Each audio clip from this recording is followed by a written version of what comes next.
Yo, what is up, everybody? Welcome to Tricky Jim. Thank you so much for tuning in. Hopefully you're having a most lovely Thursday and are ready for some fun-packed Pokemon TCG action, because that is what we have got ahead. Let's go. I have been hard at work all day on my video that should come out tomorrow. My estimate yesterday was that it would come out today, but I had a dentist appointment this morning. I have to get a crown, all right? One of my fillings popped out. It's kind of cringe, so yeah.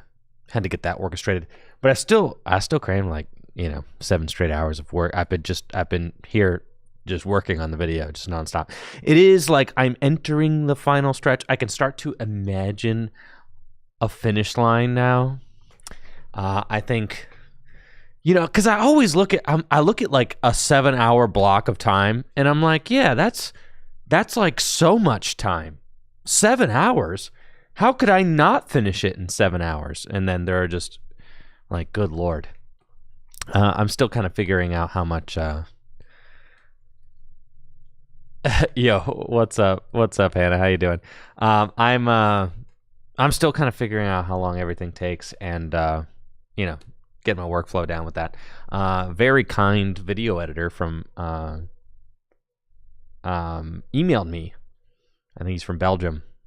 Emailed me and said that he would offer to look at my workflow and let me know, any and kind of give me feedback of ways that I could improve my workflow. If any, maybe I'm a flawless maybe I'm a flawless self-taught video editor and he's got nothing to say. Probably not the case, but very kind of him to offer, so I'm going to take him up on that. And see what I can do.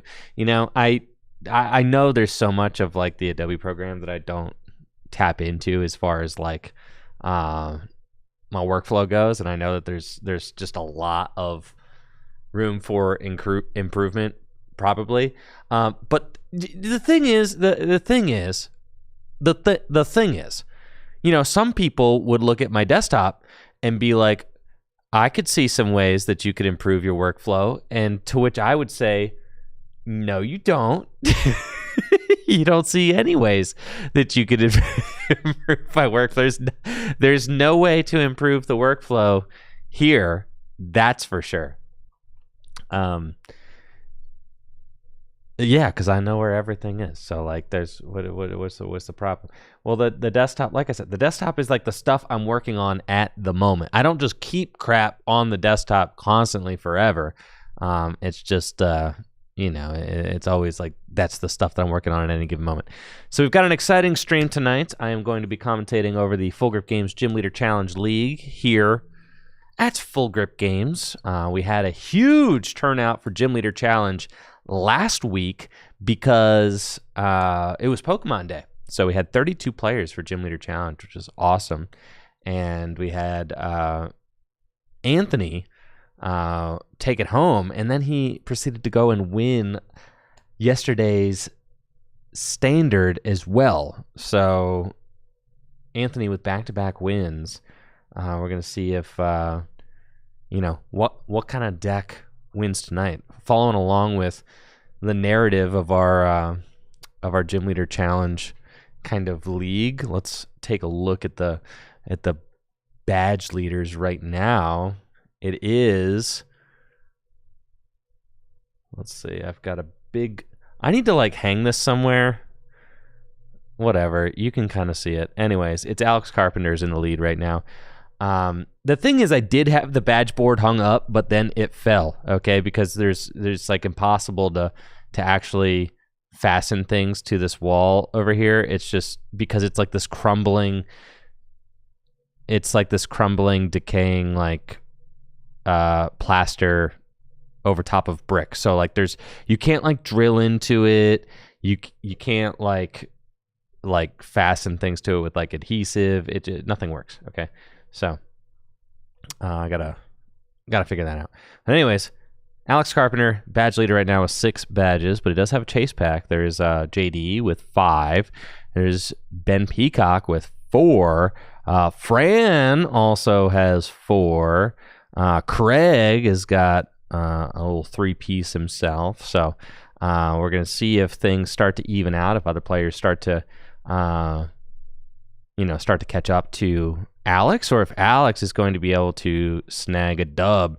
It is wild to me that Alex already has a win with Dragon, but doesn't have a win with like Water or Darkness yet. Water and Darkness are 2 of my favorite decks. Like if I'm ever doing a GLC Conquest, I pretty much always bring Dark and Water because I think that those decks are completely cracked in Gym Leader Challenge format. So it's always funny to see different players' takes on the format and their opinion about the strength of various types. Everybody's got their own opinions, and then everybody's got their own kind of like, logic to back up those opinions. So that is one of my favorite things about Gym Leader Challenge formats. Now, looks like we do have a good turnout tonight. That's nice. Heather and Zeely going to be participating again. Let's go. That is, what is Heather doing to her deck? Trying to get all the cards down in the sleeves, probably. Heather and Zeely participating again. We've got Craig. Craig told me that he's playing good cards in his Darkness deck today instead of the spread package, which I've been kind of giving him a hard time about the last couple weeks. So be interesting to see if that it helps him with his results at all. Thank you, Finley, as well, for that Prime sub. Get the stream kicked off. I appreciate that very much. Thank you. Now, we do have an exciting stream coming up tomorrow. Tomorrow, I am going to be hosting Ben Morse here in the new Tricky Gym studio at Full Grip Games, and we are going to be testing Gym Leader Challenge decks, some Journey Together Gym Leader Challenge. So if you're into Gym Leader Challenge format, you want to see how the new Hops Colorless deck plays out, you want to see how the new Waylord plays out, you want to see if Colorless is really as broken as everybody thinks it's going to be, then definitely make sure to tune in tomorrow. Gonna have Ben here, and we're not doing a conquest, we're just kind of seeing how the decks play. Thank you, Thor Finn, for that Prime sub as well. Appreciate the support. Thank you so much. And I'm very much looking forward to testing the new Hops deck with Tony in the chat. Tony says, sadly could not make it out for the 3-beat, decided to let someone else win. I know. Tony, thank you for your mercy, Tony. You've wreaked havoc on the Full Grip League the last couple of weeks. It's probably the only way that you were going to be able to not continue your streak. Thank you, Hannah, for the sub there, the 8 months. Appreciate that. Thank you. And yeah, very much looking forward to Gym Leader Challenge stream tomorrow. Very much looking forward to seeing what players bring tonight. I mentioned this yesterday, but the Full Grip Games 4K Journey Together doubleheader standard's already sold out for that. So that capped at 140 players. So we are going to have 140 players here at Full Grip Games on March 29th. I mean, this hall is going to be packed, dude. Full house. Jesse Parker also made his way out for GLC. Let's go, Jesse. Let's go. I'm excited to see what Jesse is going to be brewing up tonight. Does he have some... What's he got going on over there? Maybe looks like... I don't know what he's doing. Has he got the Feraligatr stuff? Oh, yeah, dude. He's brewing up the Feraligatr deck. I am going to be hosting Jesse Parker next Wednesday for some Journey Together testing. So he's got the Feraligatr deck, it looks like, that he's going to be busting out on stream next week. That's very exciting. And he's also here to participate in Gym Leader Challenge tonight. So we've got a big turnout. This looks like a 5-rounder if I've ever seen one. I'm thinking, yeah, Joe and Dave Cook, like, dude, yeah, this is feeling like a 5-rounder for sure. This is a big turnout for Gym Leader Challenge League. It's fantastic. Very, very cool to see. So, yes, I've got my I've got lots of tabletop guests that are on the agenda for the upcoming weeks, and thankful for you all tuning in. And thank you. I don't give Kachuk for the 100 bits. I appreciate that. Thank you.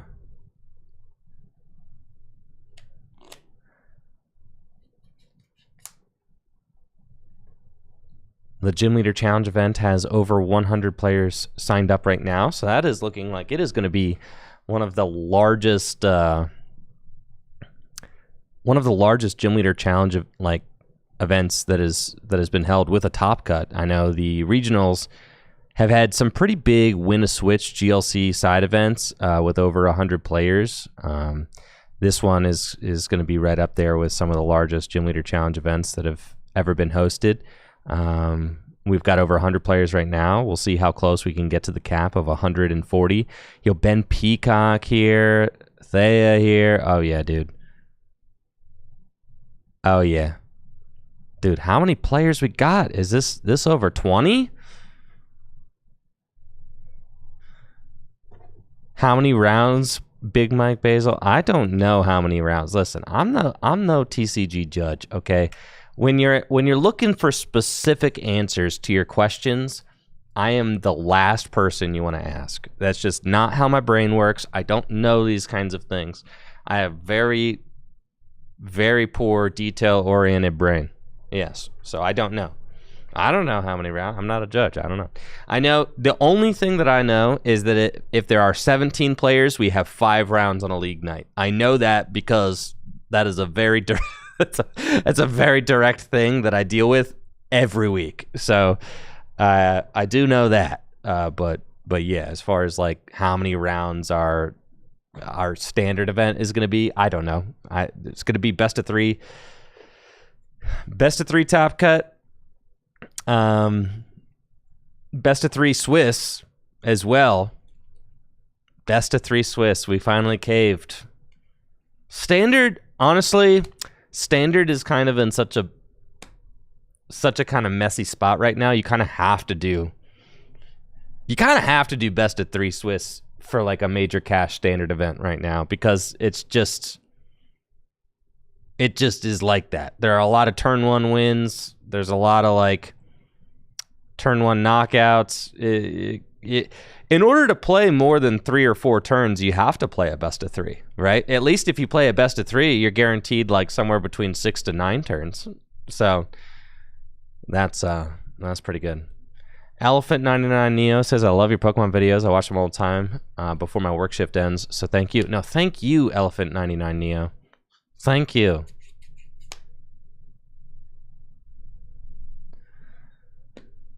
Thank you. Dang, dude. I'm really looking forward to seeing how many players this is.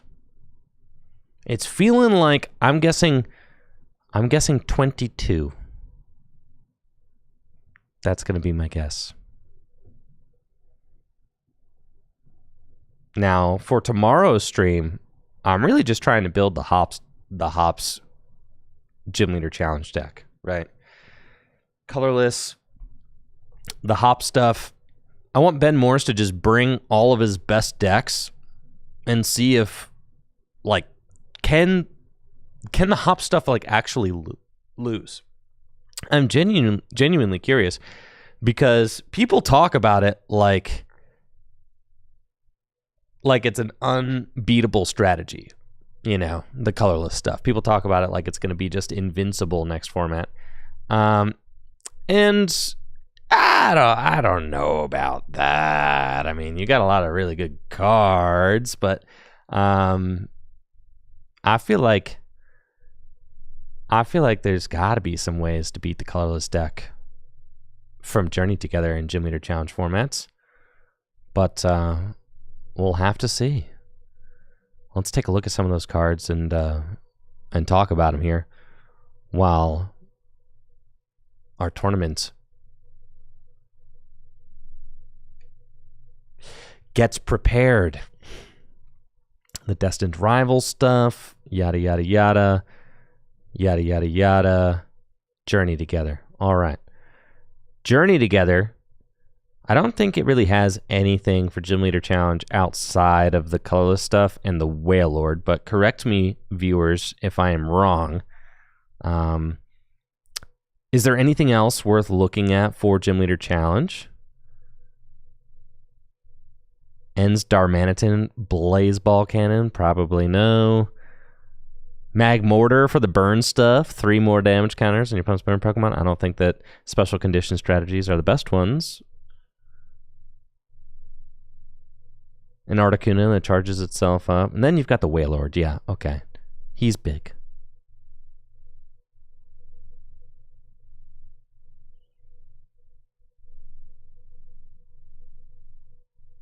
Coin Flip Butterfree about to go crazy? Really? Flip 4 coins, 60 damage for each head. You can evolve it on the first turn of the game, right? You can evolve it on the first turn. I think there's a Caterpie and a Metapod that can instantly evolve, right? So that's a thing. Iono's Kilowattrel, Flash Draw. You have to discard a Lightning. I mean, it's not like the worst card for a Lightning deck. I think Zebstrika is just kind of better. But that's true.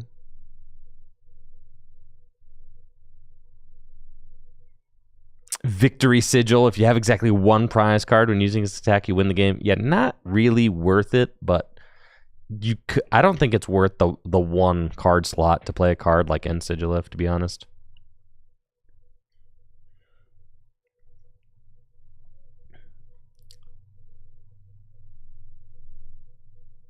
Larvitar, Pupitar. Cloth. The Tyranitar is crazy, but there's no darkness type Larvitar. So, can't really get it into play. This card would be so good, though. If you could actually get this... Why, every card I click is a ball toy.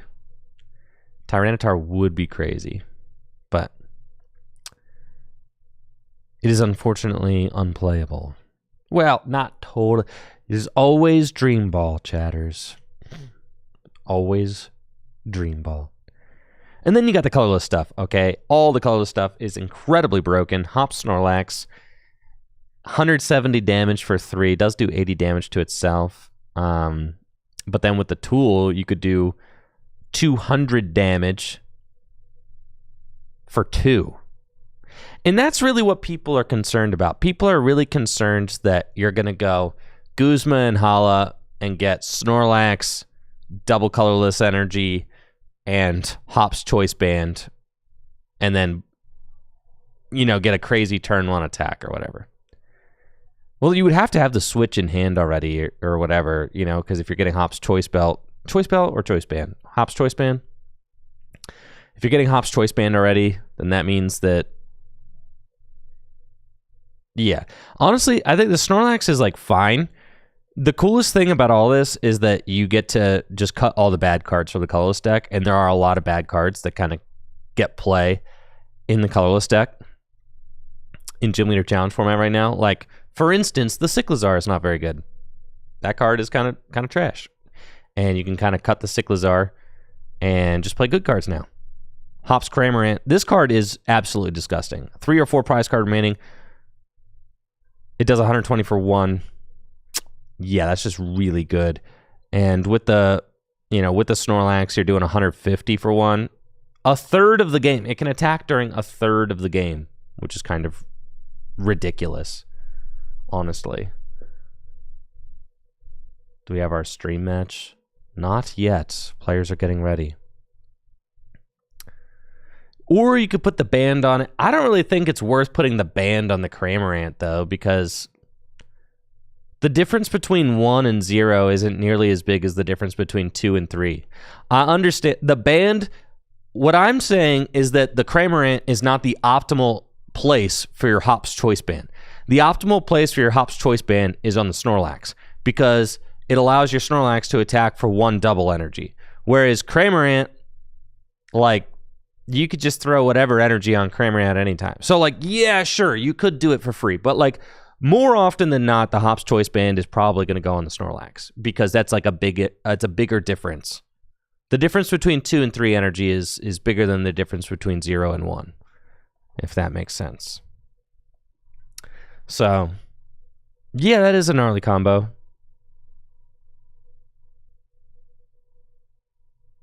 The Snorlax isn't worth playing with the recoil? I don't think that that's true. No, this Snorlax is one of the best attackers that Colorless has. 100%. You'll just eat that recoil. Who cares? You're doing 200 damage. Or, 170, 200 with the band. Colorless deck has a tough time hitting 200 sometimes, so I think that that's really good. I don't know if the Dubwool will be worth putting into the deck.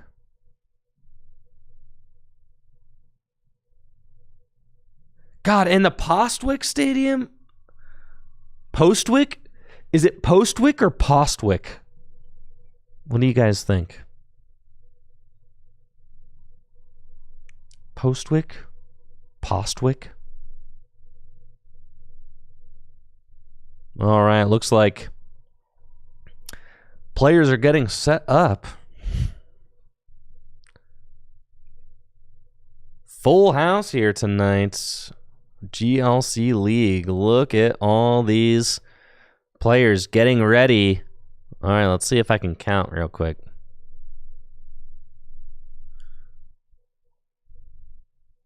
Do I have a feature match yet? Thank you, Brandon Alaskan Hero, for that tier 3 sub and the 76 months. Thank you so much for your continued support over the years, Brandon. I really appreciate you. Thank you, Alaskan Hero. Thank you. Hopefully you're doing well. We've got Ben Peacock versus John Patterson. Let's go, let's go, let's go, let's go. Ben Peacock, John Patterson. All right, how many players we got? I'm counting real quick. 1, 2, 3, 4, 5, 6, 7, 8, 9, 10, 11, 12, 13, 14, 15, 16, 17, 18. Like maybe 20? Maybe? I don't know. Looks like 20-ish. Now, Ben Peacock on the right is one of our badge frontrunners with 4 badges right now.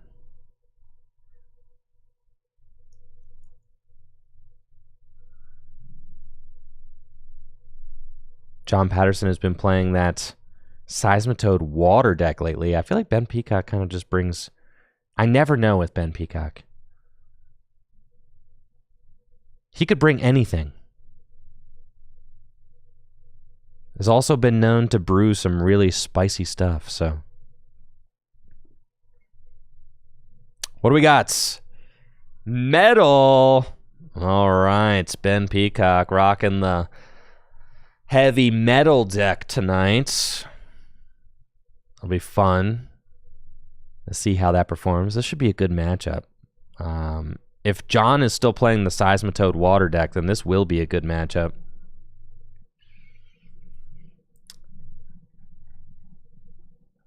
But wait, what kind of energy did I see there in John's hand?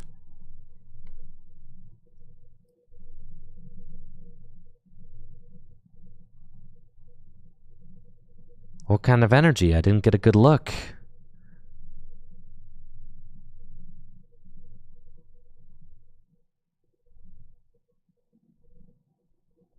Ben's got a mulligan.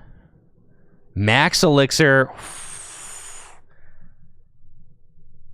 Man. Second mulligan. We do see metal goggles. Max Elixir. I do love Max Elixir in the metal deck. Why not? It's like an item-based energy accelerator. It literally is an item-based energy accelerator. What's not to love? Max Elixir, an item card, allows you to look at the top 6 cards of your deck, take a basic energy you find there, attach it to one of your benched basic Pokemon. Great for getting an extra energy on those metal guys.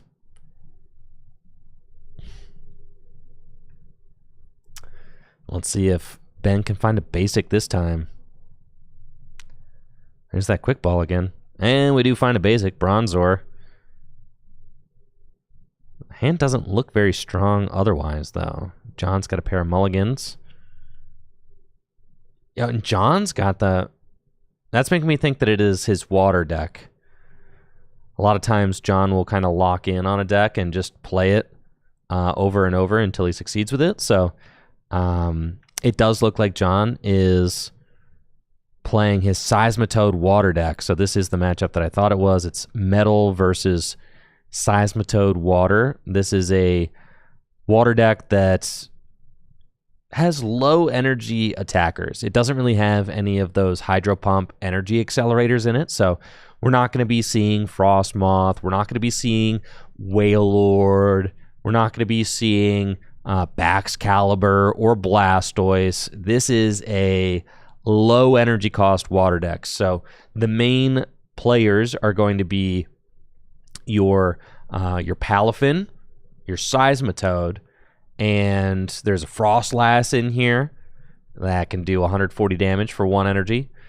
The Seismitoad has a really cool attack. It does 120 damage for 2 energy, and then 100 more damage if Seismitoad used that attack last turn. So it's Echoed Voice, 120 plus 100 if you used Echoed Voice the previous turn.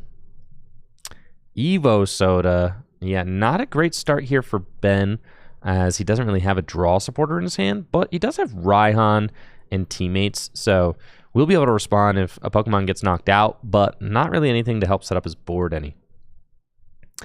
And then the cool thing about the Seismitoad, the really disruptive part of the Seismitoad, is that it has an ability that makes it so that when it's in the active spot, it makes it so that your opponent's Pokemon need an additional colorless energy in order to attack. So it's really tough to deal with because a lot of decks are really only equipped to have like the exact amount of energy attached that you need in order to perform an attack, right? It's especially true when you're talking about the colorless deck. I mean, the colorless deck uses pretty much all special energy and is only ever attaching those energy one at a time, except for like Raihan or Mina to get extra energy into play. So the Seismitoad's ability is really good against decks that have limited energy acceleration. Now, Ben's Metal deck does have some energy acceleration, so it's not going to be as weak to Seismitoad as some other decks are. Ben's deck definitely has the Bronzong line in it. We do see a Max Elixir in the deck as well. And then, you know, there's cards like Raihan can accelerate energy. There might also be a Metang in here, which can accelerate energy off the top of the deck. So lots of ways to accelerate energy in the Metal deck. It still could be disruptive, though, because the Metal Pokemon, they can be hungry for energy, and that can be difficult to get extra energy on your Pokemon that you need to deal with the Seismitoad. Looks like John is just going to use Gather the Crew, a free attack, allowing him to search his deck for 2 basic Pokemon, put them straight onto the bench. We'll see if Ben is bailed out by his top deck at all, or if he is just going to be draw passing. It looks like it is a little bit of a draw pass situation. Teammates and Raihan in the hand, but nothing to do here. I mean, sure, Evo Soda can evolve that Bronzor up into Bronzong. I don't even know if I really like playing the Evo Soda quite yet, because if the Bronzor does get knocked out, it's so much easier to just recover the Bronzor and then evolve it into Bronzong later. It's so much easier to just recover Bronzor than it is to recover Bronzor and Bronzong. And I don't know that Ben Peacock is actually getting any mileage out of this Bronzong right now. There's no metal energy in the discard pile. You Yeah, the Bronzong's got a retreat cost of 3, so it's certainly not moving. And it looks like Ben will... Oh, there is a Metal Energy in the discard pile. I stand corrected. Okay, sure, value. So we got a Metal Lynx to attach a Metal Energy to the benched Iron Crown. That's a pass. The Iron Crown has an attack. I think it's if the defending if the opponent has 3 or more bench Pokemon, it does 120 damage, I think. Let's see. A lot of players have been playing this Iron Crown lately. Yes, deleting Slash for a Metal and a Colorless Energy does 40 damage. And if your opponent has 3 or more bench Pokemon, it does 80 more damage. So 120 for 2, 130 hit points. It's not bad. It's fine. It looks like John Patterson does have an Evolution Incense this turn, so going to be able to search the deck for an Evolution Pokemon. It looks like Drizzile is the choice.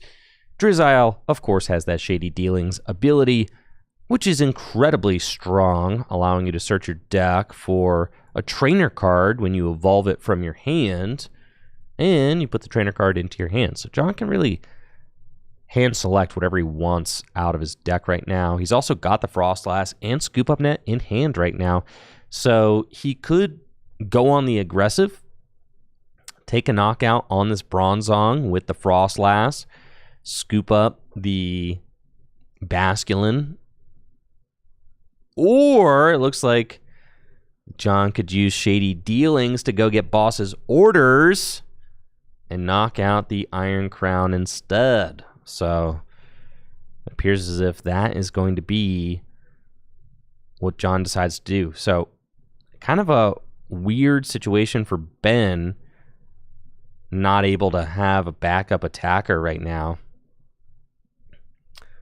Thank you so much, CMT, for the 25 months and the Prime sub. Thank you, Marco Spector, for that sub as well. Thank you guys so much for the support. Thank you guys for being here, for watching. I'm glad you're enjoying the streams. Thank you. Switch Raft, I'm actually going to move that Basculin to the bench, saving the Scoop Up Net. The Scoop Up Net's really valuable for a card like Drizzile, right? There you go. So Scoop Up Net, going to reset that Drizzile so that John could also use Shady Dealings next turn to go find a trainer card out of the deck. And then this Frostlass has an attack.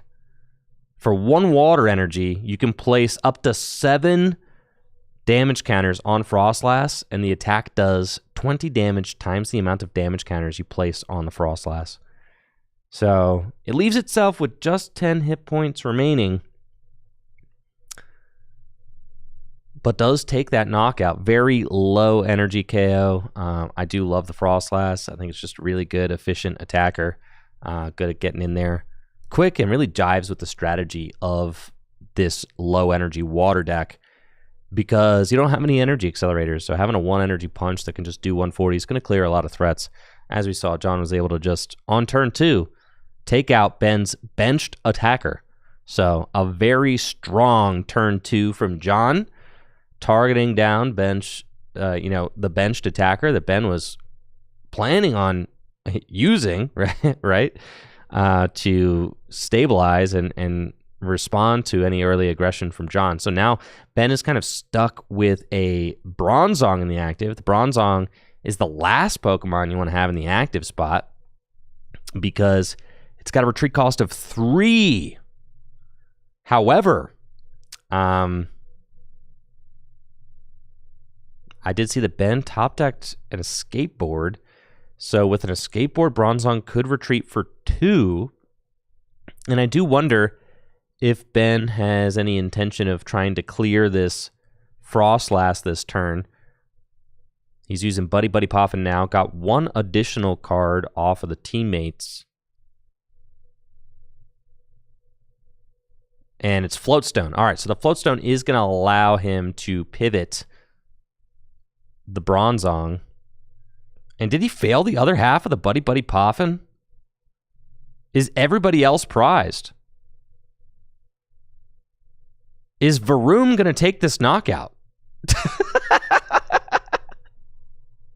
I believe that Varoom is gearing up to take this KO. Are you telling me there was nobody else who could get the job done? There was no other... And spinning draw, the value on this Varoom attack is crazy. Varoom has a 1 metal energy attack, spinning draw, 10 damage, and you get to draw a card. So spinning draw on Varoom is going to take this knockout and draw Ben a card. And Ben finds level ball, so that's pretty good. I do think that the turn that Ben decided to attach that metal energy to Bronzong, I don't know that I loved that attachment there. I think that he could have kind of saved that. Because now that metal energy is just stranded on the Bronzong. There's no way to remove it unless the Bronzong gets knocked out. Because the Bronzong has a float stone on it. So like its retreat cost is free. So that metal energy is just stuck there. So I don't know that I liked Ben's attachment to the Bronzong because like are you realistically going to ever retreat that Bronzong? I think the answer is no. It's got a retreat cost of 3. It can't accelerate to itself in the active spot. So, no, I don't think that you're realistically going to retreat the Bronzong. So why attach to it? You could attack, but its attack is really bad. I mean, it's 60 damage for 3 energy. Not what you want. John's got options yet again. As he's got that Drizzle in his hand. He's using Shady Dealings for the second turn in a row. Gonna grab Irida off of Shady Dealings and play it. Irida can get an item card and a water Pokemon, but John promoted the Remoraid and not Basculin. So I don't know exactly why that is, but maybe that will be revealed to us here shortly.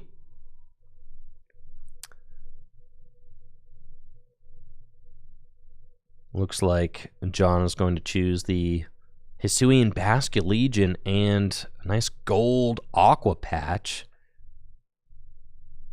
off the Raihan. Here comes the Aqua Patch. Gets an extra energy from the discard pile into play. John's got the Float Stone in hand, which would explain the Remoraid promotes. And here comes Hisuian Basculegion, which can use its revenge attack, deal 120 damage. Now Ben has got a level ball. He found Bronzor. Not Bronzor, found Beldum off of the prizes. But now has to use Raihan to Beldum, which is like super awkward, right? That's not what you want to do. And this is kind of the story of Ben's game right now, is that he's got these energy on Pokemon that don't want them. He's got an energy on Beldum, got an energy on Bronzong, and clearly we can see Ben's prizes are really bad, as he had to, his Beldum was prized, and off the Raihan is deciding to go get Hisuian Heavy Ball. I suspect that Zacian is prized, or Zamazenta, excuse me. I suspect that Zamazenta is in the prize cards. I haven't seen him floating around the deck at all. Zamazenta is like kind of a big deal. Looks like Archaludon is here and Jirachi. So maybe I just missed the Zamazenta in the deck somewhere. I mean, Jirachi could be useful, right? You kind of have to go get Jirachi here. Oh, goes for the Duraludon. I feel like you have to go get the... Really? Okay, so I understand the Duraludon take if Ben is planning on using Magnetic Lift on the Beldum, and I think that that's probably his plan. So Ben is going to retreat into Beldum and actually stack the deck with a card of choice. Metal Links. Yep, that's fine. And then with the retreats, Beldum has got the Magnetic Lift attack, which allows Ben to just search his deck for any card he wants and put it on top of the deck. So this is a nice bailout. And it looks like he's choosing Marnie, which is funny because John Patterson also has a Marnie. It's feeling like a research situation, isn't it? Like, you just got to draw as many cards as possible here, Ben. Ah, I see the Zamazenta now. Yeah, Zamazenta is in the deck. Arvin is a bold choice. Really? Arvin? Ah, it's such a conservative choice. Can you really bail yourself out of this position with just a tool and an item card? Like, can you really, like, not research? You don't want to just go see 7 and make some magic happen? I feel like Ben's in a position right now where he needs a lot more than 2 cards. He needs to be thinking more than 1 turn ahead. I really want to see the research grab there because Ben needs a lot. He needs to recover things from the discard pile. So ideally, I would like to see a like a Rod get played, or a Rescue Stretcher, or Night Stretcher, something like that. You really want to get the Varoom out of the discard pile back onto the bench. This Beldum is about to get knocked out, probably. Right? I mean, maybe it survives, but you're probably getting the Beldum knocked out. Hold up. Did Ben Peacock drew 5 cards instead of 4? Benjamin Peacock, I think you have 5. That's fine. So just shuffle them up and put 1 on top. There we go. Very good. Thank you.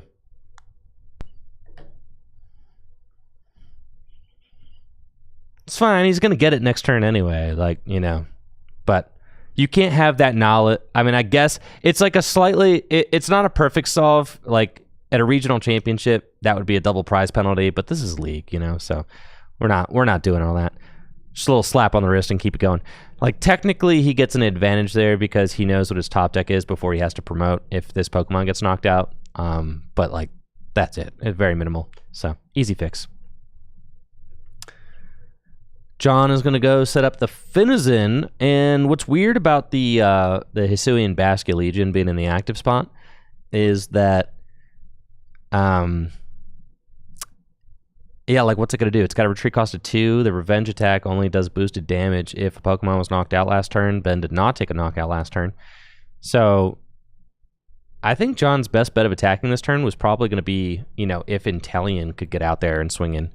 And it does, you know, you do see John starting to build up that Drizzile, kind of acknowledging that Inteleon is a very good attacker. 160 hit points, does 120 damage.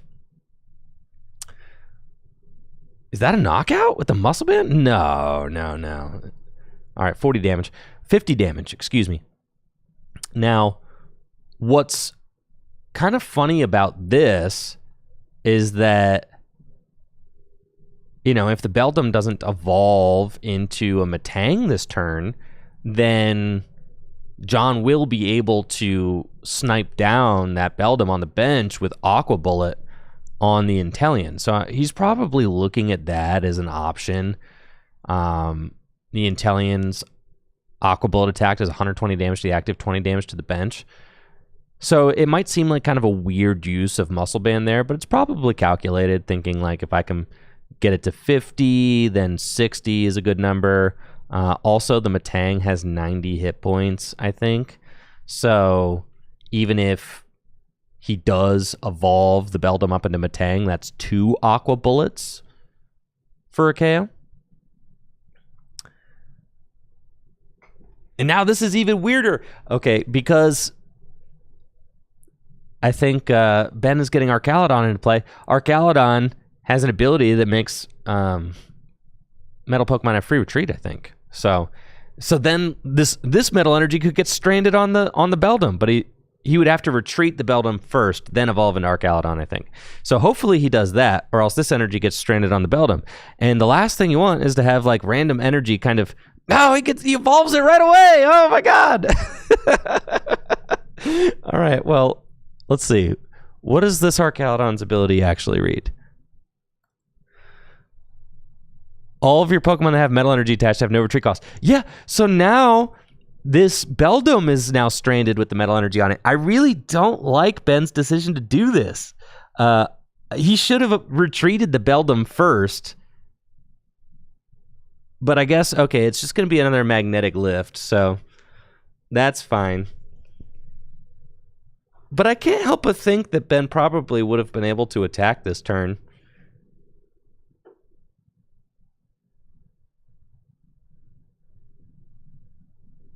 You know, with the Archaludon. He's got Metal Links there. I don't know if Ben plays a switch card. You could like Arven for a switch, but I respect the slower game plan is fine. We'll see how this works out for him. He's stacking Guzma on top. Ben's board position is still really lackluster right now. So I would like to see Ben really establish more of a board state. Right now, it looks like he's kind of interested in initiating the trade and getting things going, but the trade isn't really going to work out for Ben if he doesn't get a whole board going. So, you know, maybe he'll be able to keep up for a prize or two, but if Ben doesn't get a wider board going quickly, then he's certainly going to get overrun by John's more fleshed out board, which we're seeing get developed now. Here's Palafin and Drizzile getting that second energy. And Ben wants the double knockout, or John wants that double knockout, so we'll see if he gets it. Finds Dive Ball. I think if that's a Dive Ball that I saw at the end of his hand, and it is, then he should be able to get that double knockout that he wants. He attached that water energy to Drizzile, showing that he wants to go for that double knockout. All he has to do is go Dive Ball for Inteleon, use Inteleon's shady dealings to go get Guzma. And that's it, really just Guzma, right, is the only key piece needed. And there's the Guzma right there. So Guzma, you'll be able to target down the Bronzong, and that's a double KO. And you see now Ben's decision to go stack Guzma on top of the deck is now looking like a pretty bad decision, right? Because it's like, okay, your board position is getting completely demolished with a double knockout. You stacked an aggressive card on top of your deck instead of a card that's going to allow you to actually build your board up. And now your board is gone. The board was already kind of like a fledgling board, and now it's just vanquished. Thank you, Wild Missing No, for that Prime sub. I really appreciate it. Thank you. Pot Helmet on the Inteleon to boot, and here's the Guzma bringing up that Bronzong. Inteleon making its way into the active spots. And then Aqua Bullet, 120 damage to that active Bronzong. Double knockout, perfectly calculated on John's part. There's a 2-prize take, all because of that muscle band on the Hisuian Basculegion last turn. The Guzma is not really going to be doing Ben any favors here, so has to go digging with the Pokegear. Finds Marnie. Marnie is probably a better supporter to play this turn than Guzma, as the Pokemon that he wants to deal with is in the active spot. Now, Archaludon's Iron Blaster attack does 160 damage, so that Pot Helmet on the Inteleon is actually incredibly relevant, I would say, right? Because Archaludon does 160 damage for 3 with its Iron Blaster attack. Ben needs to find his Field Blower this turn, like has to find it in order to take this KO. He does have Arven, right? So he could Verse Seeker for Arven, or Teammates. Yeah, I like this. Verse Seeker for Teammates. Guarantee the Field Blower, right? And then play a card that maybe helps you to not lose. That would be great. I'd love to see Ben play a card that helps him not lose here. That'd be great. So we probably got to get some recovery Pokemon going. Yep. Some recovery going. There's the Night Stretcher. Can get something out of the discard pile like that. We've got Guzma and Marnie in hand. So we got draw for next turn. I like the Night Stretcher grab. That's a good one. So it's going to be Night Stretcher, Field Blower. So what's the Night Stretcher grab? Like, what's the most valuable thing? All your energy acceleration is in the discard pile. There's so many dudes in the discard pile right now on Ben's side of the board. I mean, John's only got 2 prizes left to take. He's got a Palafin right there on the bench. If John can find Raihan, then the Palafin's going to be able to clear 200 damage next turn, 210 with Justice Kick. Just absolutely massive. Can kick right through that Metal Goggles. Clearing the Floatstone is a really big deal, though, because that is going to force John to make a decision and promote. Let's see what this Night Stretcher is going to get. Varoom.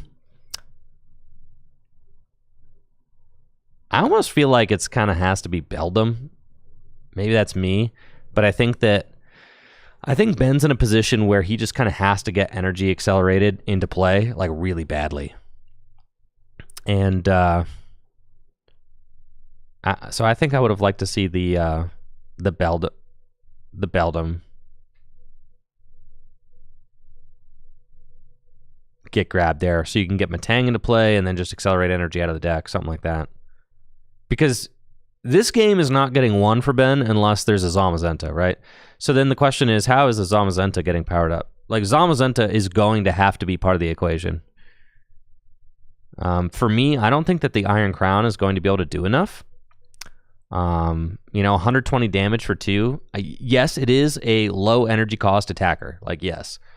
But I don't think it really solves the kind of existential issue of Ben's board right now. Here's Seismitoad. Hisuian Basculegion making its way up with the Muscle Band, so John could decide to ignore the Archaludon right now and use Fion's Whirlpool Suction ability to push the Archaludon out of the active spot, bring up the Iron Crown, and knock it out with the Hisuian Basculegion. I feel like that'd be a really good use of resources. The Hisuian Basculegion is like already here.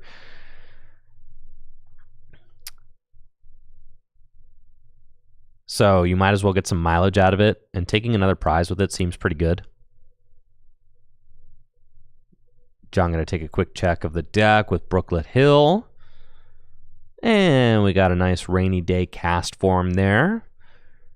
Give John some free retreats. It's also got an attack for 2 energy that spreads 20 damage to all of the opponent's Pokemon, so that can be situationally useful. And let's see what the supporter choice is. Actually going to draw first with Abyssal Hand, and then we've got Bird Keeper. Could just net 3 more cards. I don't hate that. Go into the cast form, draw 3 more, kind of decide what you want to do afterwards. So, nice play there by John. Bird Keeper, find a Water Energy, Rare Candy, Verse Seeker. And then here comes the Basculegion. I do like this play. And I'm actually okay with either play. If John decides to just hit into the Archaludon, I think that's valid. And if John decides to Whirlpool Suction, I think that's valid too. Gonna just decide to swing into the Archaludon. And I think that John's kind of correctly identified that the Archaludon can be an issue. And the added confusion of the Basculegion is also really big. So saying that, ooh, but Ben does have Guzma, so can't take out the Seismitoad because of its ability, but could take out the Palafin or Octillery. Both good options to take out. But again, you don't target that guy, Ben. You've already equipped your energy for turn. Don't do it. Don't do it, man. Don't do it. The Seismitoad is going to be a problem. So, kind of a funny choice, choosing the Fion. I think I would have preferred to see either Octillery or Palafin get the target.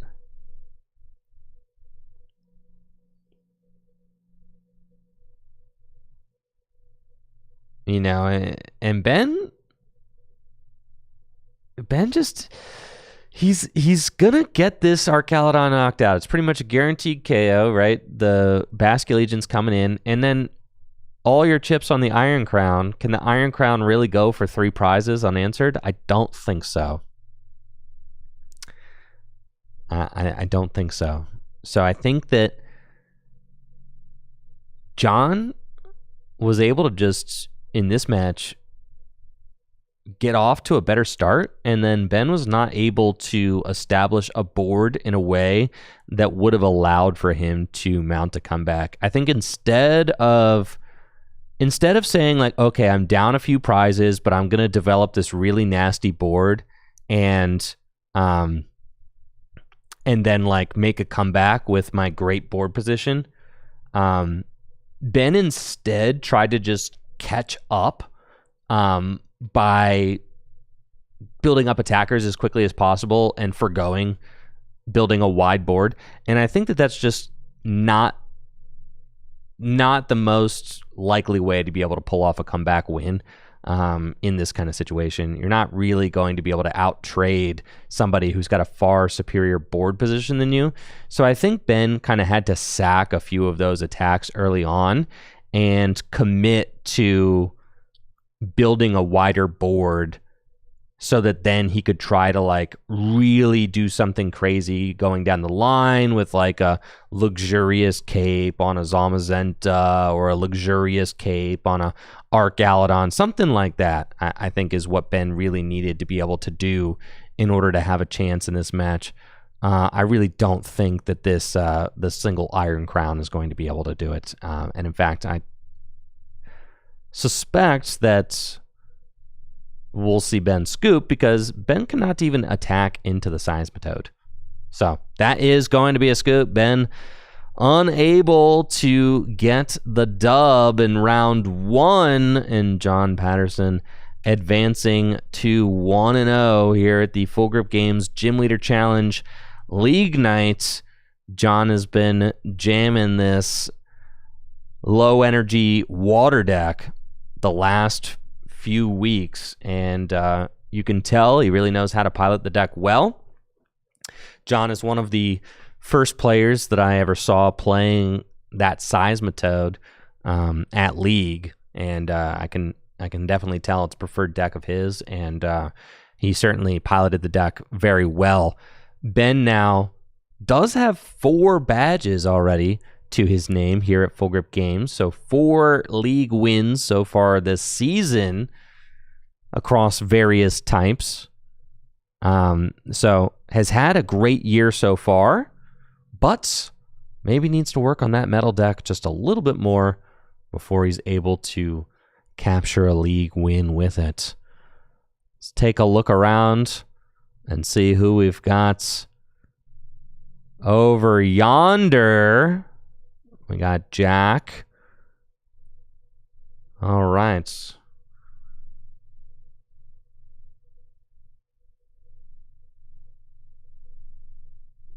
And let's see what Jack has got going on in this game. That is a lot of damage on Jack's board, but Jack is going to just 1 prize remaining.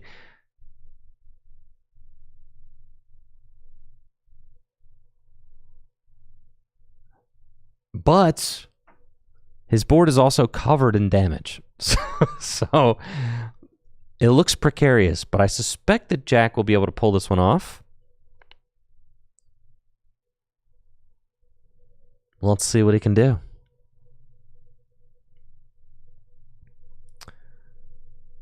It's a water deck versus colorless. I am going to be hosting Jack here in the studio for his first feature as a stream guest. So March 21st. And that's a double heads flip on Snorlax. GG's. Jack advancing there to 1-0 and getting the dub with his colorless deck. I'm going to be hosting Jack here in the Tricky Gym studio March 21st for a Gym Leader Challenge Conquest featuring new cards from Journey Together. So I look forward to duking it out with Jack and seeing what kind of decks he brings. I know he has definitely been favoring the colorless deck lately, so I do suspect that he will have a take on colorless to show us. John Patterson rocking 2 badges right now as well. Got colorless and psychic.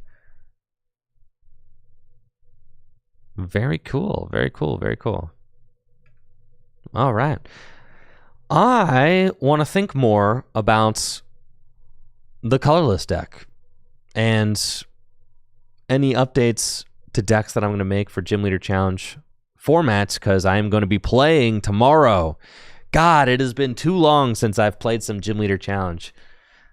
It has. Now that I don't get to play in League anymore, it's like, dang, you know, when do I get to play? I can't play on, there's no digital way to play Gym Leader Challenge format. I cast League now, so it's like, bleh. The only way that I get to play Gym Leader Challenge is if I invite people into the studio to play, which is hype, honestly. It's a lot of fun. And thankfully, the format doesn't evolve too quickly. So, like, even if I haven't played in a couple weeks, it's not like, oh, I'm left in the dust. Like, oh, there's all this new stuff happening that I don't know. And that's one of the nice, comfortable things about Gym Leader Challenge is that it's more of an eternal format. Things don't change fast.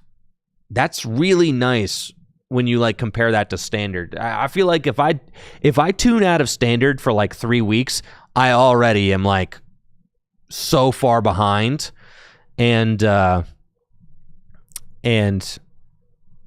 it could be frustrating to like hop back in and get caught up, right? So, anyways, let's talk Gym Leader Challenge. Shall we? Let's take a look. What? JustinBasil.com. Let's try out this one. What's next? Journey Together.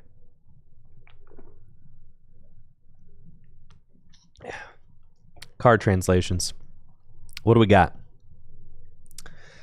Lilligant, your grass and fire Pokemon do 20 more damage. So now there's 2 Pokemon in the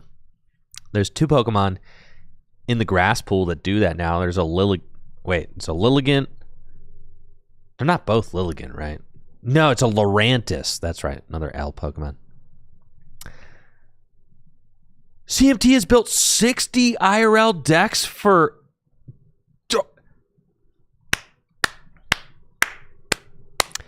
60 decks? My man. That's what I'm talking about right there. I got one for each type built. And some types I have 2. But 60? I can barely keep my dozen. I have like a dozen GLC decks, I think. Like 12. And honestly, I have a hard time keeping all those decks together. I feel like I'm always butchering them to get cards for other decks and stuff, which I really ought not to do, but yeah, so I'm gonna have to go take a look at all those GLC decks for my stream tomorrow with Ben and make sure that everything is my 12 GLC decks is rookie numbers. What the heck, dude? What the heck? 12 decks is like it's a healthy number right there. Upkeeping 12 decks is hard. Anyone got a 60 for colorless with the hop stuff? Tomorrow we will, because Ben and I are going to be workshopping it tomorrow to create the perfect deck. We're going to have the perfect colorless, most invincible, unbeatable deck tomorrow. The creator of Gym Leader Challenge only has 12 decks. 12 decks is a good amount. I've got one for... So for me, it's like I like building For me personally, I really like trying to boil down each type and figure out like what's the optimal way to play each type. That's kind of how I think of the format. Whereas like I don't get as much of a kick out of playing, like if I have 3 different water decks, well, which one's the best one? I want to play that one, right? Like if I have a water deck that's not as good as my other water deck, I'll be like, I just want to play the better water deck, you know? There are a few types that I feel like I don't have a specific, like, there are a few types where I'm like, okay, yeah, there are like 3 different ways to play this type, and I like all 3 of them, right? So, so for me, those types are water. I have 2 different water decks built. I've got Hydro Pump Water, and I've got the Seismitoad Water deck built, because they're 2 entirely different decks, and I feel like they're both good. So I've got those 2 built, and then I've got 2 different Psychic decks built, because I've got a Garbodor Psychic deck, and then I've got my ability focused Psychic deck, and those are like 2 different ways to go about building the Garbodor or the Psychic deck. So I got 2 different Psychic decks. Other than that, I only got 1 of each type. So then, yeah. But I know there's a lot of people who disagree with that.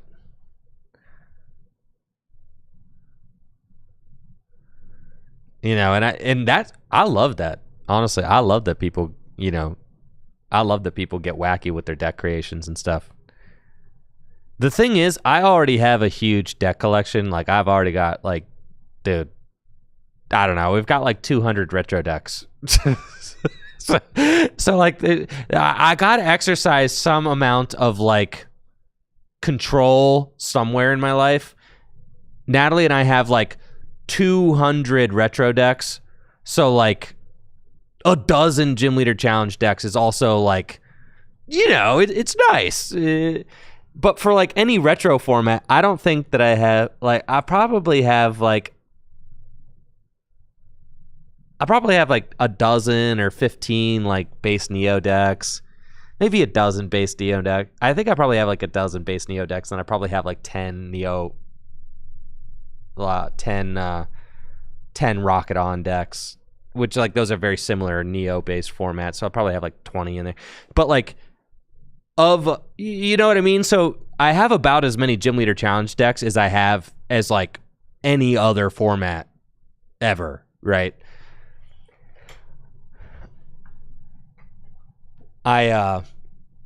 So for me, my deck collection is really wide. I have so many decks, but I don't have like 200 decks for a single format.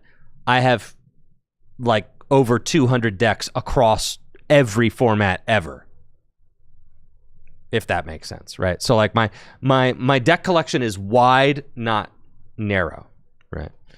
Yo, thank you, Knife Laugh Love, for the Prime sub and the 35 months. Thank you. So yeah,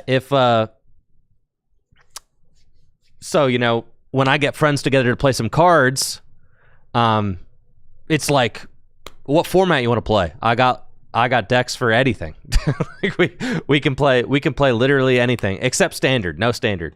Don't talk to me about standard. But yeah, I got everything else. I got your retro. I got your Gym Leader Challenge. I got Cube. I got, you know, what do you want to play? No standard, but anything else. Yeah, appreciate the Prime 7 to 35 months there. Knife Laugh Love. Yo, Gweebs played the Noah Cube last weekend. Yo, that's hype, Gweebs. That's hype. Do you have it built, or do you have a friend that has it built? And where do you guys where are you guys located? I'm curious. Like regionally, where are you guys from? That's hype. All right, we've got round number 2 coming up. Quebec. That's awesome. Natalie, we just watched we just watched the episode of Parts Unknown with Anthony Bourdain, where he traveled to Quebec, and Natalie has been begging me to go to Quebec for like the entire time we've been together. She really wants to go, and I would love to travel to Quebec as well. It's on our list of places we really want to go. But she took a lot of French in high school, and is like familiar enough with the language to like kind of get around. Not fluent, but like, you know, familiar enough to get around. So yeah, would love to visit. Thank you, Luna, for that sub in the 39 months as well. Thanks, Luna. Thank you. Brother Burge says, thank you for the advice about running water. My first GLC tournament, I played Special Springs Water and won the tournament. Congrats, Brother Burge. Congrats. That's awesome news. All right, let's see what we got going on here. Round number 2. Who do we got?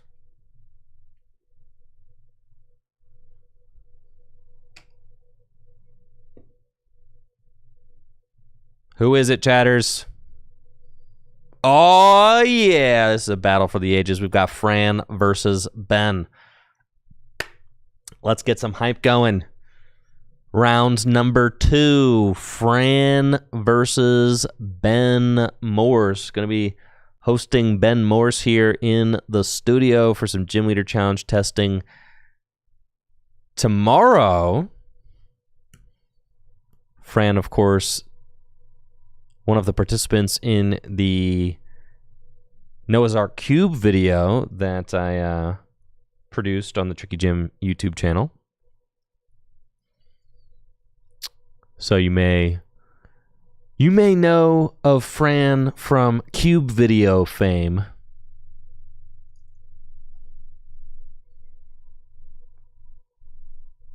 Let's go. Should be a good one. I know both players are anxious for a dub. So excited to see how this one plays out for us. Let's go.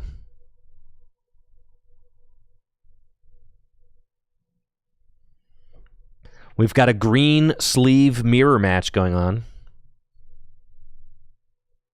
Both players in green sleeves. Fran playing light. Is there lightning energy? But I think I see a grass Pokemon. What? Oh my. Fran with the spice. With the spice. We've got grass and lightning. Holy cow. What is she cooking, chatters? What is she cooking? What do we got going on? That's grass. That's a grass. That's a field blower. That's a quick ball. All right. There's a Fomantis. This is not a good looking opening hand for Fran. The Fran believers out here need a top deck. Okay, let's see what we got. Good luck to these players. Ben playing Darkness with the Galarian Moltres. Love to see it.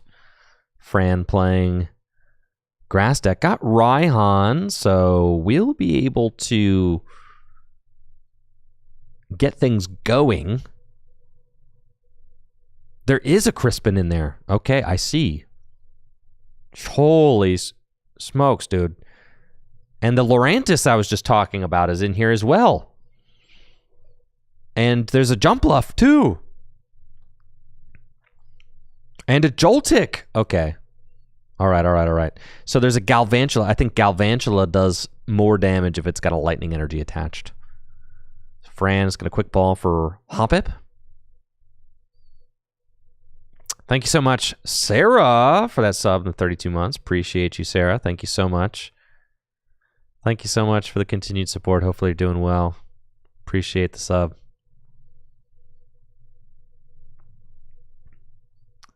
Fran is going to go get Hoppip and shuffle up. I'll see what Ben's got in his hand. Going second, he'll be able to play the first supporter of the match. And Fran kind of in a similar situation to our last round where Ben Peacock only had a Raihan to start the game, Raihan and teammates. Ben could very well go on the aggressive if he's able to find like an Arvin here or something like that. Could get a turn 1 knockout. Finds Guzma and Raihan. So similarly weird hand for Ben, as I don't think that he's got any other good supports in his hand right now. So gonna take the Guzma.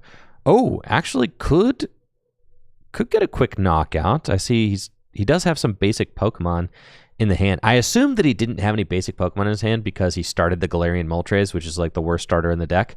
But he must have drawn into some basic Pokemon off of the mulligans. So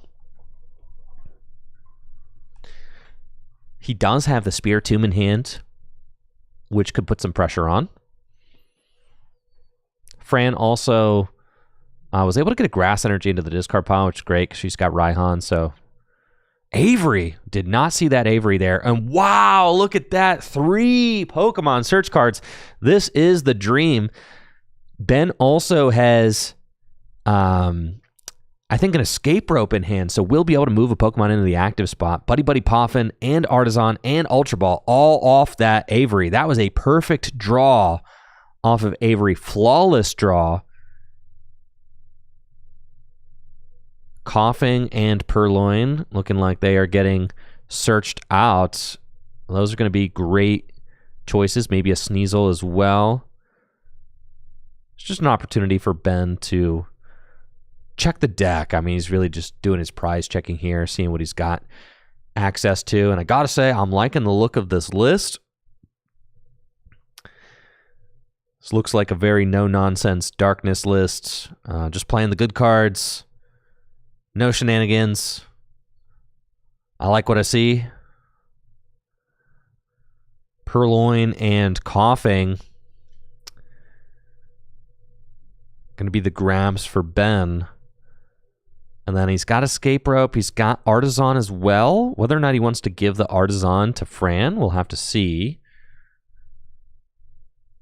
Artisan could go get Ben like a Hoopa if Ben wants to take a turn 1 knockout. Maybe he wants to go turn 1 Ascension into Coughing or into Wheezing.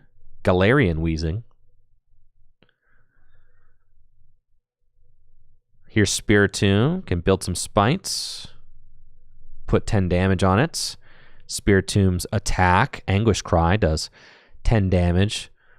Plus 30 more damage for each damage counter on it. And its ability places damage counters on itself. It looks like maybe Ben is going to actually just go Rope and take the turn 1 knockout with Spiritomb. I think that's fair. Deny Fran the Artisan also. And that's an Anguish Cry for 40 damage. Poor little Hoppip beefing it there. Fran top decks Arvin, so actually does have some decent, supporter options now with Raihan and Arvin in hand. She'll be able to start digging her way out of this, but that was a very powerful turn from Ben. I mean, just incredible rips off of that Avery for 3. About as good as it gets. Fran deciding to go with Arvin. And we'll have to see what she decides to grab. Buddy Buddy Poffin is always a good option, right? Because it just has good value. You can get 2 Pokemon out of the deck for 1 card played, so always an option. But then also gets a tool card. Yeah, so Buddy Buddy Poffin, and then what tool card are we going to be looking at?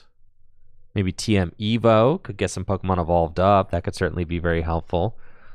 We do know that Ben has Guzma in hand, so we'll be able to continue putting the pressure on whatever Pokemon Fran gets to her bench. She will have to look out,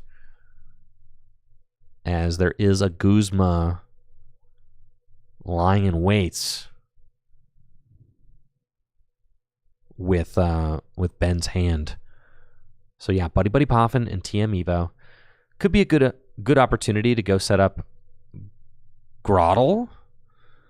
If Full Throttle Grotle is in the deck, you get Turtwig and then TM Evo into Grottle. I don't know that I've seen the Grottle, actually. I think I've seen Turtwig and I've seen Torterra, but I think Grottle is probably prized. So Joltik is going to be one of the options. And then what else are we going to get?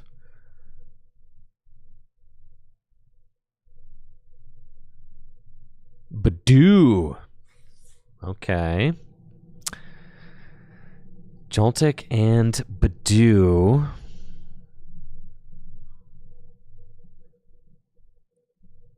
And then we've got Grass. We've got the TM Evo. The TM Evo will only be able to evolve the Joltik, though, so I am worried about that Joltik getting targeted down. Unfortunately, I don't think that Fran really had any other Pokemon worth evolving up with TM Evolution. I think Grookey might be prized, too. And, you know, the Jumpluff is in the, the Hoppip's in the discard pile now, so just a really tough place for Fran to be. Not a great turn to use TM Evo. It kind of feels like a concession. Like, fine, I guess I'll just do this with my turn, but, you know, Ben is certainly in the driver's seat now and is going to be able to kind of pounce on this board state. And I expect Ben to have all eyes on that Guzma and the Galvantula. There is Liepard and Trade. We'll discard Ball Guy, find Hisuian Heavy Ball and Arven, both great cards. Hisuian Heavy Ball, we could check the prizes and see what we got going on over there.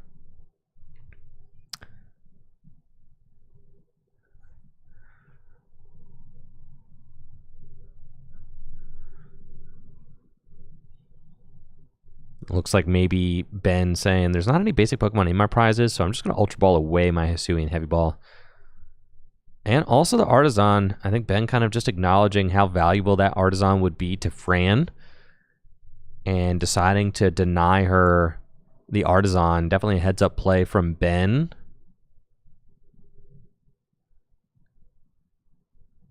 It looks like he is choosing to get that Galarian Weezing. Yo, huge thank you to Trust Your Pilot for that raid of 50. Yo, welcome, piloters, to the Full Grip Games Gym Leader Challenge League Nights. We are on round 2, and we have got Ben Morse with his Darkness deck on the left versus Fran Steiger on the right with her Grass deck. It's a 5-rounder here tonight at Gym Leader Challenge League.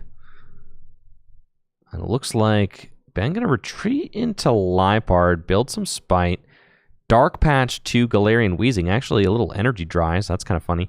And then Guzma up the Galvantula. Funny little roundabout way of doing things there. Get the energy off of the Spiritomb onto the Weezing, and then Severe Poison. Going to be doing 4 damage counters between turns because it is a juiced up poison attack from that Galarian Weezing. It's also got the neutralizing gas ability, which makes it so that all of the opponent's abilities stop working so long as it's in the active spot. So we'll see what Fran decides to do from this point. Energy, and then are we going to retreat to put the Float Stone? I feel like it's kind of like Float Stone. You really want to keep that energy attachment on the... You really want to keep that energy attachment on the Galvantula, I think. So you probably just want to commit the Float Stone to the Galvantula. It doesn't feel great. Unless that thing's got free retreat. Does that thing have free retreat? Am I tripping? I think it does. I don't necessarily... Oh, no, it does not have free retreat. All right, I am tripping. I think it's got a retreat of 1. And then that's just a Badoo item lock. Now, the crazy thing is that Fran's only supporter in hand right now is Raihan. But Ben has this Galarian Weezing leading the charge. And Raihan only gets triggered if a Pokemon was knocked out during the last turn. And right now, if if Ben were to use the Severe Poison attack to take a knockout, then it would not trigger Raihan. So that could be tough for Fran to overcome. Certainly.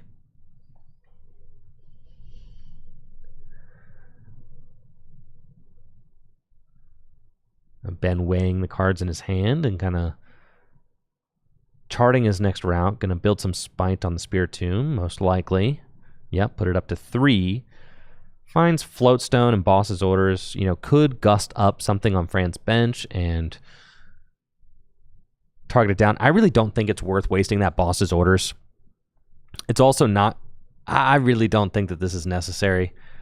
What,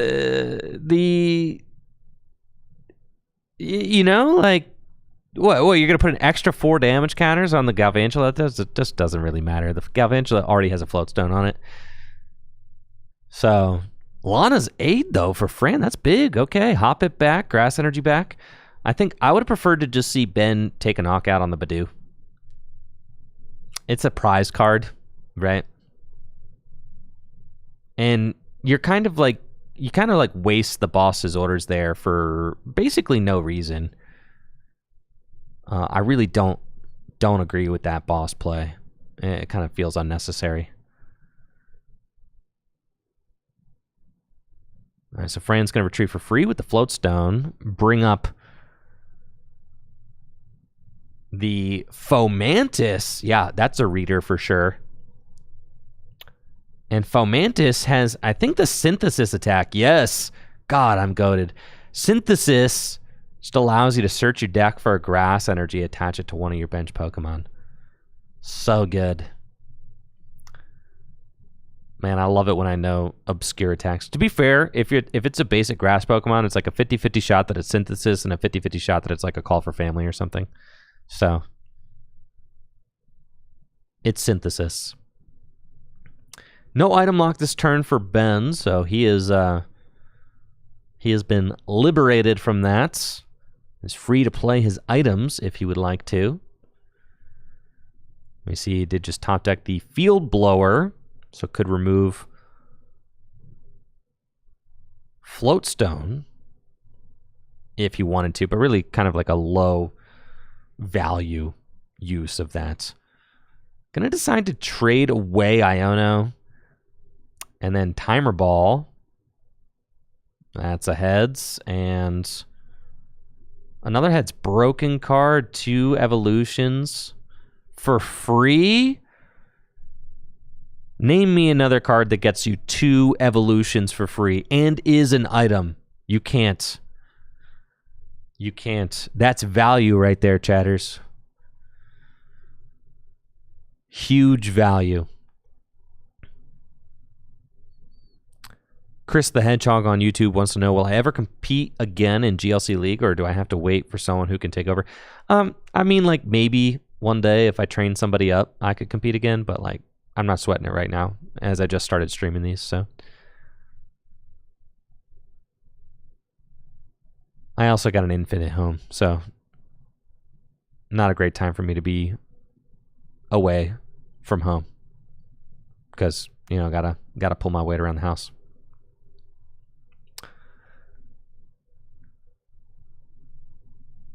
Now, this Fomantis, I don't know how much HP this Fomantis has, so is this thing getting bopped? I think it might be like 50 hit points. It is 60. Okay. So, will survive a Severe Poison. Ben decides to go with that again. The double colorless energy making its way onto the Liepard, that's strange. I do not agree with that either. I understand. I also think Ben is playing a little bit too conservatively, and I think that Ben should have just played that Iono instead of just trading it away and saying, like, I'm going to try and really stick Fran with nothing. Like, Fran will eventually get things going. The Iono is a very high value card. I mean, getting you 6 cards deeper into the deck is kind of crazy. So To me, I would have liked to see the double colorless energy get pinched and saved for like a Guzzlord eventually. And that energy on the Liepard, like I understand the Liepard can knock out Galvantula at this point, sure, but like, is that really what we're doing? We're gonna do 60 damage with the Liepard? Is that really what we're aiming for here? All right, Fran does have to retreat into Galvantula. Played Gladion this turn and to fish a card out of her prizes.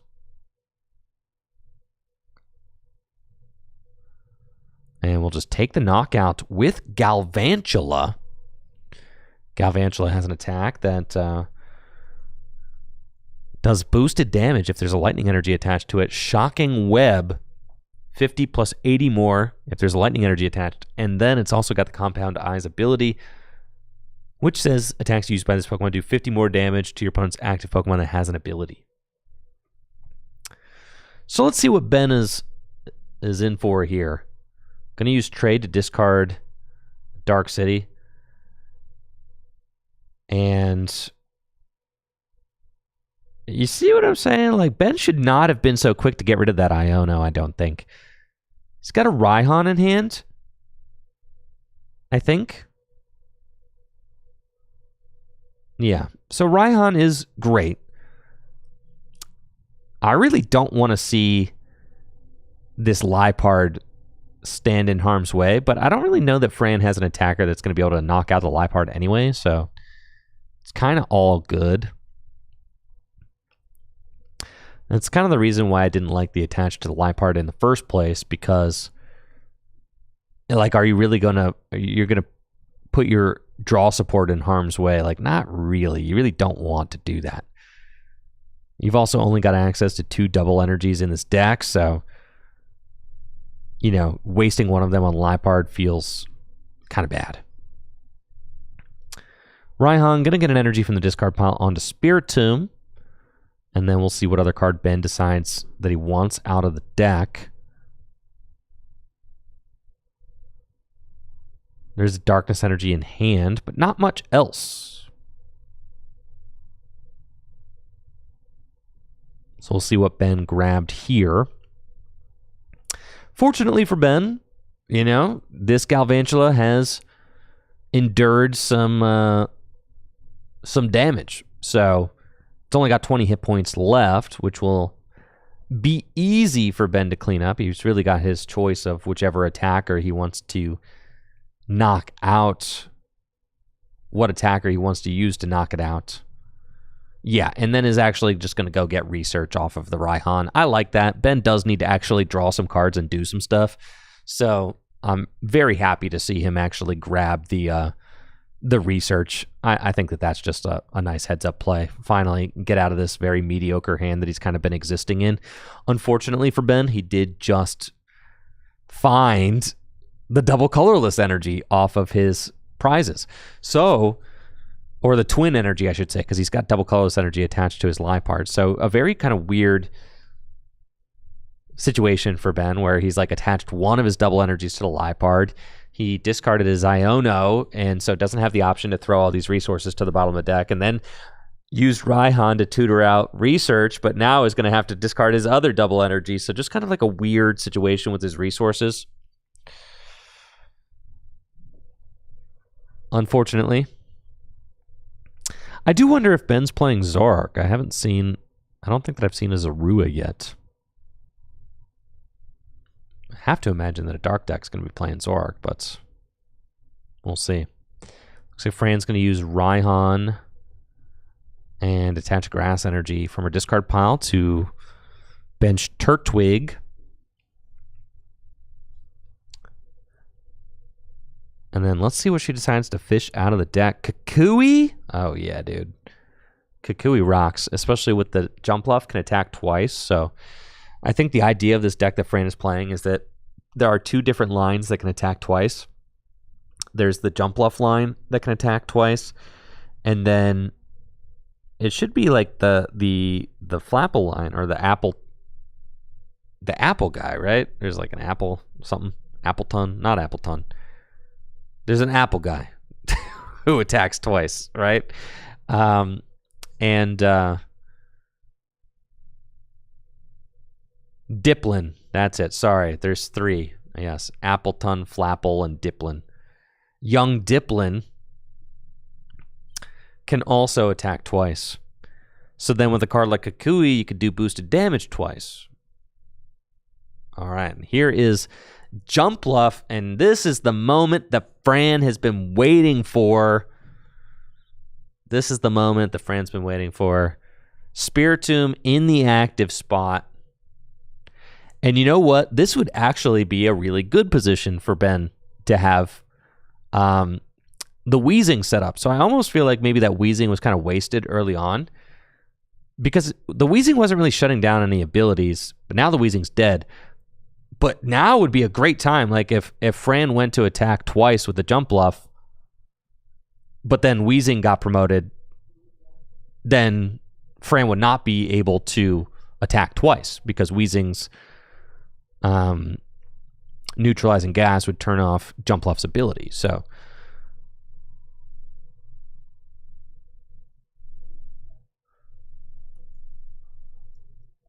the Jumpluff has the Fluffy Barrage ability. Says this Pokemon may attack twice each turn.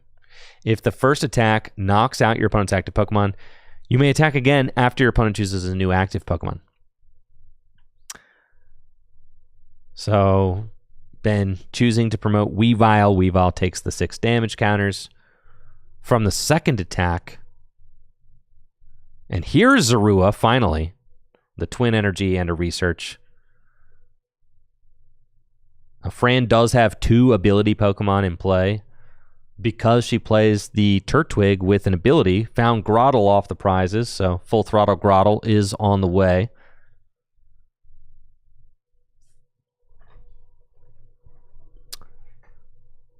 But this Weavile will be able to knock out Jumpluff with the Evil Admonition attack, which does 50 damage times the amount of abilities the opponent has in play. So really, that Turtwig there kind of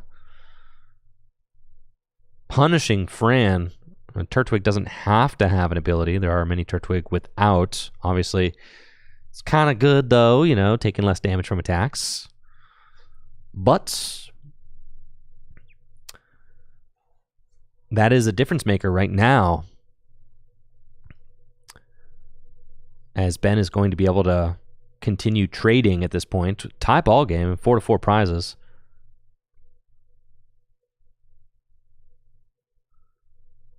Trade, going to discard Darkness Energy. Ben gets 2.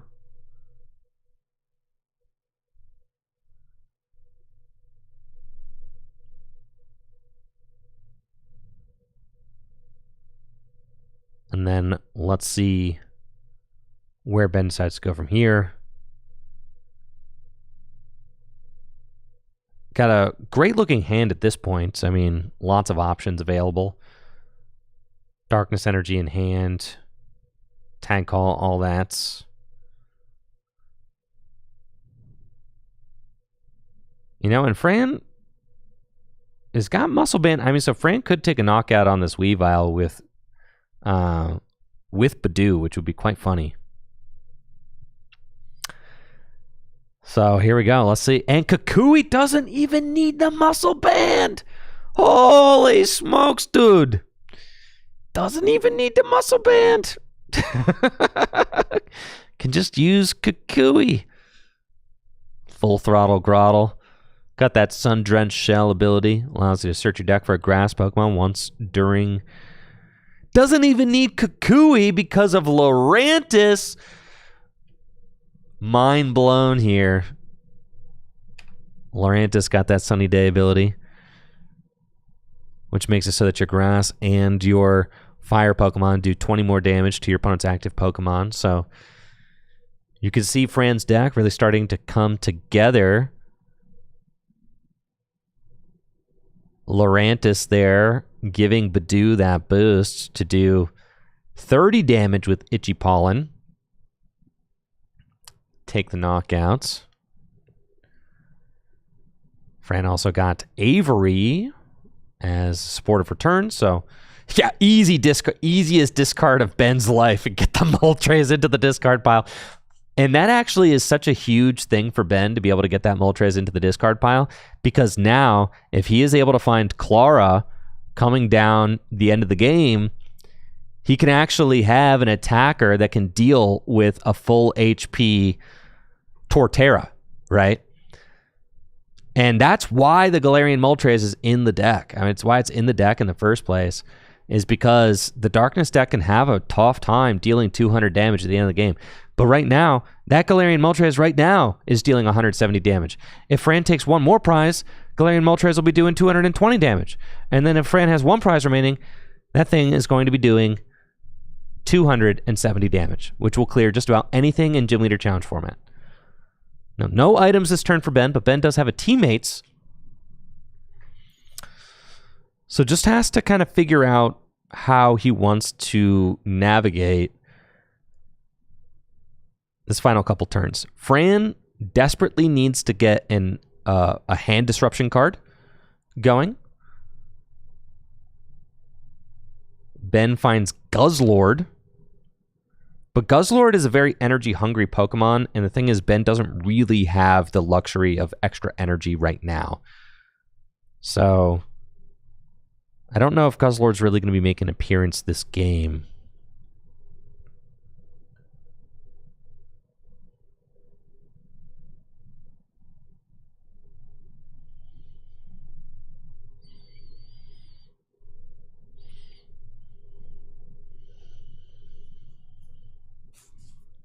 Guzzlord getting put down onto the bench, and then Ben's got a lot of supporters to choose from. I mean, Teammates is probably fine. Honestly, I like Teammates for Clara. I really like Teammates for Clara and Zoroark. Those are the two that I want. Now, hopefully Ben is playing the good Zoroark that knows stand-in. That would be my hope. Ain't no way it's Cynthia and Caitlin. I guess Liepard could take the knockouts. If Clara is in the discard pile, then I like Cynthia and Caitlin. I think Ben needs to be like looking for that Clara, wherever it is. Guzma, all right.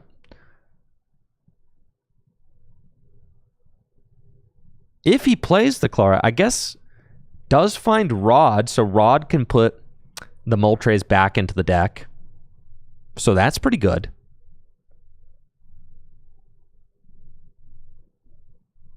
Either way, he just needs to be kind of figuring out how he wants to do this. I think I almost like the Dark Claw on Sableye. Take this knockout with Sableye. Like, spare the Liepard. I don't think you want to sack this Liepard. With the Dark Claw, there's a whole lot of options, because Ben could take this knockout with either the Zorua could also do it with Dark Claw. I don't hate that.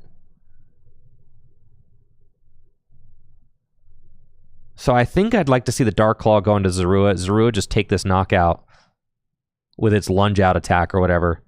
I really don't want to see that Liepard go down. So yeah, this is a good play from Ben.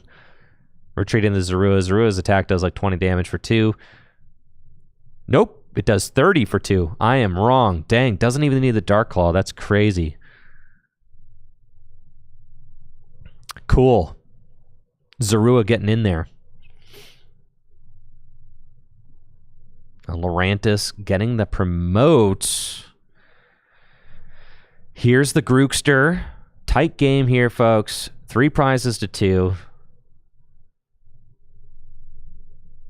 Grottle can use the Sundrenched Shell ability to go search for a grass Pokemon. I don't know if there are any grass Pokemon in Fran's deck right now.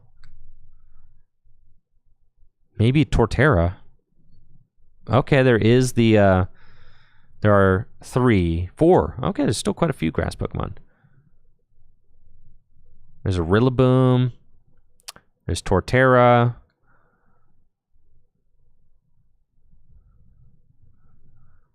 And Torterra getting the nod there. Makes sense. Now, Evo Press only does 50 damage. I shouldn't say only. Evo Press does 50 damage times the amount of evolution Pokemon you have in play, but right now Fran only has 2 evolution Pokemon in play. So Evopress is only doing 100 damage.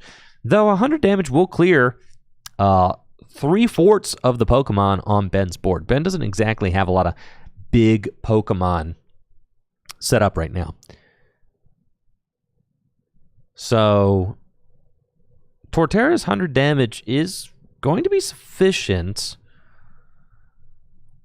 but she did promote Lurantis, which makes me wonder, where she's going here. Because she's got Escape Rope in hand, but if she uses Escape Rope and then Ben promotes Guzzlord, I don't know that that's going to be like an ideal situation. Lana's Fishing Rod going to get... It's like a Clara, but you could get 3 Pokemon if you wanted. You get any combination of Pokemon and energy back from your deck, up to 3. In any combination of non-rule box Pokemon and basic energy. Did I say Lana's Fishing Rod? Lana's Aid, excuse me. I think I called it Lana's Fishing Rod multiple times. No, that's Lana's Aid. Yeah, and then here's the rope. And Ben looking like he's just going to sack the Sableye. It's funny because Ben, technically, the way this works is your opponent has to send first. So, Fran sent the Grottle. Fran could have waited for Ben to fully resolve, but Ben did kind of look like he resolved it, but then when Ben saw the Grottle getting a promote, he's like, wait, should I not send up the... So, kind of a funny way that got resolved there. Technically, if you're playing Escape Rope the way it's read, your opponent is absolutely supposed to promote first, So that is something that you want to look out for. If you were playing Escape Rope, always wait for your opponent to fully finish resolving before you send up your Pokemon, right?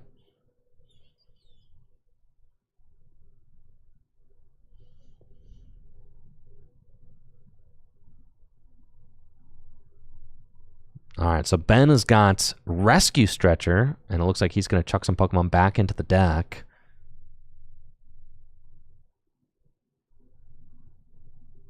Or maybe just recover the Spiritomb. I mean, either way is fine, right? Looks like he's potentially thinking about recovering Spiritomb, potentially thinking about shoving some Pokemon back into the deck. You should absolutely just get the Galarian Moltres. The Galarian Moltres needs to go back into the deck. That is the guy. He's the checkmate. Galarian Moltres checkmates at the end of the game, which is one of the reasons I've been so frustrated that people haven't been playing Galarian Moltres, because the card is just stupid good. If Galarian Moltres existed in any other color, it would be considered a staple in that color, I think. Because the card's insane. It literally accelerates energy to itself and does 270 damage. What? That card was so good it was played in standard. Yeah, not many GLC cards can claim that. The craziest thing of all is that the Moltres, at 3 prizes, the Moltres does 170 damage. So really, if you're comparing it to other cards, think of the Mewtwo that gets played in Psychic decks that does 180. It does 90 damage, but then it does 90 plus 90 if your opponent has 3 or less prize cards remaining. It's better than that Mewtwo, because it accelerates to itself and it ramps all the way up to 270. And that's the crazy thing about the Galarian Moltres, is that it answers anything in Gym Leader Challenge format. Very few cards can answer anything that the format has to throw at it, but the Galarian Moltres is one of the few cards in Gym Leader Challenge format that can truly answer anything. 270 damage is just a lot of damage, especially with the Dark Claw and the Muscle Band that the Darkness deck play. That means you can hit 290 damage. With Field Blower in the deck, you can remove any tools. You can clear any threat in Gym Leader Challenge format with a well-timed Galarian Moltres. So we see Ben now trying to figure out. Ben doesn't quite have everything that he needs in order to knock out this Torterra this turn. He's got, which, like, in a way, like, maybe he should have just sacked the Sableye, because then he could respond to the Torterra this turn. Right? But, like, now that there's Guzzlord in the active, I don't think that he can move the Guzzlord and get a fully charged Moltres down.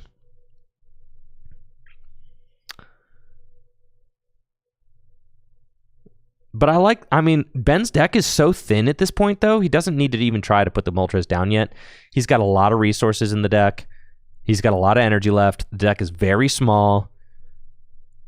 So, like, even if a hand disruption card were to get played,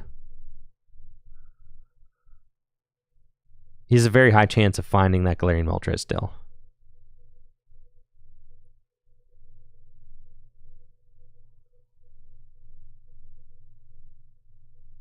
He's got Sneasel. He needs to decide if he wants to.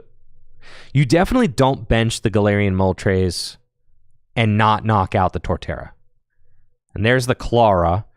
With the Clara, you actually can safely bench the Moltres. So I like this play. That's fine. And then you could actually retreat into. No, you can't. You can't retreat the Guzzlord. Guzzlord's got a retreat cost of 4. That's like the one thing about the Guzzlord. Let's say it would be cool to be able to disable it this turn with the Sableye, but that's not an option either. You want to build Spite on Spiritomb for sure. Hiding Darkness Energy can be a pivot, but you can't attach to the active and attach to a bench Pokemon. He doesn't have anything else to allow him to do that. So still hasn't attached for turn yet.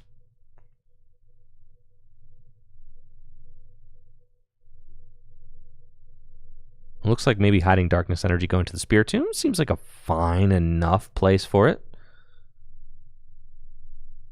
And then Guzzlord could just mill while it's in the active. So then you have to ask yourself, was the Guzzlord promote actually even worth it? Because it didn't actually do anything for... Oh, Guzma. Okay. Didn't know Ben had actually played a... I didn't... The turn had taken so long, I just assumed he had played a supporter, but I guess not. All right, so Spiritomb going to be able to lay waste to that Joltik, and Ben kind of setting up a checkmate board here.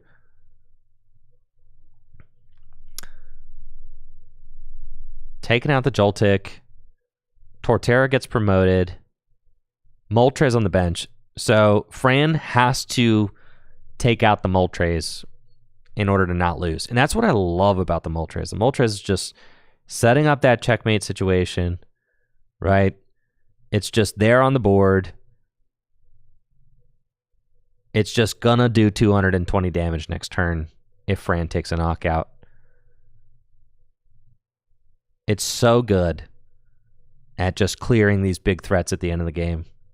It takes so much of the stress away of trying to, like, piece together some wacky combo to, like, do 200 damage. Thank you so much, Rorschach. I should know how to say that.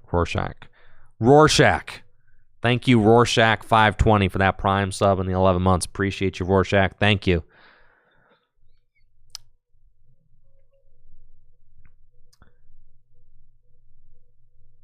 Like Watchmen? I know, I haven't seen that, though. I haven't seen it. So it's not a reference I know. I know, I've heard good things. I have.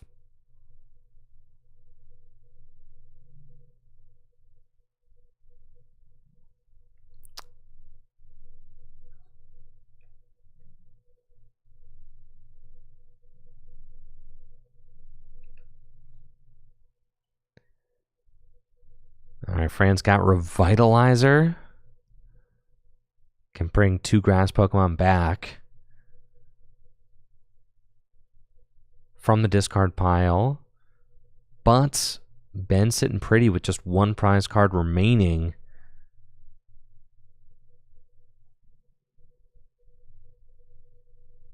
Looks like Fran's going for Joltik and Joltik. Did she get a second one? Yeah, and Galvantula. Okay.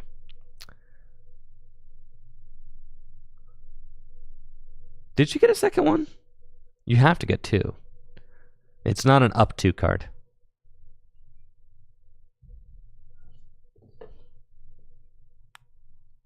Fran, you have to get 2 grass Pokemon off Revitalizer if there are 2. Fran has to get 2 Pokemon off Revitalizer. It's not an up 2 card. Has to get 2.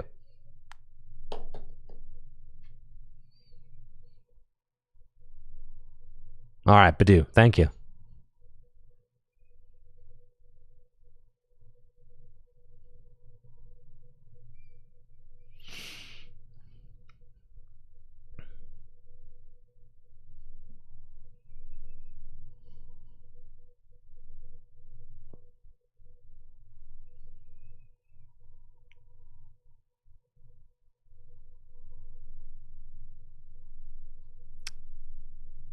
And this is the thing that I really like about the Darkness deck as well. Like, this was by no means an ideal game for Ben. It's kind of just like scrappily putting things together. But that's what the Dark deck does. It's got a lot of really good cards in it, right? So you don't really necessarily have to have a coherent game plan that unravels the same way every time. All your Pokemon in the deck are just so good that you can just navigate to wins off of that.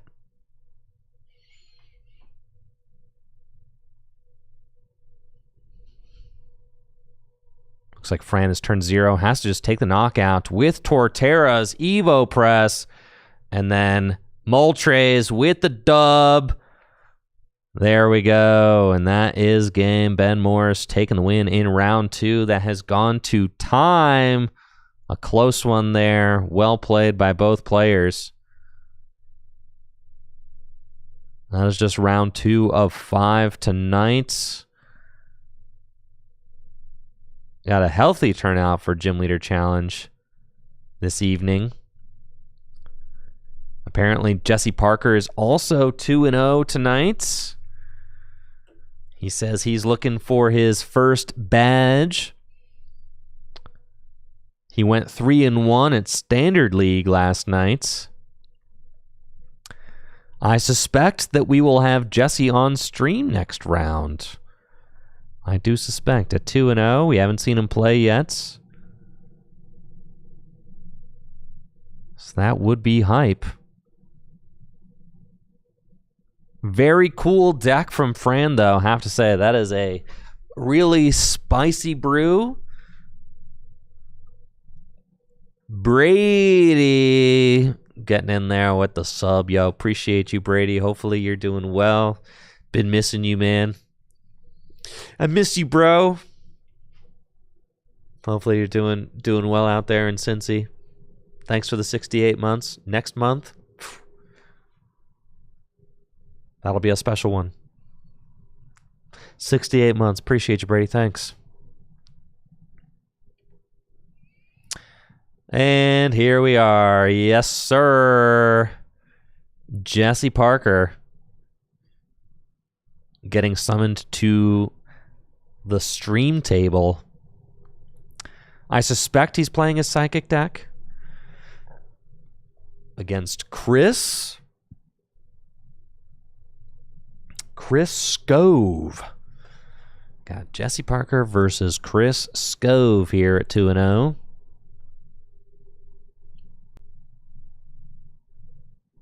Things are moving right along here. Gym Leader Challenge League tonight. If you're into the Gym Leader Challenge action, I've got a special stream coming up tomorrow. Going to be hosting Benjamin Morse, who you just watched play there, here in the new Tricky Gym studio. And we are going to be testing new Journey Together cards in Gym Leader Challenge formats. Going to try and refine some lists and figure out how the new cards play in Gym Leader Challenge formats. Going to be going live tomorrow at about 11 a.m. Eastern Time, so looking forward to that. I don't get to play Gym Leader Challenge every week these days, so anytime that I can have a Gym Leader Challenge guest on stream, that's a big win for me.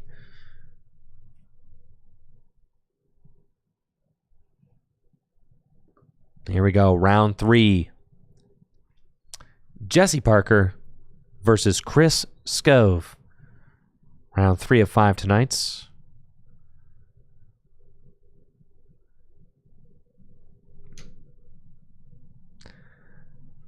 And let's see if Natalie is texting me how many players are in the house. Here we go. 24 players tonight. That's what's up. 24.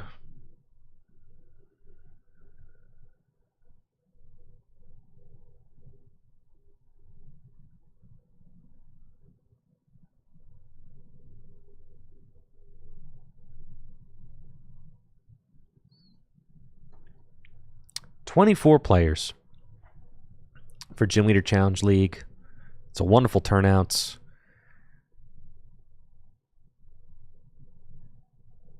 Let's see what these players got in store for us for our third round. Wow, that is a fire-looking opening hand from Jesse. If he's got a basic, he does not, though.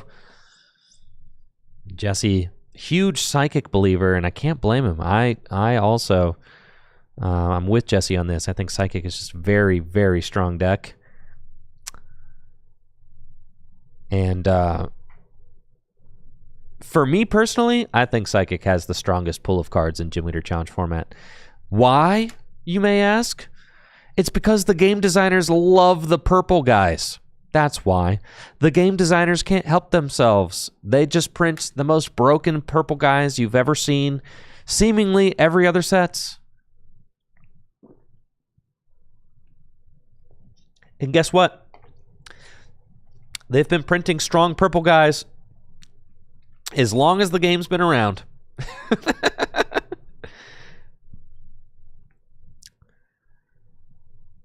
Jesse going first. Chris playing Dragon. Jesse's got Ball Guy in his hand. And Nest Ball and Level Ball. So really just a nice opening from Jesse. He's got the Cleffa in the active spots. And I know Jesse has been playing my Psychic build lately. And it looks like that's what he's got here. Okay, great. This is my Psychic deck. So I love this list. This list is broken. Man, I love every card in here. Why? Because I built it. Yo, thank you, Faux King Plays, for that Prime sub. I appreciate it. Yes. Jesse's been asking me, what changes ought to be made for the Full Grip Games Gym Leader Challenge 1K coming up at the end of March, and I'm not quite sure yet. So I do really like this list, but I am definitely looking forward to getting some more reps with it to see if we can hammer it out and kind of refine some of the rough edges, if there are any. I mean, there's a lot of really broken cards in this deck for sure. Yo, the turn 1 Woblock, love to see it. Jesse going turn 1 Nest Ball, Wobbuffet. Wobbuffet's Bide Barricade ability, just absolutely incredible. Makes it so that all non-psychic type Pokemon's abilities stop working so long as it's in the active spot. Now, Jesse using Level Ball is going to be able to go get a Ralts. That's pretty much exactly what you want. He's got Ball Guy in hand. Can use Ball Guy to go get Timer Ball. Timer Ball can go get Curlia. And also has Inkay in hand too. So really just a very strong opening. And that Wobbuffet is going to be able to shut down the Tatsugiri. So Tatsugiri has got the Attract Customers ability that allows you to look at the top however many cards in your deck, maybe 6, grab a supporter you have there and put it into your hand. But no attracting customers for Chris with that Wobbuffet in the active. No attracting customers, no calling for dragons with Gabites. None of that. And we're going to have to see what Chris decides to do. Does have a nice-sized hand, but Tate and Liza looking like the only attractive supporter here. Fighting Energy go to Gibble. And then maybe Tate and Liza. Does have Evolution Incense in hand, so like I don't actually hate just kind of holding this hand, and then use Evolution Incense to go guarantee the Gabite next turn.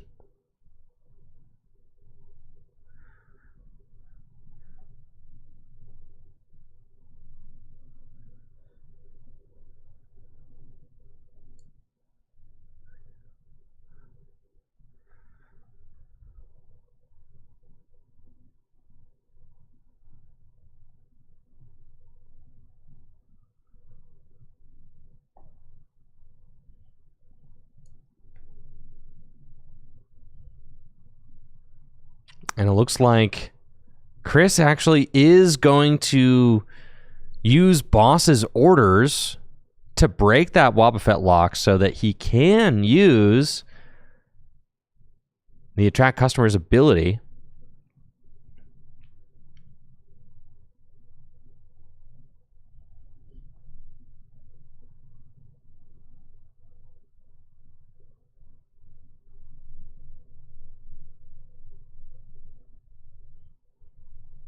Decides to go get teammates.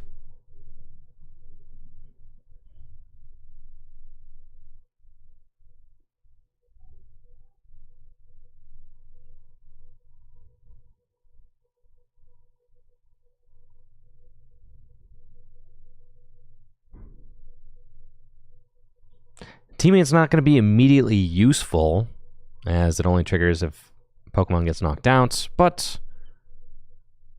a little bit of hand stability there for Chris.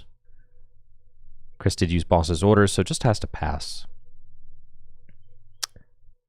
Now we'll see what Jesse decides to do.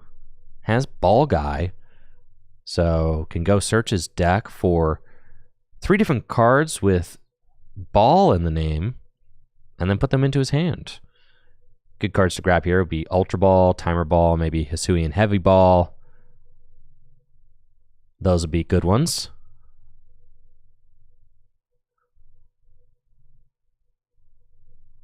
Now, for me personally, I like Ball Guy as a card, but I will only play Ball Guy in decks where I play Timer Ball as well, or Grass and Water, which both have like extra ball cards. So like Water has Dive Ball, Grass has Net Ball, but Timer Ball is kind of like the difference maker. For as many times as I've played Ball Guy, there are so many times where you don't actually have enough ball cards in your deck in order to warrant playing Ball Guy, but or you're in this situation where it's like you have to go get your stage 1s with Ball Guy, but like all you have in deck is Ultra Ball. And that is something that I've run into that situation like too many times. So Timer Ball is a card that I pretty much always play alongside Ball Guy. If I'm playing Ball Guy, gotta also play Timer Ball. It's just a situation like Level Ball doesn't get all your evolutions. I mean, there's not like, you know, like what if you need a Ball Guy for Gallade, you know, or something like that. So it's a situation for me where there's just so many times where I feel like the Psychic deck is going to pop off if I could just go get my evolutions. Timer Ball is just another card that helps to go find them. Refinement off the Kirlia draws Jesse 2 cards. And then Kirlia is a little bit of a fatty. You got a retreat cost of 2, so kind of an awkward situation there. Like, is it really worth it to bring up that Gibble with Lysander? It looks like that's going to be... No, you can't. You play Ball Guy. Jesse, you played Ball Guy. Cut it out.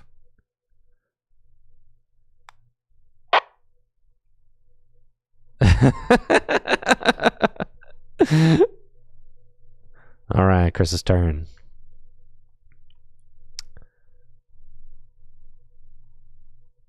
Yeah, so I've got a walkie-talkie up here. So if anybody makes a mistake or does a gameplay error or tries to cheat, I can put a stop to it instantly. All right, Chris got Evolution Incense. Gabite now online. Gabite has got the Dragon Call ability, which allows Chris to go search his deck for a dragon Pokemon once during his turn, put it into his hand. So Chris's decision to drag up the Ralts actually ended up paying off, as it broke Jesse's Wobbuffet lock and also got that Kirlia kind of stuck there. Now this next turn, Jesse will be able to evolve into Gallade. Gallade has the Buddy Catch ability, which is going to allow Jesse to search his deck for whatever supporter he wants once a turn.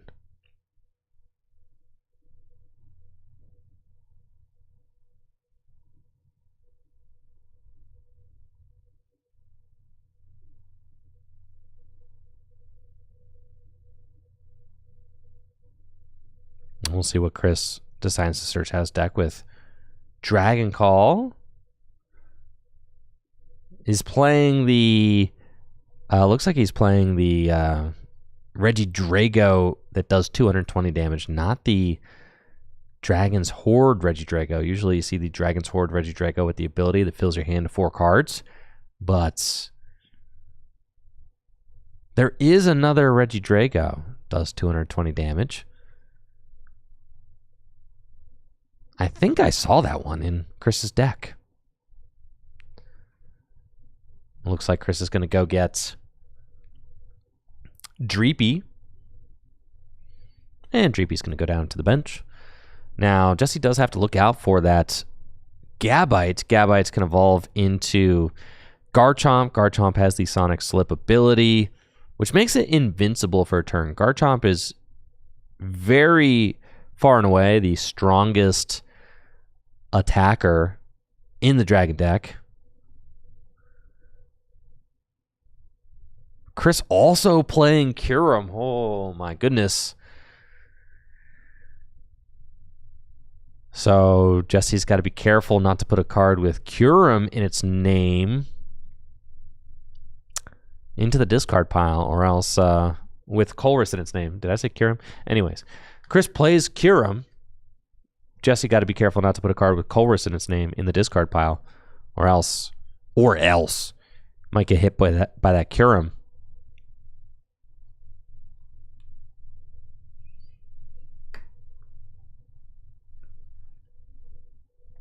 Chris has got Guzma off the Attract Customers.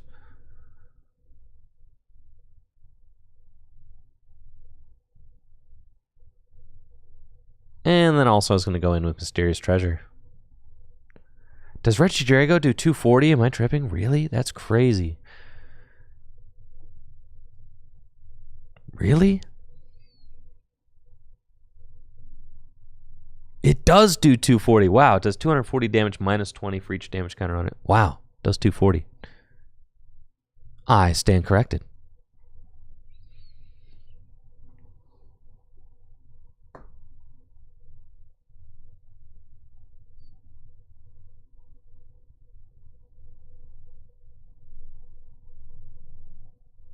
So Chris going to go get Druddigon off that Mysterious Treasure. And get a little bit more board stability. Water Energy to the Druddigon. I don't even think Chris played a supporter yet, has he? Did he play a supporter? I don't know. It was a long turn. Anyways, ball's back on Jesse's side. He's got a Refinement to use. I think you Refinement away the Evolution Incense, yeah. And then kind of make your decision from there. Got a Refinement before evolving into Gallade. Just get some card advantage. So yeah, Jesse looking like he's gonna do that. Refinements. And finds Guzma, but doesn't have any energy to speak of yet. So kind of has to get the energy flow going. Jesse going to evolve into Gallade, and then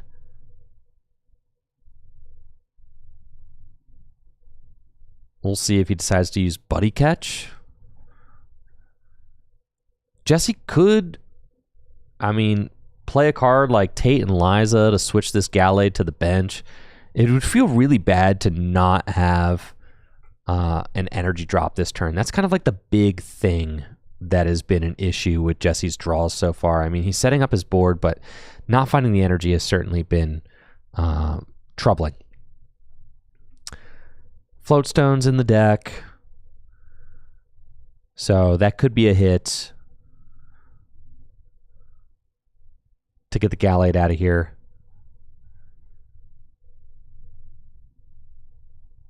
Lucamine. And I think maybe Jesse is just going to like drag up a Pokemon and stick Wobbuffet active with Guzma. I actually really like that play. If that's what Jesse's doing, then I like that play. Or Iono. Yeah, that works too. Okay. Just going to send this whole hand to the bottom of the deck, get 6 new cards. Wanted to thin Lucamine to the bottom of the deck with Buddy Catch. That makes sense. Jesse valuing getting that energy drop, which I think is really important.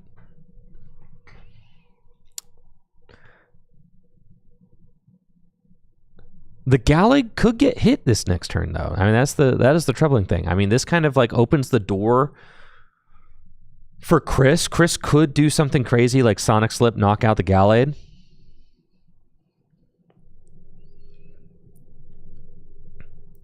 I like the Buddy Catch before the Iono because it protects the Lucamine. It sends it to the bottom of the deck. And then also thins the deck because Jesse's just looking for Floatstone and Energy, right? Those are like the 2 cards he really wants. And just has to pass with the Gallade active.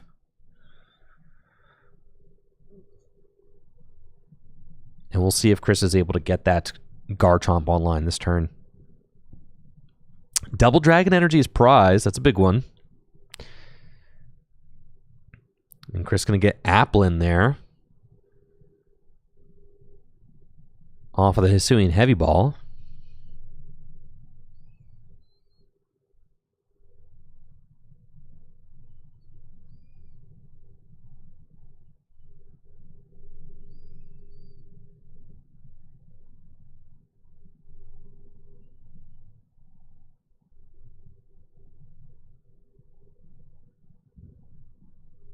And then he's got Colress's Tenacity in hand, got a Rainbow Energy in hand. I mean, just doesn't have the pivot card. Really just needs a card to move this Tatsugiri out of the active spot. I mean, there's an escape rope there, but can't take it off of the attract customers. Find Cynthia and Caitlin. That's not a card that's going to guarantee a switch out. In order for Chris to take this knockout on the Gallade, he would need to use Dragon Call. I almost think you probably should have used Dragon Call before you actually go for the Tatsugiri, because if Tatsugiri finds like Guzma there, then you're just in there. I think Jesse's kind of like very cognizant of the time right now. I mean, this game it's been taking a little while already. Nobody's taken a prize card yet. Time can certainly be a factor in Gym Leader Challenge, so needing to keep things moving along as the trades initiate. I do expect Jesse to start to speed up his play. As you can see, no cutting going on, just like that. Come on, let's go. That kind of mannerisms you could tell. And Jesse is aware of the time situation already.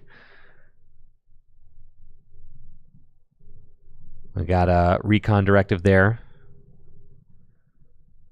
And a Nest Ball.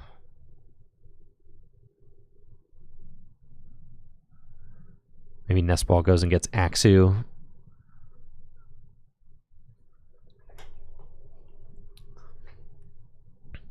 Yes, it does. Now this situation here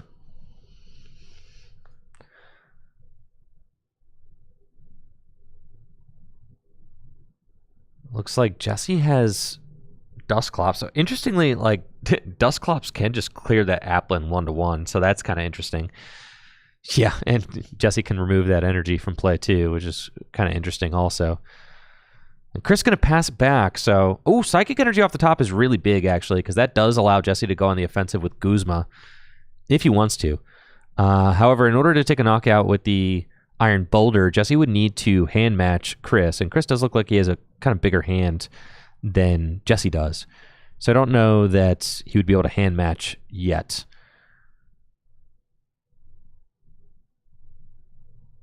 Yeah, Jesse is going to go 1-1 and just take a prize, so that's going to certainly speed things up.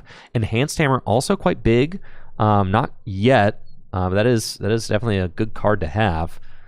Not yet, as there's no special energy, but that will be a very key card in this matchup, as the Dragon deck tends to be reliant on special energy.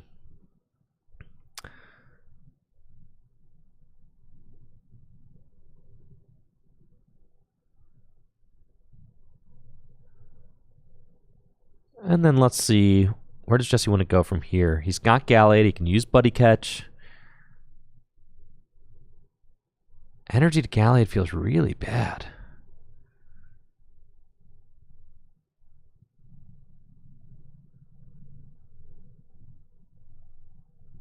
And are we just going to research and hope for the Floatstone?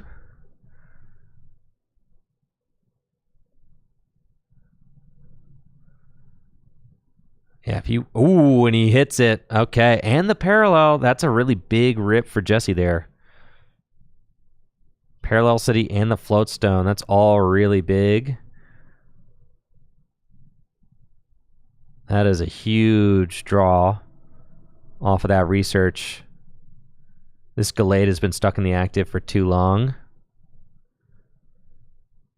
Letting that Enhanced Hammer go definitely hurts a little bit, but it's all right. Just going to search out Raihan. I do expect Jesse to kind of just send the Wob up this turn.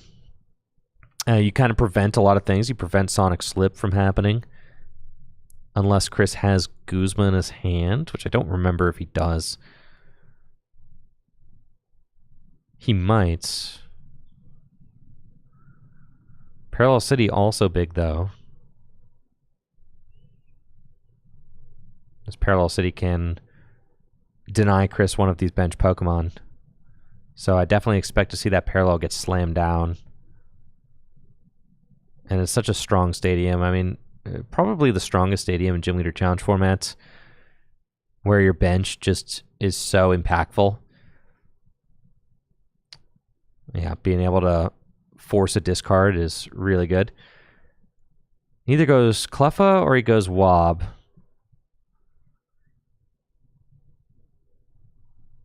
I think Wob is the choice, and I agree with that on Jesse's part. And that's a pass. So we'll see what Chris has got in store. No abilities.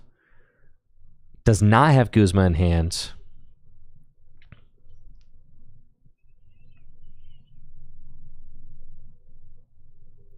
So has to go with Colress's Tenacity. Colress's Tenacity allows Chris to search his deck for a Stadium and a Special Energy card.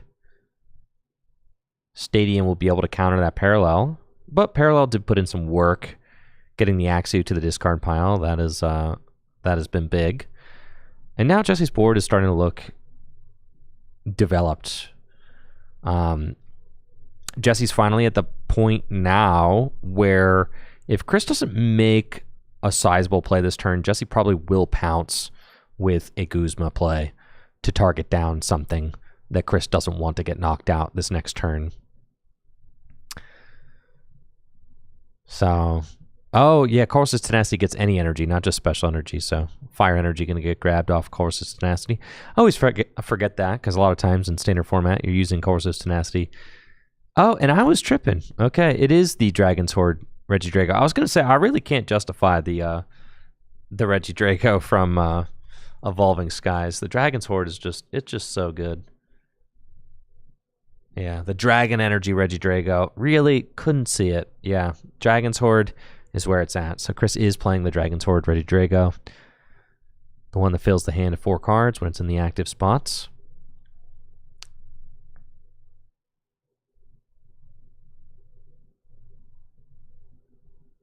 Fire Energy to Druddigon. And has to pass. No abilities. All right, so now Jesse does have everything he needs to knock out that Gabite in his hand right now. And I think that that's probably got to be the key play. That's got to be what Jesse has to get his eye on this turn. The Gabite is the biggest problem on Chris's side of the board. Gabite can evolve into Garchomp, and Garchomp can use the Sonic Slip, right? And Garchomp does 160 damage, knocks out everything in the Psychic deck, and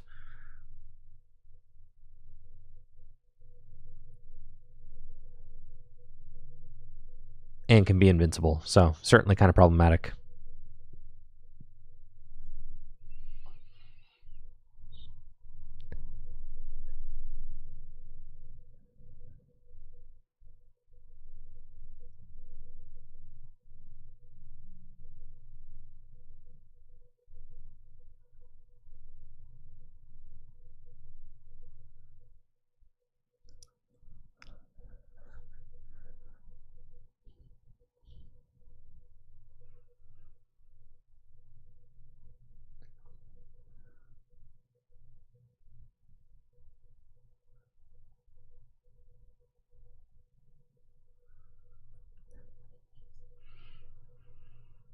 No way.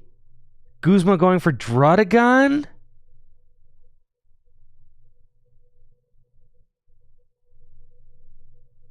Not the Gabite.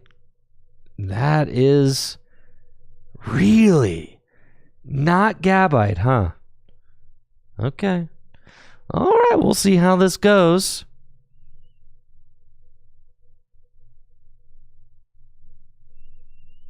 Yeah. I don't know that I agree with this move on Jesse's part. I think using the Guzma to take out Gabite, I think would have been the better play here. If Jesse goes on to lose this game, I will certainly hound him about that decision. Yeah. It's always Gabites. Yeah, there's the chomp right there.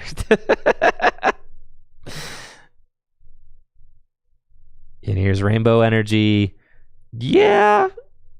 The Garchomp, Sonic Slip. Yeah. So now the thing is Jesse has forced himself to have to play a Gust card this next turn. I really didn't like taking out. I mean, yes, he was chasing the energy. I get it. But you've also pigeonholed yourself. You've pigeonholed yourself into pretty much you have to play Boss's Orders this next turn. And your Gallade's going down, right? So what you going to do about that? You can't use Gallade to go get Boss's Orders. So I really don't like this line from Jesse. I mean, you kind of have to... You have to take the Gabite when it's there. It just feels like such a missed opportunity. And now, Chris has got Garchomp. Garchomp activates Sonic Slip.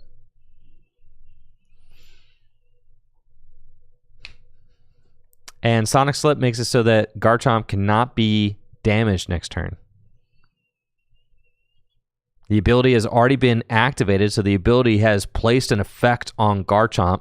So now that effect cannot be removed from Garchomp unless Jesse were to play a card that removes effects from Pokemon. And the easiest way to remove an effect from a Pokemon is to put it onto the bench. So Escape... no, but that wouldn't remove it. No, Escape Rope wouldn't. No, never mind. Yeah, because it'll just be invincible on the bench. Because you can activate Sonic Slip on the bench. So yeah. The only way would Pokemon Ranger cancel Sonic Slip? I think Pokemon Ranger is like it, right?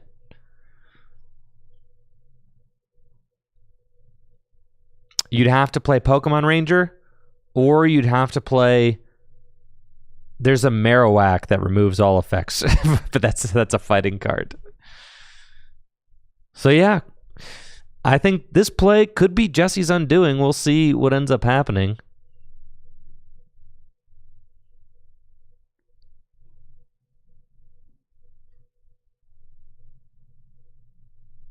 God, Jesse's got Colress in hand. Hopefully he doesn't play the Colress. Chris, I don't know if Chris has revealed the Kyurem yet, but...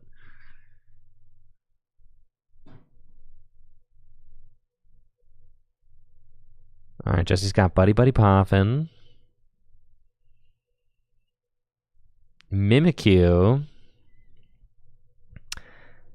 Did Jesse just forget about Garchomp? Like, it's possible Jesse doesn't play a ton of Gym Leader Challenge. It's possible that he just didn't know about Garchomp, I guess. Is Pokemon Ranger the effects of attacks? No, I think Pokemon Ranger removes all effects on Pokemon and players. So Ranger would remove it. All right, so Jesse just has to kind of sack this turn. You just... Now, fortunately, the one thing Jesse has going for him is that... Uh-oh. Uh-oh! Uh-oh, folks. That is a Colress going to the discard pile. Uh-oh. We are in trouble here.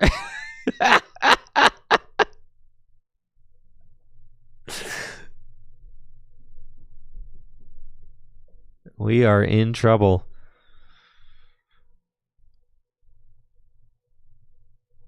Jesse needs to play Lusamine to get the Colress back post haste.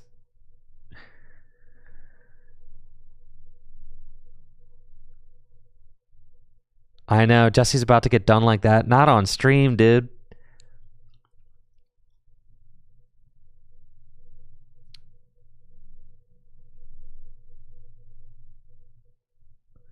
I guess with Wobbuffet active...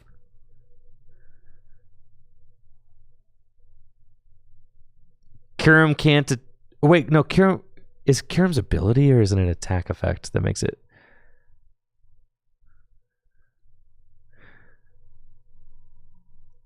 Yeah. It's an ability. All right, so... Kyurem can't actually use its Plasma Bane ability so long as Wobbuffet's in the active spot.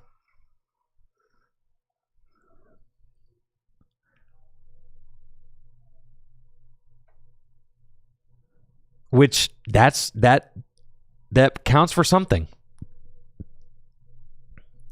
Now apparently, yeah, Jesse got Kyuremed, I think Jesse said that there was a Kyurem play. Yeah, that yesterday he was dealing with.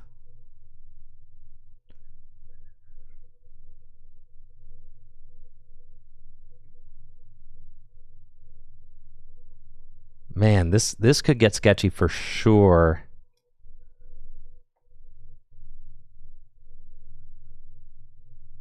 The Kyurem back would go nuts. Luxurious Cave to the Boulder.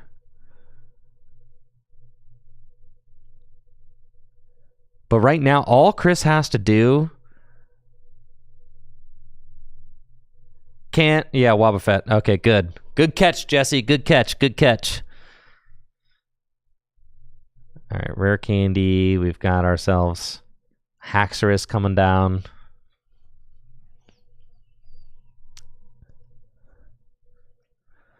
Aurora Energy to Haxorus. Jesse just needs to Lusamine the Colress back this turn. And then he's fine.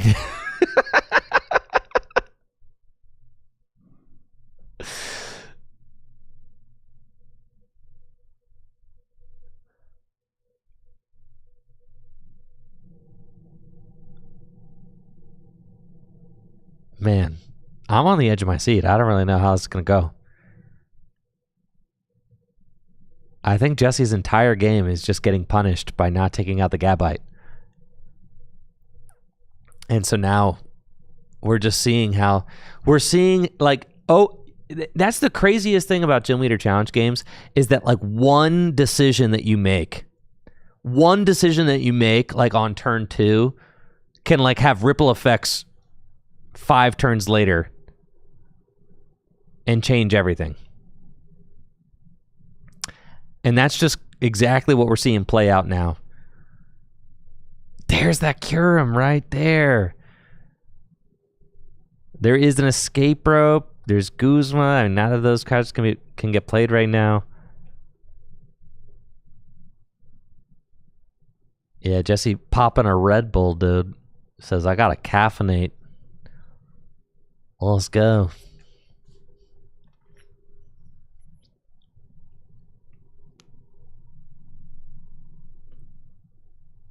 All right, Chris can use Colress's Tenacity just to get fire energy.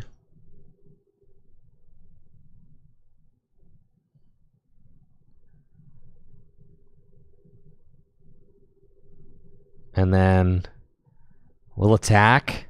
Guzma gets discarded.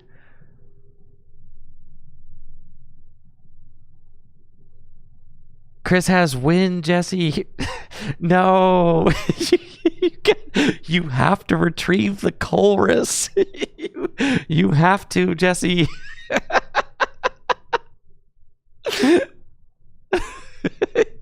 No.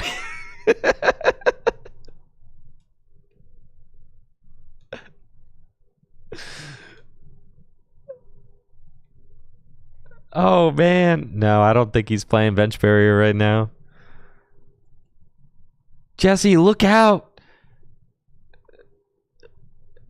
There's a train coming your way, man.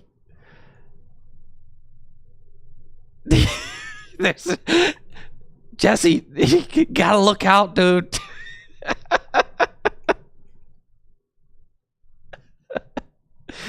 Not like this, man. Not like this.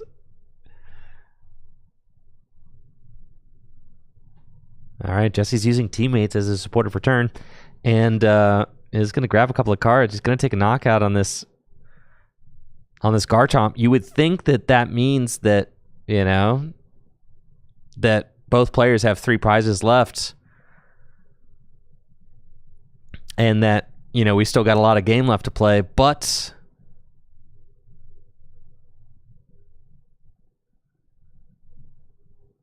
Kyurem awaits.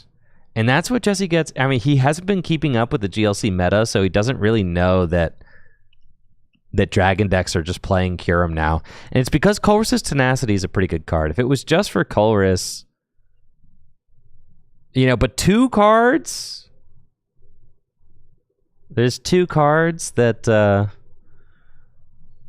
can trigger Colress's, or trigger Kyurem's Plasma Bane ability. And all Chris has to do is get that sucker into the active spot with an energy, and he wins the game. Can he do it? Here goes Tatsugiri. Guzma and Hala. I don't think that's going to do it.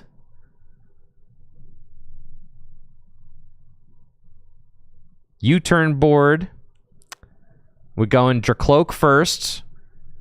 If you find the Kyurem, it's just instant. It's golden goal, instant win. Find the Kyurem, it's over.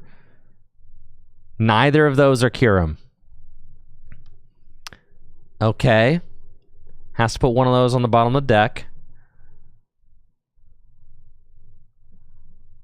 And then I think the only supporter in hand is Research right now, so that's not helping. There's the Kyurem. There's Ultra Ball. There's Raihan. Raihan will do it.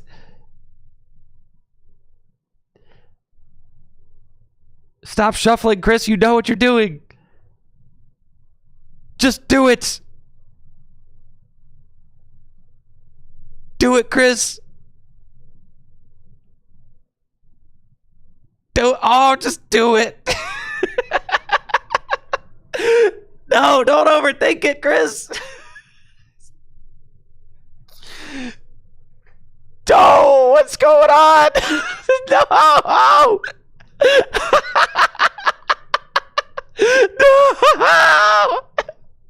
No.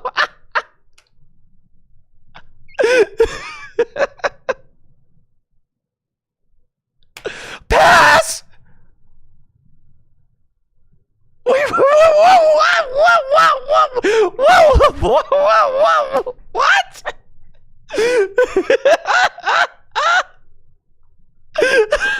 Whoa! Whoa!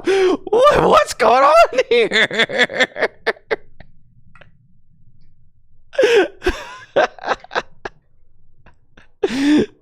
Yo, this game's getting crazy.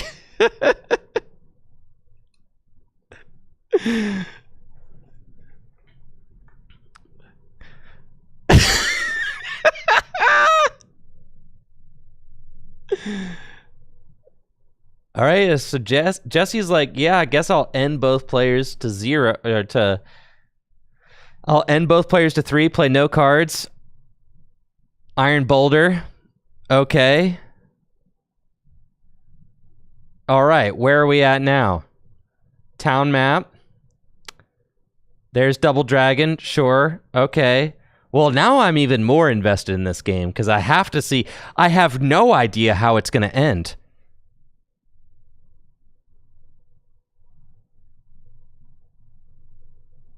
All right, tag call. Guzma and Hala. Okay.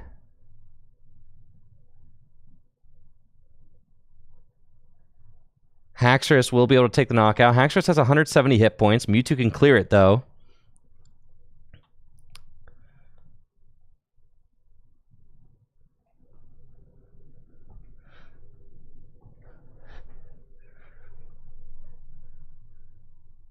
Haxorus will not take 2 prizes on the boulder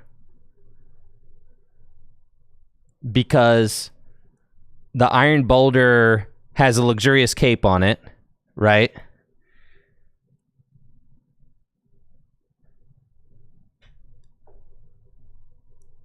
Knocked out by damage from it. It's an effect, yes. So it's only 1 prize.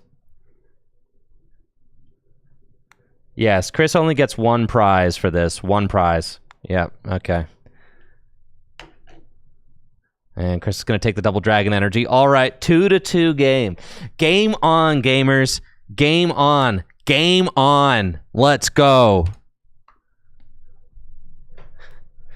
Game on. God, I love League Night, dude. League Night's crazy.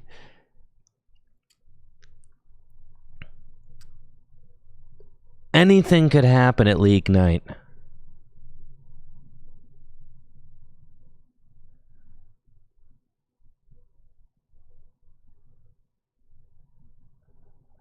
The Mimikyu! Yo, the Mimikyu gonna get in there with the copycat and take the knockout because of the special energy. That's crazy.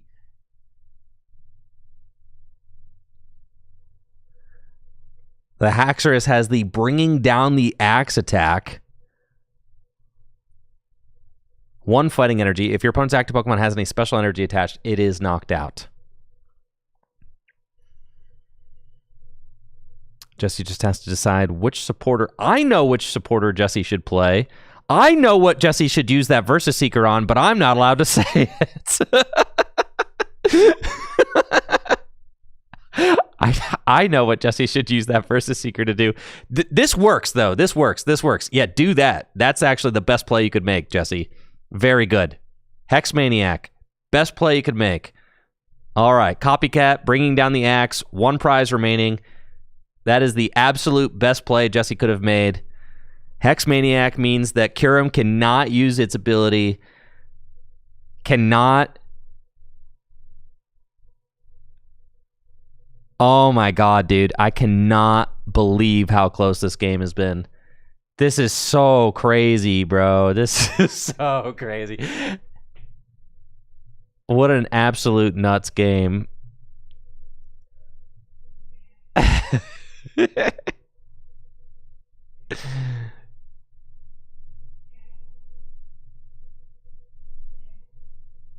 Okay. Yeah, Chris has got the Double Dragon energy, but I don't know that he's going to be able to Double Dragon his way out of this. That Mewtwo is there on the bench. Limit Break does 180 damage right now.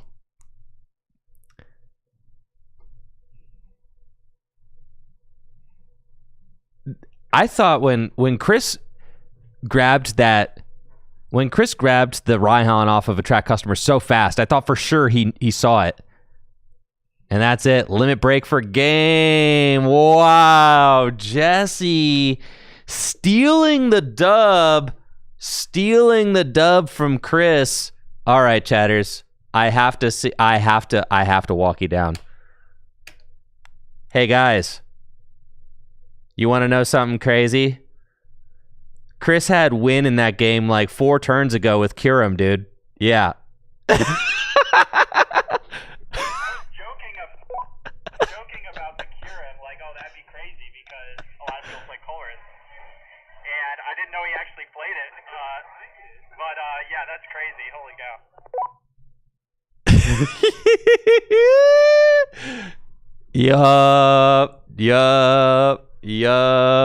Yup. All right. I don't think Chris saw the play. I just don't think he saw the play with the Raihan. Because all he had to do is he had to Raihan and put the energy anywhere to go get Kurum, right? Because Raihan's a search card. So that's all you had to do is play Raihan, put the energy from the discard pile on literally anybody, and then go get yourself Kurum, bench the Kurum, attach an energy to it, boom, Trifrost, 3 prizes, game over. So that, shoo-wee. Yeah, that was crazy. That was crazy. Man, Jesse. All right, Jesse up to 3-0 with the Psychic deck. Unlikely, but he is there.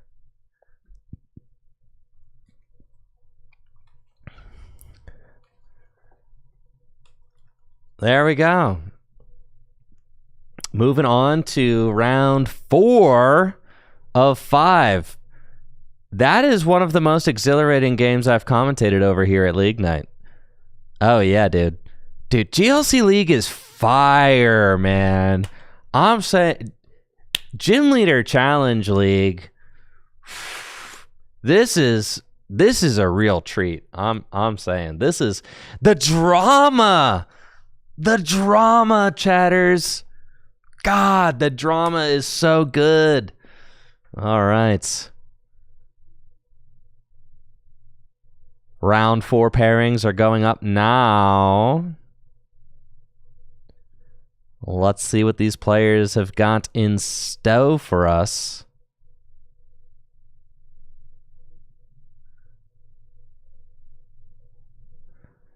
Oh, baby. Dark Mirror. A Dark Mirror. 2 of the handsomest gentlemen here. Ben Morse is 2-1. So right now, the top tables are looking like Craig is 3-0 versus Ben Morse at 2-1. Jesse is playing against John, and they are both 3-0.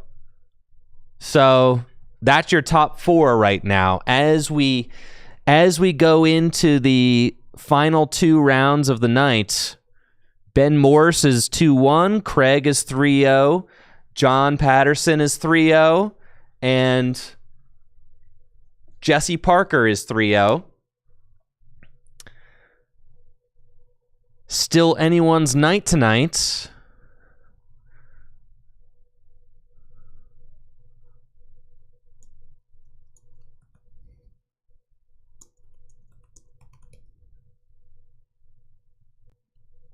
Excited that we're going to get Craig on stream.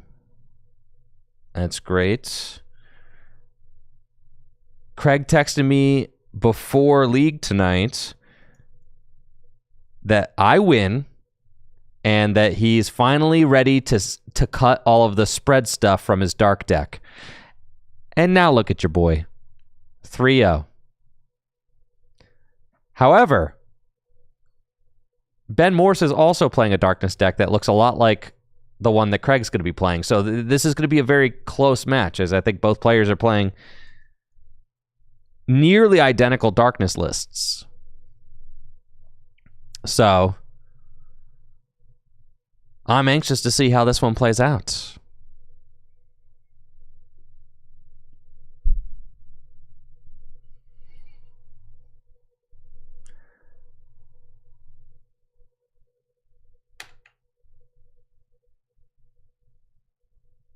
Yeah, I mean, this is probably, I want to say this is probably at least a 56 card mirror.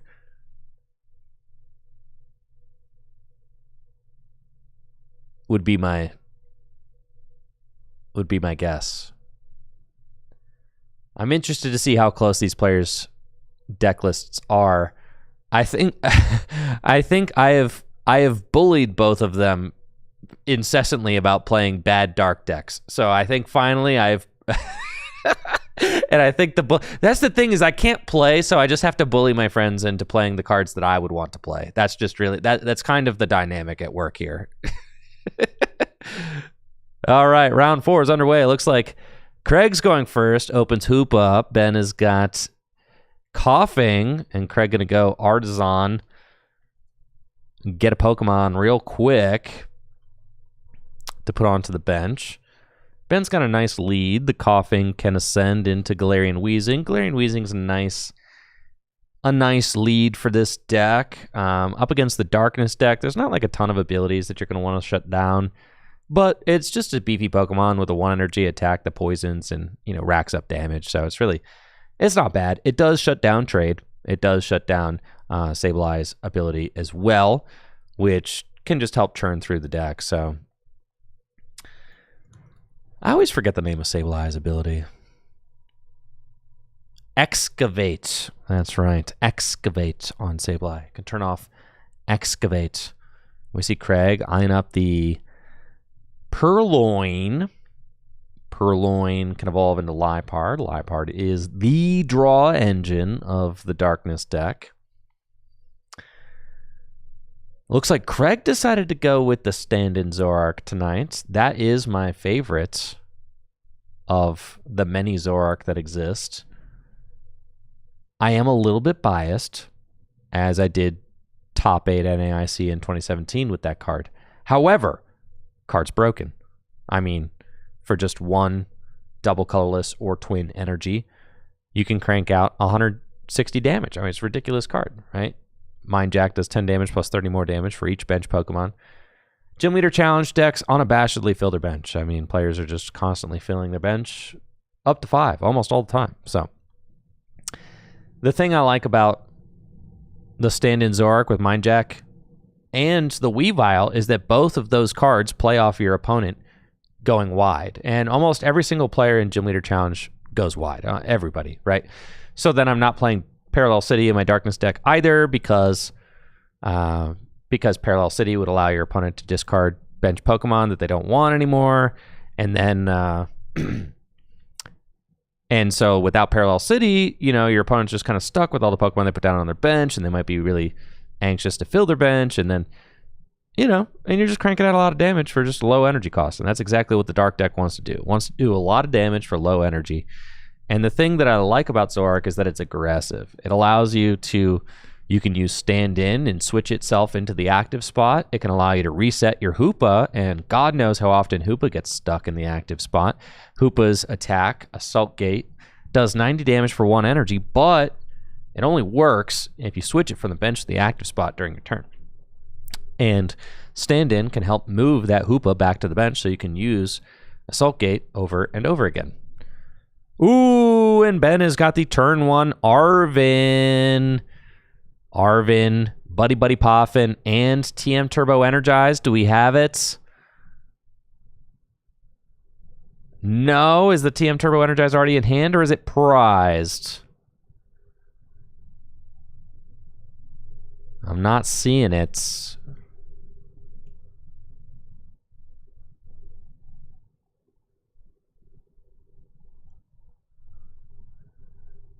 Buddy Poffin and Floatstone. TM Turbo Energize already in hand, so Buddy Poffin going to go get Spiritomb and Purloin. Spiritomb going to build some Spite. Dang, and there's the TM Turbo Energize. And this is a pretty ideal turn 1. I think the major differences between these players' lists might be that Ben Morris is playing... Oh, going to Ascend first. I actually don't mind this play at all. You ascend into Galarian Weezing, you turn off Liepard, and then you can TM Turbo Energize next turn. I mean, that's a really heads up play from Ben.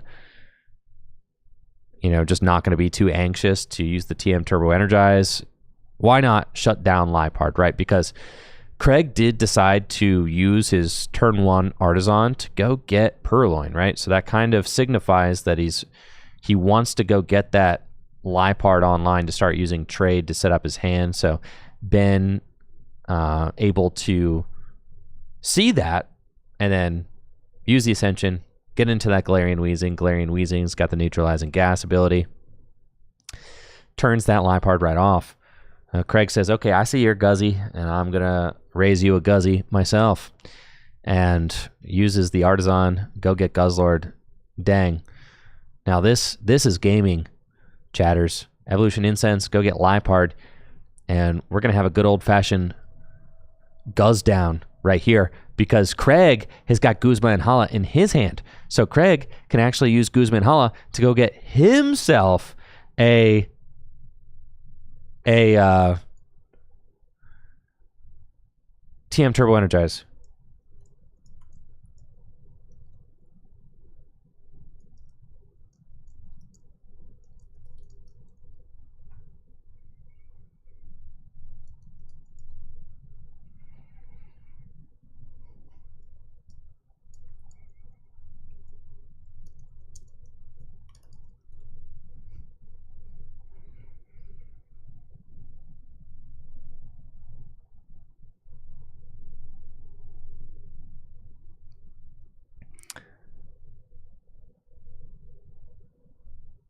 Looks like Craig is going to use Guzma and Hala to discard Ultra Ball and Darkness Energy. And can go get himself a Stadium, a Tool Card, and Special Energy. And that is going to put some pressure on. I mean, that will allow Craig to really start setting things up. Looks like he's going to get Parallel, Twin, or Double Colorless, whichever. And TM Turbo Energize.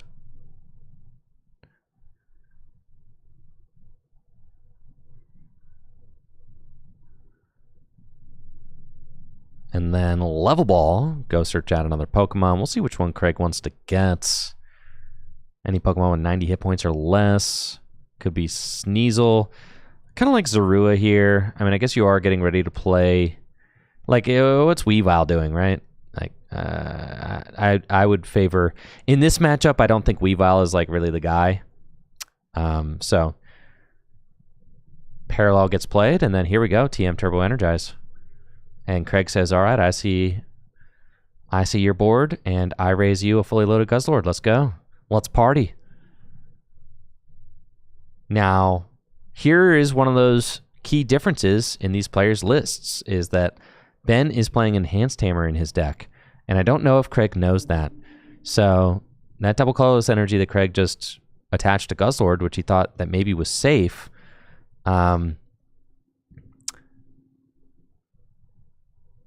is not actually safe, because Ben's playing Enhanced Hammer. That is one of those few card differences. Yeah, that Enhanced Hammer.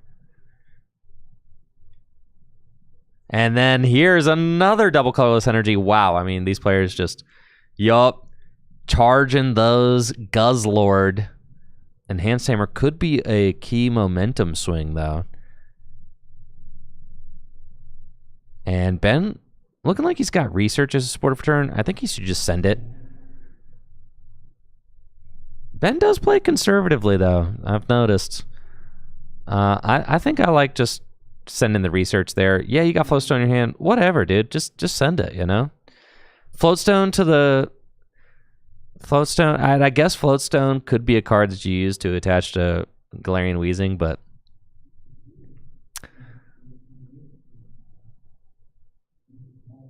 But Research, though. 7 new cards? 7 new cards? 7 new cards? I guess I see it. All right, Ben can attach the Floatstone to the Galarian Weezing, and you can't attach the Floatstone before the Research if you're going to use TM Turbo Energize. So it's fine. It's fine. It's fine. It's fine. It's fine. I understand the hold. But next turn, that research is going to go crazy. We got Cynthia and Caitlin from Craig. Going to get back the only supporter in the discard pile, Guzman Hala, and draw 3 cards. Iono, Luxurious Cape. All right, that's a difference between these players' lists for sure. Where Ben has Enhanced Hammer, Craig has Luxurious Cape. Craig also running Parallel City. And I don't believe Ben is running Parallel City.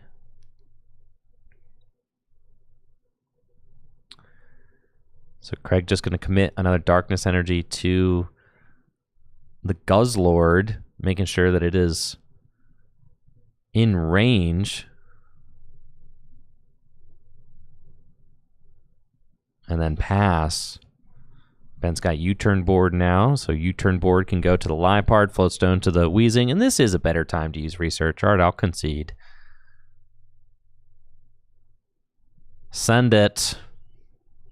7 fresh cards and a trade. Ben's really going to get a ton of setup going here. I mean, 7 new cards off research. Build Spite on Spiritomb, and then trade can discard 1 more card from the hand and go get 2 more cards off the top of the deck. I mean, so just a ton of draw. And Craig has been unable to use his own Liepard so far this game because of that neutralizing gas ability. We see that Ben's board is just looking fantastic. Galarian Wheezing, allowing Ben the time to just set up that Guzzlord perfectly and start the game off with a 2-prize take. I mean, that is just as good as it gets. Red Banquet, 120 damage, and whenever you take a knockout with Red Banquet, you get to take an extra prize card, so that's a double prize take with the Guzzlord. Craig promotes Sneasel, and we'll see where he goes from here. He's got Beast Ring in his own hand, which is interesting. So could use the Beast Ring to get an extra energy onto this Guzzlord so that it can actually attack. But a weird spot because, because the Guzzlord doesn't knock out the Guzzlord, right? So like it's weird. Guzzlord does 120, so you can't actually do that. But you know who does knock out Guzzlord is Weavile, right? Because Ben does have 3 abilities in play. He's got Trade, he's got Spiritomb, and he's got Wheezing. So, Craig, if Craig can find Weavile, then Weavile can KO the Guzzlord, which would put him in a pretty good spot. So we're going to see if Craig can actually find this Weavile this turn. Luxurious Cape to the Guzzlord. And then you got to go Iono. Trade first? I guess, because you could find like teammates. I suppose. I like Field Blower here. You know, get rid of the Floatstone and the U-turn board, and then Iono them to the and the U-turn board pops to the hand, but at least you put it at the bottom of the deck. I think that's fine. I think removing that free retreat there would have been pretty good.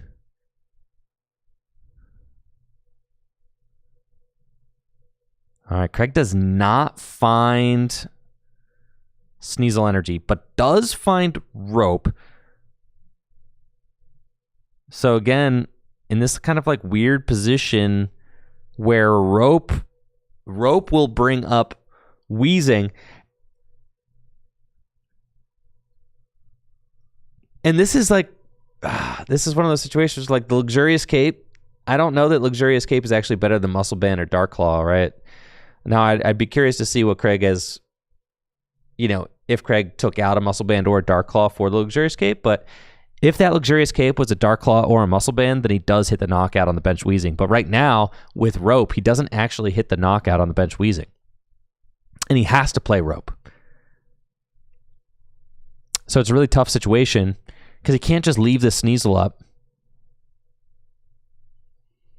And this is why I think he should have saved the maybe save the trade for after. I mean, I guess you could have maybe done a little bit more of a dig with the excavate trade. But I suppose he could have hit Raihan off of the Liepard, so I see it. You know, you hit Raihan, hit teammates, something like that. Craig, is that Alana's fishing rod? Holy moly, there's Alana's fishing rod. Okay, I guess we could luxurious cape again, sure.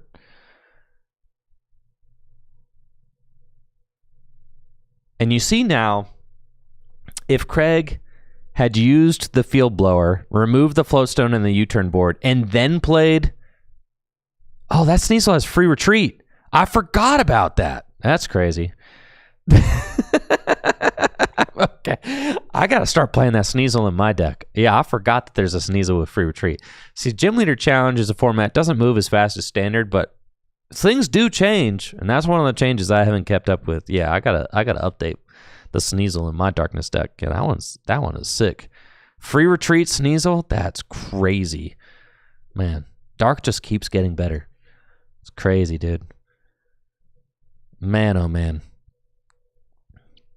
So Red Banquet for not a knockout. And now we see where Ben goes from here. Luxurious Cape on the Guzzlord. But Ben's got Field Blower in hand. So can remove it, but I don't think that Ben actually has the technology to take a knockout on this Guzzlord this turn.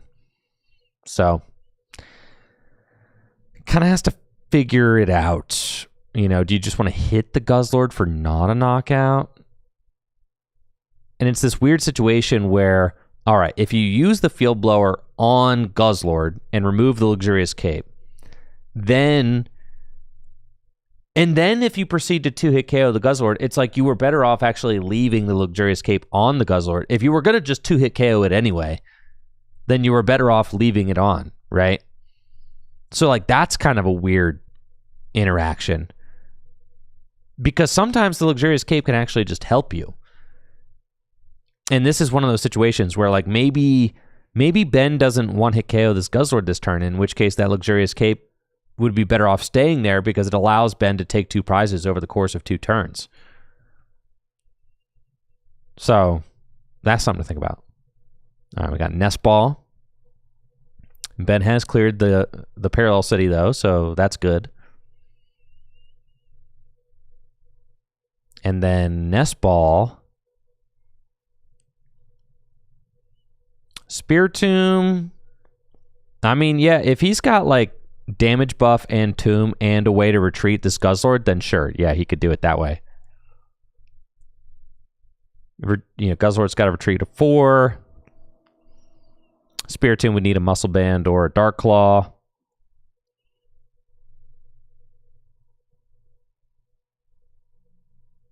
Because it's doing 130. With a Build Spite, it'll be up to 130. Spear Tomb does 10 plus 30 more for each damage counter on it. So 130. It maxes out at 160.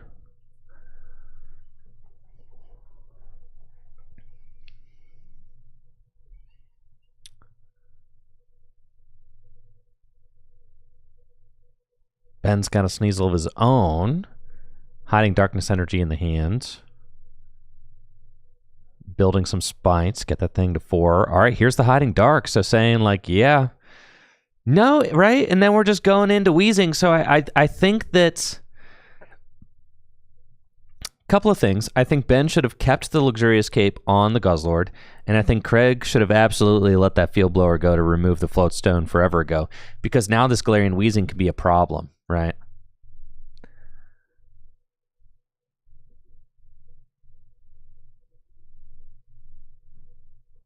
All right, I think Craig kind of has to take... Oh, he's got Rope. Rope is really, really good here.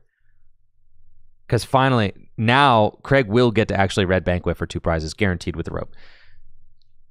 So that's huge. Thank you, Juan the Barber, for that Prime sub in the 3 months. Yo, appreciate you. Thank you so much for the supports.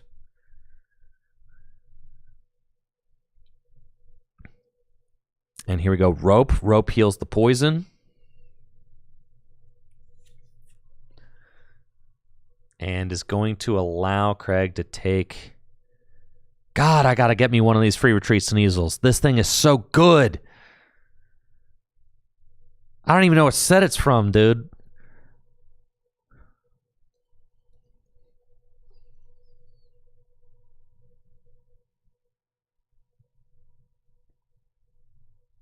Prismatic Evolutions. No wonder. No wonder I didn't open any. I opened one ETB for the video. And those cards were for Full Grip Games. They weren't even mine. So, yeah, no wonder I don't know where that Sneasel's from.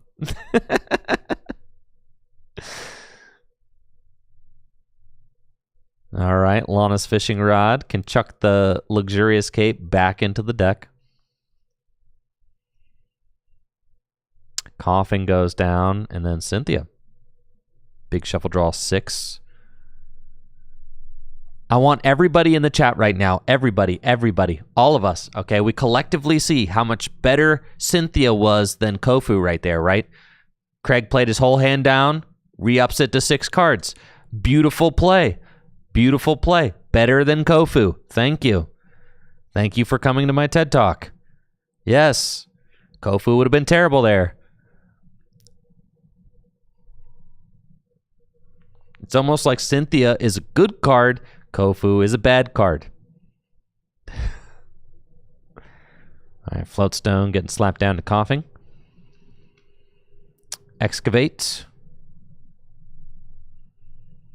And then Trade finds Weavile.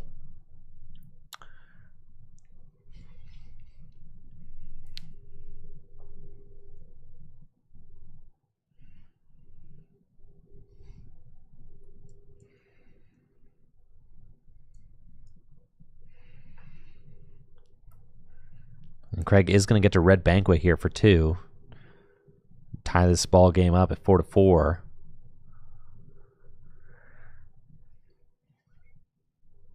And that's when things get interesting, right? Ben's going to be a step ahead.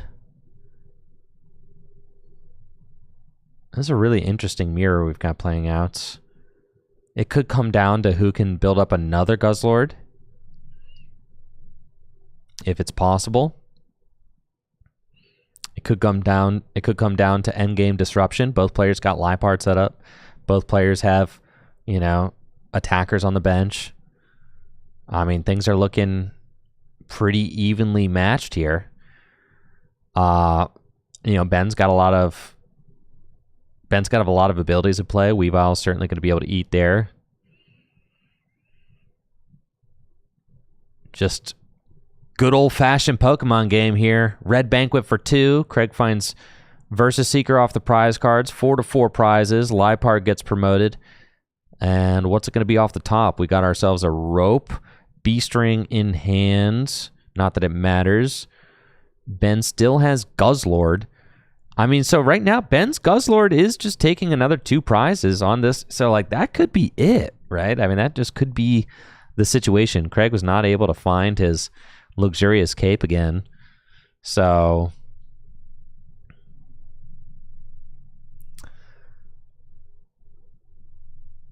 Guzzlord gonna go for 4 prizes right here. That's kind of nasty. Keep in mind, Ben's record is 2-1 right now. Craig is 3-0, so Ben playing the role of spoiler right now.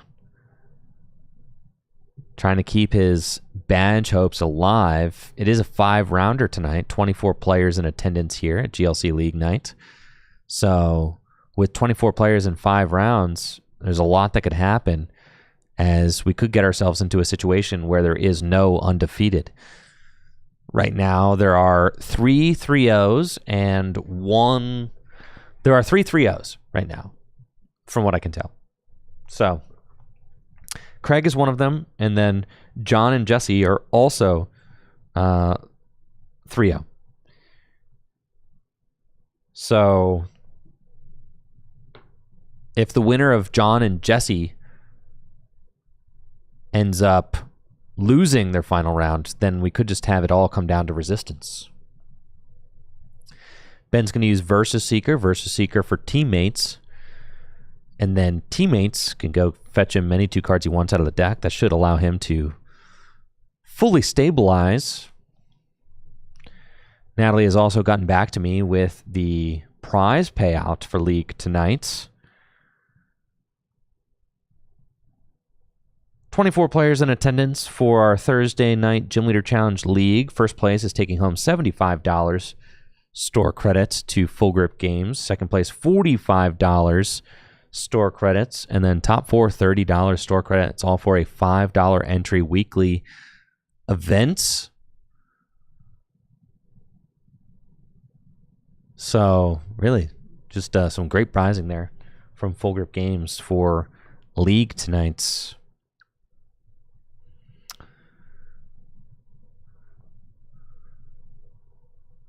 Ben going to play Super Rod, Chuck, Sneasel, Darkness Energy back into the deck. And then Professor's Letter.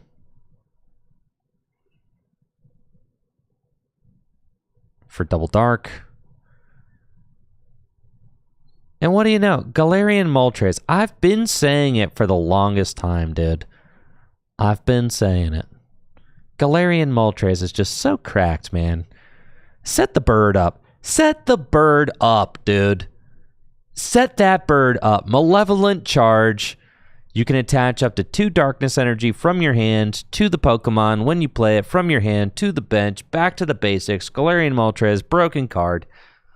Let's go, chatters. You'll love to see it.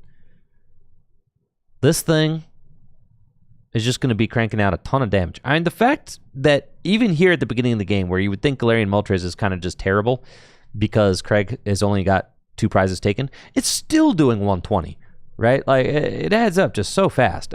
A multiplier of 50 is just ridiculous.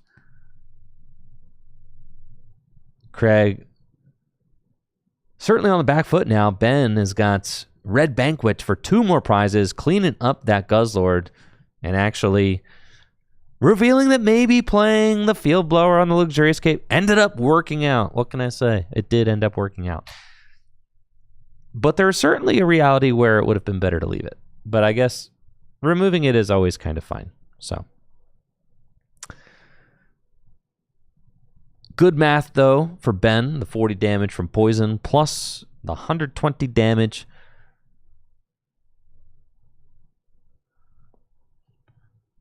from the Guzzlord. And is there any way that Craig can maneuver his way back into this game?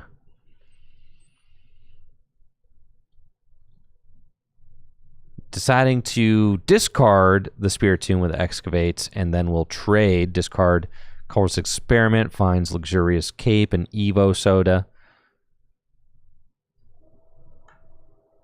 Evo Soda can go get Zoroark. We've got stand-in Zoroark. But will Craig... Basically, I think Craig's win con would be to get the craziest thing. Even if Craig can get a Luxurious Caped like Guzzlord back out, Moltres might still be able to kill it. That's the craziest thing.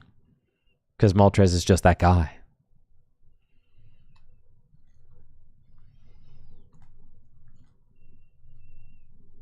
And here's the Rescue Stretcher. It's Guzz Daddy. Now, it's also quite unfortunate for Craig is that B-String no longer live. So, you know, B-String is usually how you accelerate a bunch of energy onto your Guzzlord all at once. Not an option.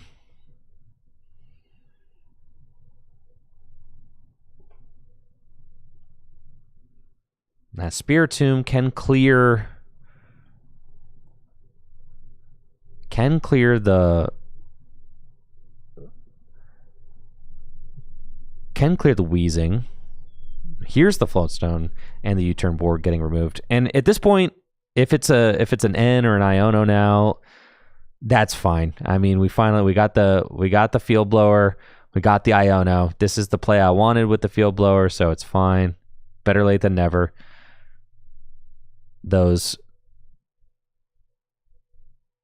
mobility cards have been removed.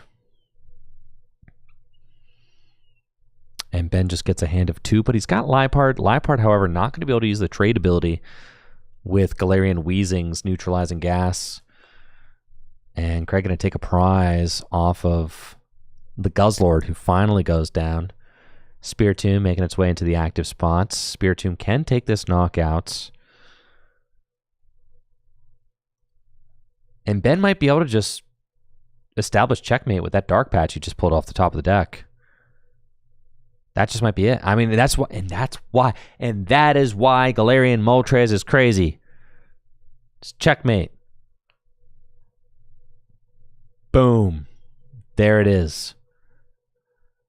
Artisan as well.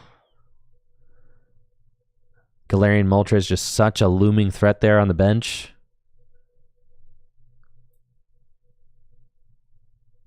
Craig takes another knockout. It's going to be doing 220 damage for 3.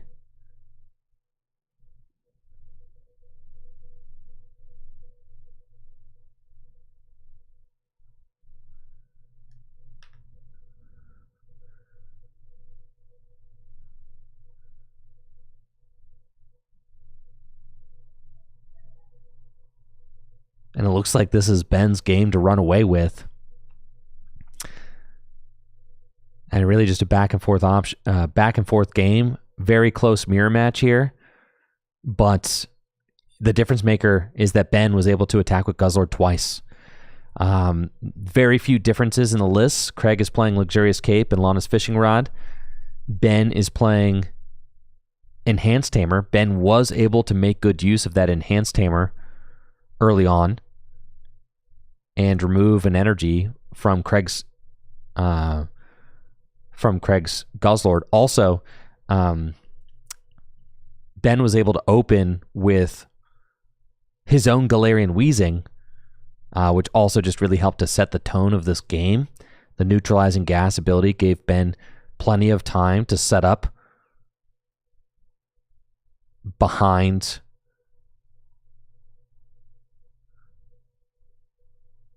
are we getting a what are we cooking here?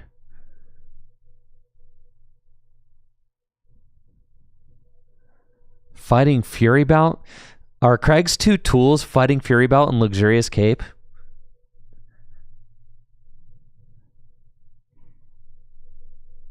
How's it dead? Just a pass.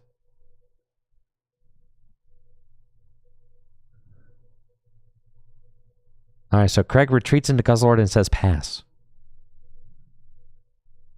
Okay. I don't think Craig can win here. But what if Craig played Galarian Zigzagoon and pinged the Spiritomb to knock it out and then took 2 prizes with Guzzlord? That would be crazy. I'm just saying. That would be crazy.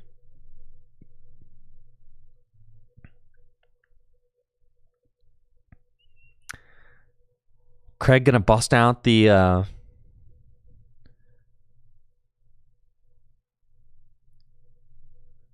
Galarian Zigzagoon technology.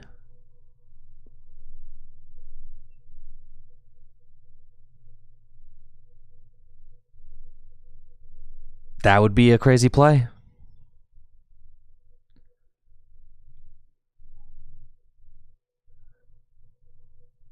The last spread card in the deck. I know. That would be sick. Now here, Ben, I think Ben just needs to not overthink it.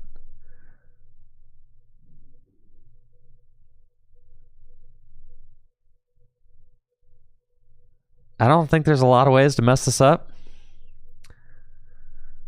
You just got to swing. There you go. 160 damage.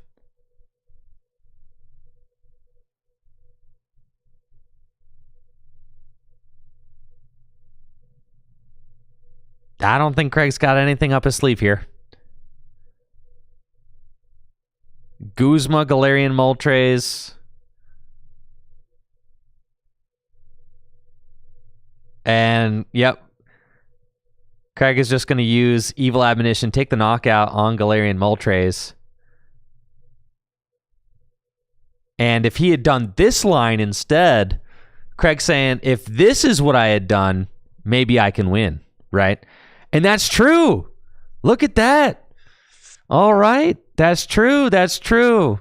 And that's Gym Leader Challenge for you. Okay. You know, if Craig had actually put the Fighting Fury Belt on the Guzzlord, Luxurious Cape on the Weavile, maybe. Yeah, maybe so. But then Ben's got Clara for Galarian Moltres back. That's it. And that's the format. Beautiful. Beautiful game. A great mirror match. Well played on both sides. Fun to see the little differences in the deck building come out and make a difference there in that game. Ben playing the role of disruptor here advances to 3-1. Craig drops to 3-1. Both players playing their darkness decks here at full grip. Who won between John and Jesse? I've got to know. John and Jesse. Who knows? Looks like round 4 is wrapping up. We've got one round left tonight, folks. And it is shaping up to be a nail biter. Either John Patterson or Jesse Parker will have advanced to 4-0 here. And it'll be their league night to lose. What does Ben Peacock's shirt say? Excuse me, sir. I need to... Does it say what I thought it said? Holy cow. I think it said what I thought it said.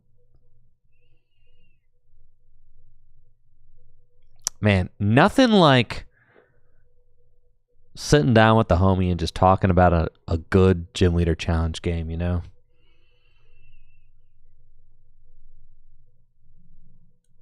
That's what I'm saying.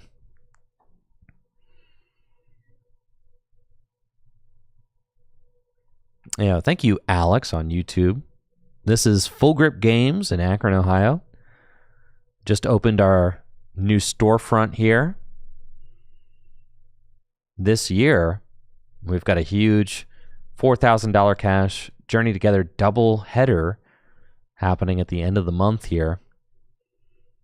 Standard is sold out. It's release weekend for Journey Together. Standard is capped at 140 players, which we can seat here in the tournament area. It looks like Jesse. Is Jesse our 4-0? Brains wants to know, are we getting a Tony Hawk Pro Skater 3 and 4 bonus stream this summer? Wait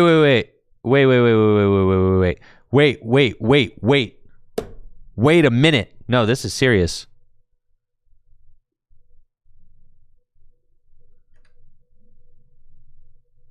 There's a Tony Hawk 3 and 4. They're doing 3 and 4? They're doing 3 and 4? Are you serious? July 10th? Yes! Yes! Yo, Aisa's in there? Oh my God. Yes! All right. Sure, we'll get a... Yeah, I'll stream Tony Hawk 3 and 4. Sure. Yeah.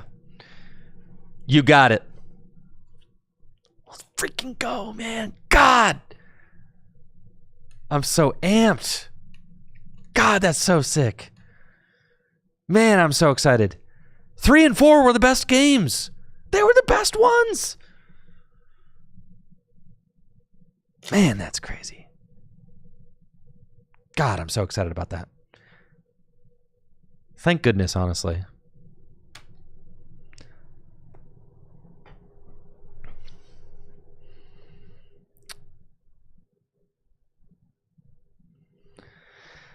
Final match, we've got Jesse Parker versus Ben Peacock. What does your shirt say, Ben?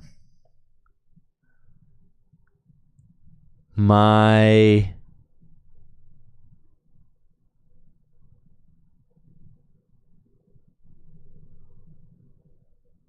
Man, I love frogs. So true.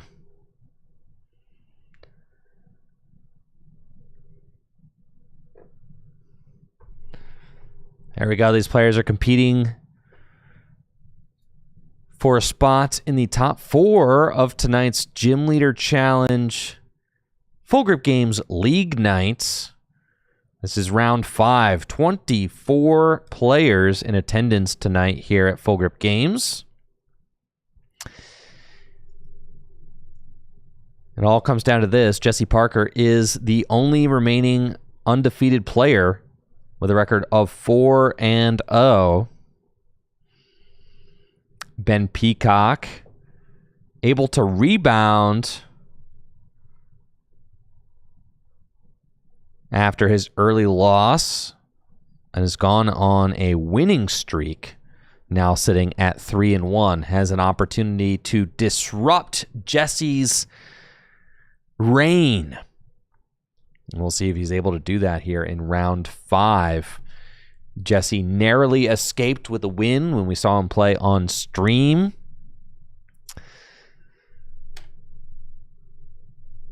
Two rounds ago. This should be a good matchup. Free Marsha. Yeah, let's not get political here at the GLC table, all right? Let's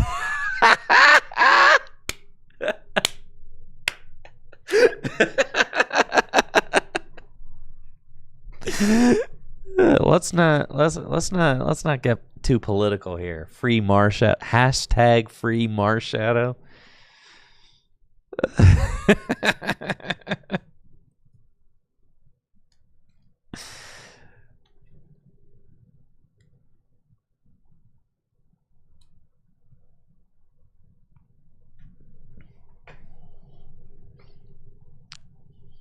All right, round 5 is underway. Let's get this game going. Jesse's going to be going first. Top decks, buddy Poff, and that is huge.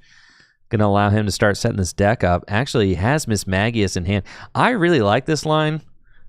If Jesse is able to find the Misdrevious in the deck, Miss Magius is just a really good way to like start the game off explosively. Literally explosively. You sack a prize, but you get to fill your hand to 7 cards. Can also activate cards like Reversal Energy, or Counter Energy. And Jesse does have an energy to attach to Necrozma.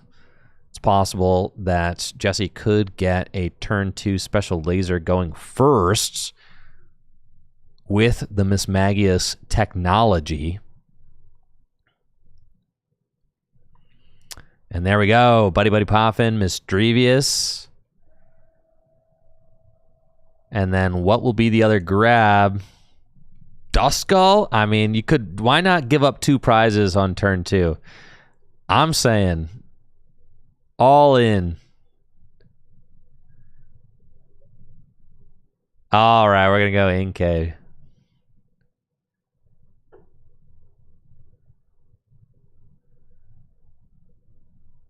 Broken Psychic. Jesse, the only 4-0. Can he get himself a badge? He hasn't shown up to Gym Leader Challenge League in a few months, so if he shows up and nets a badge, that would be big. It looks like Natalie is taking pictures because Jesse could earn himself a GLC League card. And Ben's hand, it's not great, but he can stack it. with Cypher Maniac's code breaking. And actually, Kabalion is pretty good here. Kabalion has the quick guard attack, which makes it so that it cannot be damaged by basic Pokemon next turn.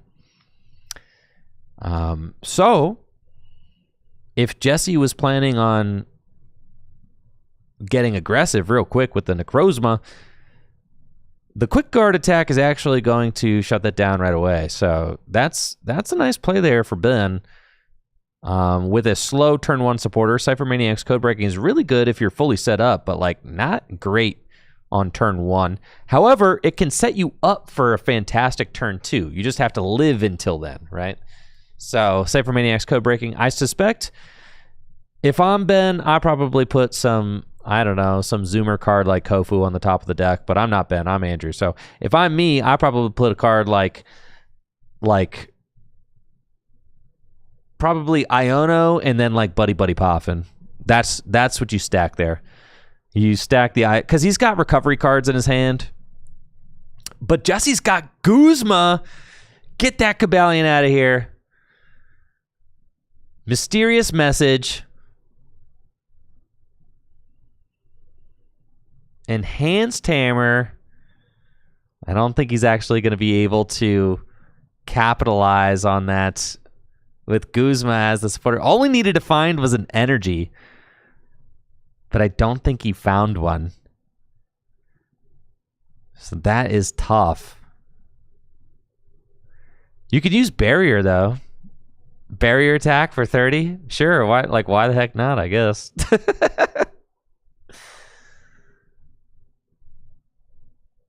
Yeah, this deck might need to play like one more energy.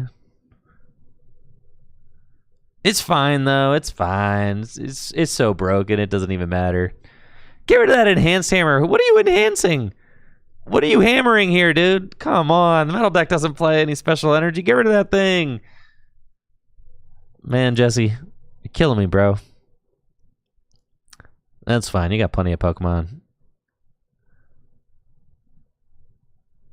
Yeah, Iono Poffin is definitely the correct stack off of Cypher Maniac with that hand. So that's what I would hope to see Ben stack there.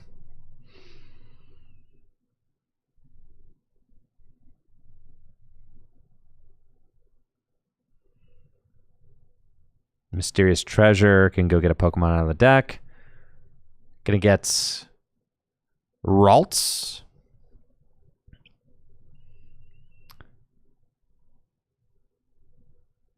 And shuffle up. Unfortunately for Jesse, not able to capitalize on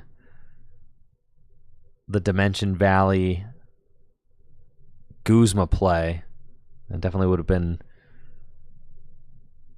a hype way to kick off the game there. Does have Field Blower though, so that is going to slow down Ben. However, using the Field Blower on just the Floatstone is kind of a feels bad because you know this metal deck's going to be playing other tool cards. All right, and Ben did stack Iono and then Buddy Poffin, probably going to be the next card we see. However, I kind of agree with Jesse's Field Blower, the Floatstone though, because you're playing the momentum game. It's like you kind of made the gambit there on the Bronzor. It didn't pay off, but at least you can stick it there and finish it off next turn, right? So, like, I get it. Also, Jesse's playing Dusknoir, so it doesn't really matter. Like, Jesse will be able to knock out anything in Ben's deck. Irregardless of tool cards, Dusknoir will be able to, like, fix any math that Jesse needs to fix. So I don't mind it. All right, Ben's going to use Buddy Poffin and go get Jirachi and Beldum.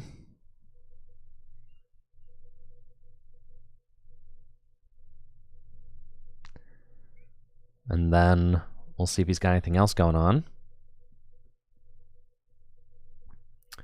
Uh-oh. Got Mount Cornet in play as a stadium now.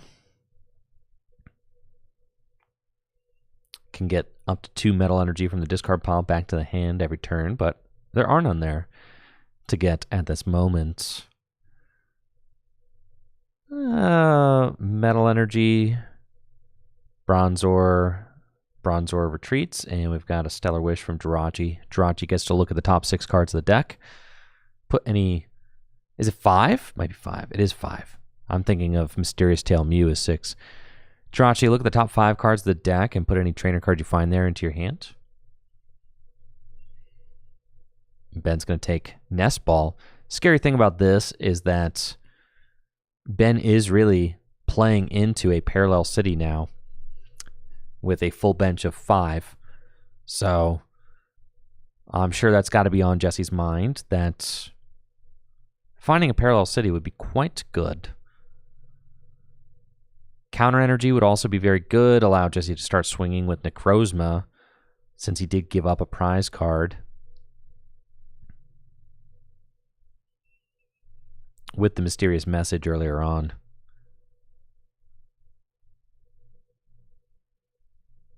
And I think with that, it's probably going to be a pass.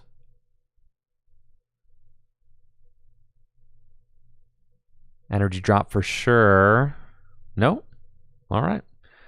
It's a pass from Ben. Jirachi wakes up, and let's see what Jesse's got.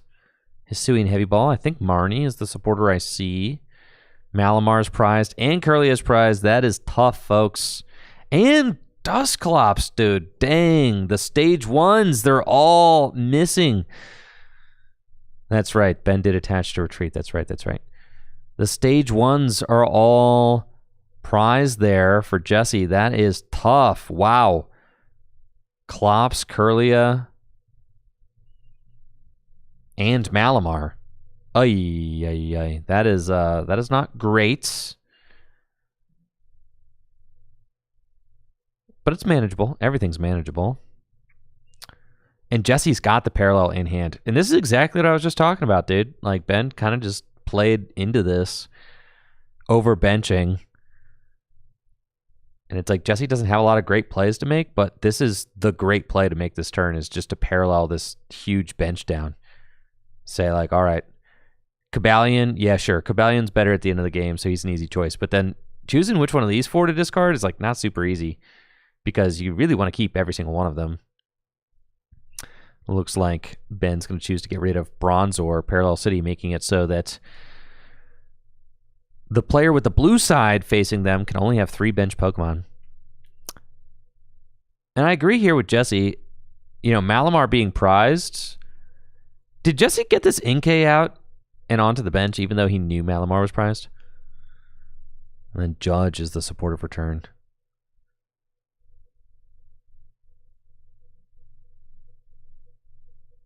I don't hate this, though, because if Jesse finds Mystery Energy or Floatstone, he could retreat into the Smoochum and then use Smoochum to charge some energy into play. So let's see what Jesse gets off these 4 cards. Both players to 4. And does find Floatstone, actually, so that's huge. Yeah, big rip there for Jesse. And then here comes Smoochum. Smoochum has got an attack. That's a free attack. Allows you to search your deck for 2 psychic energy, attach them to your bench Pokemon. So just really good value there. Going to help supercharge this board state, get some energy into play. Smoochum also has free retreat, so an easy pivot. And I think just 2 energy to Necrozma feels good. Threatening 160 damage with Special Laser next turn. Ben does have Guzma, but doesn't have any energy in play right now. However, we do see an Evo Soda, so Ben could use Evo Soda and go get Matang. And then if Matang hits some energy, then Guzma, I mean, like, things could get hectic here. We've got Max Elixir. Zamazenta, though, only does 100 damage, so can't actually take out the Necrozma. Thank you, Lunatonian. for that Prime sub in the 14 months. Appreciate the love. Yo, thanks. Glad you're enjoying the streams.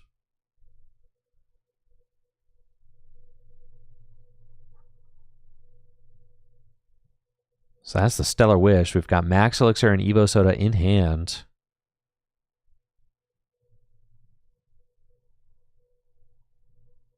Field Blower going to remove the Parallel and the Floatstone. That's fine. They've kind of already done their damage. I'm curious to see which way Ben takes this. Max Elixir first. Does hit an energy. Yeah, I think you kind of have to go Zamazenta. As much as you want to attack with Archaludon here, it's not, the play is not there, right? If Ben had found another evolution search card off of Stellar Wish, then yeah, then the play was maybe there. You could do 110 damage with a Fighting Fury Belt on Zamazenta. I think I want to see... This is interesting. Okay, Ben's going to go Guzma. Not using Evo Soda, though. Why are we not using Evo Soda? Are we using Evo Soda? He might use Evo Soda to go get Archaludon. He might also use Metal Sharpener. Okay. Is that what it's called? Metal Sharpener? I think that might be it. I think he's just trying to stick this Mewtwo in the active, get another energy into play.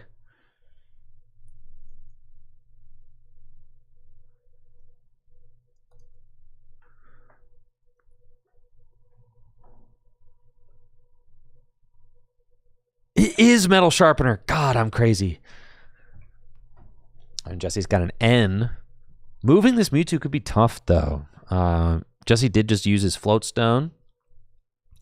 The only other switch card I think that he's got like readily available is probably the Mystery Energy. I mean, if he rips the Mystery Energy here, he can retreat that Mewtwo for free.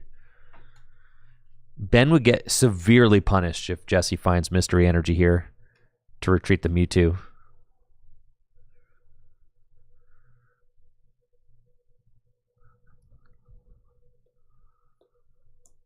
Does not find the Mystery Energy, so that Mewtwo is stuck.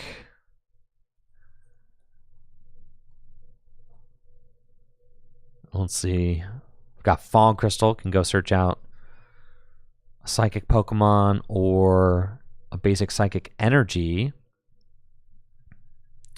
Jesse's got Counter Energy in hand. Oh, actually, Jesse can attach Counter Energy and retreat. Counter Energy is active. So I actually think that might be worth it. The Duraludon is kind of where the energy's at right now.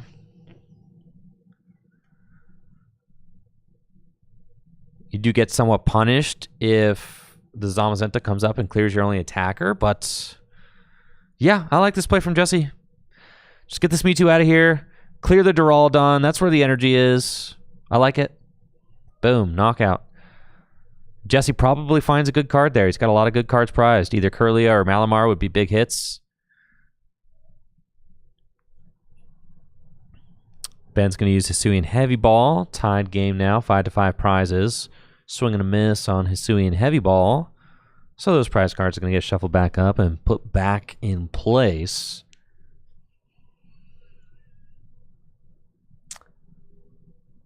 Metal Saucer. Going to sauce up that Zamazenta there on the bench. Needs one more energy in order to attack, though.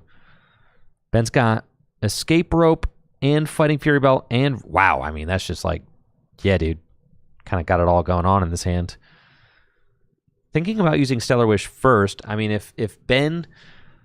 Well, yeah, because you want to use the Escape Rope. So yeah, you definitely use Stellar Wish first, and then... I disagree with this. Yeah.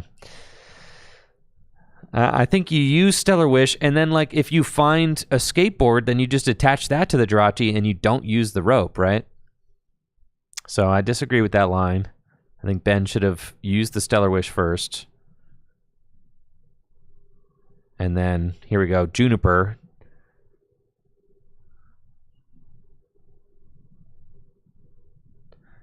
Yeah, I don't know why you would skip on the Stellar Wish there. Level Ball can go get Matang. Matang can start accelerating energy into play. Well, no Matang, but we will get Varoom.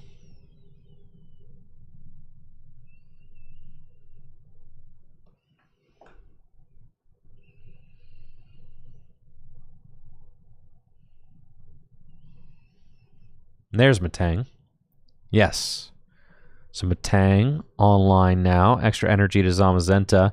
Ben doesn't have any Pokemon worth accelerating energy to, though, so he'll probably skip out on the Metal Maker. This turn. Does have Arven for next turn. Really pretty sparse. Well, no. Okay, here we go. Metal Maker. Swing and a miss. Doesn't hurt to get an extra energy into play, I suppose. And then Zamazenta is going to absolutely destroy the Smoochum. Retaliate for 220 damage, and Smoochum is super, super dead. However, Jesse has already used his Field Blower, so he doesn't have a way to adequately deal with the Zamazenta. However, Zamazenta, if Jesse doesn't take a knockout this turn, Zamazenta is also not return KOing this this Necrozma. Jesse did find a good card off the prizes. It's the Malamar. So, Malamar, good rip there. Can use Psychic Recharge to help get some extra energy into play. And that's a Juniper, discarding the hand, 7 new cards. Jesse would like to find an energy, start powering up some backup attackers. That would be good. This is a very close game. 4 to 5 prizes. I'd say Jesse's got the upper hand as far as board state goes. But Ben has the prize lead. So, very close match. Also, the Zamazenta is not going down this turn.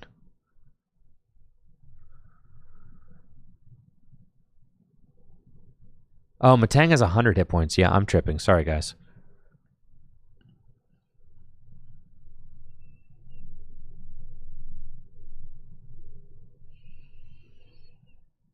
Psychic Recharge. Get an extra energy on a mute. And that's going to be a 160 damage swing with Special Laser.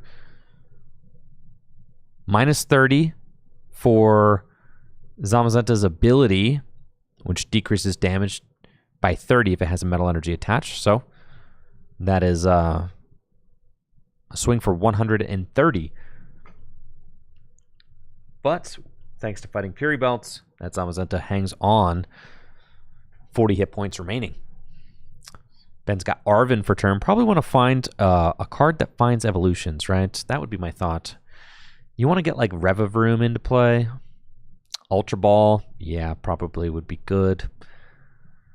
Or if Revavroom's in the discard pile, then Night Stretcher to get it back. Whichever, wherever it is, really. Just go get the Revavroom. If it's in the deck, use Ultra Ball to go get it. If it's in the... oh? Maybe Revavroom's prized. I just don't see it right now. All right, we're going to use Super Rod. Get a Bronzor, Duraludon, and Cobalion back into the deck. And then a Skateboard was the grab off of Arven as well. Can give that Jirachi free retreat and allow it to retreat even when it's asleep. So allows you to use Stellar Wish and then pivot out of the active spot even if Jirachi is snoozing. So really good combo there.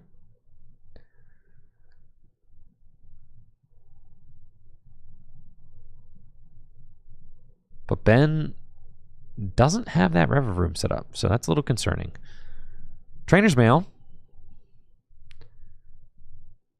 Got Birdkeeper and Boss's Orders, so both those cards are good. Birdkeeper you can use to switch into Jirachi, and then Jirachi can use its Stellar Wish ability, look at the top 5 cards, pick a trainer card there, put it into the hand, and then you can retreat for free even after Jirachi puts itself to sleep. So really the whole situation is starting to come together here.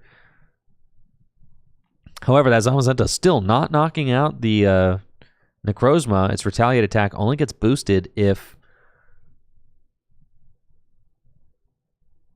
a knockout was taken last turn. And Ben deciding to actually continue using Metang's Metal Maker ability, even though he doesn't really have a backup attacker in play. It's kind of, I don't know if I 100% agree with that. Like, why does Varoom need that energy, you know? But, hey, whatever. Why does Metang need this energy? I don't know.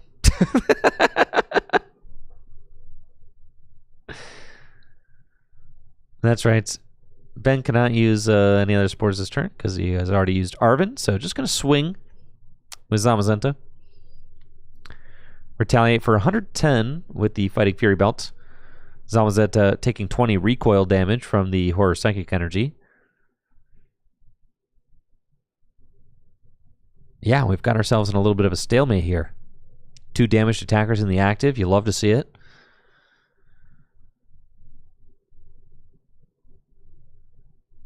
Jesse loading up the Mewtwo. You kind of have to take this opportunity to knock out the Zamazenta.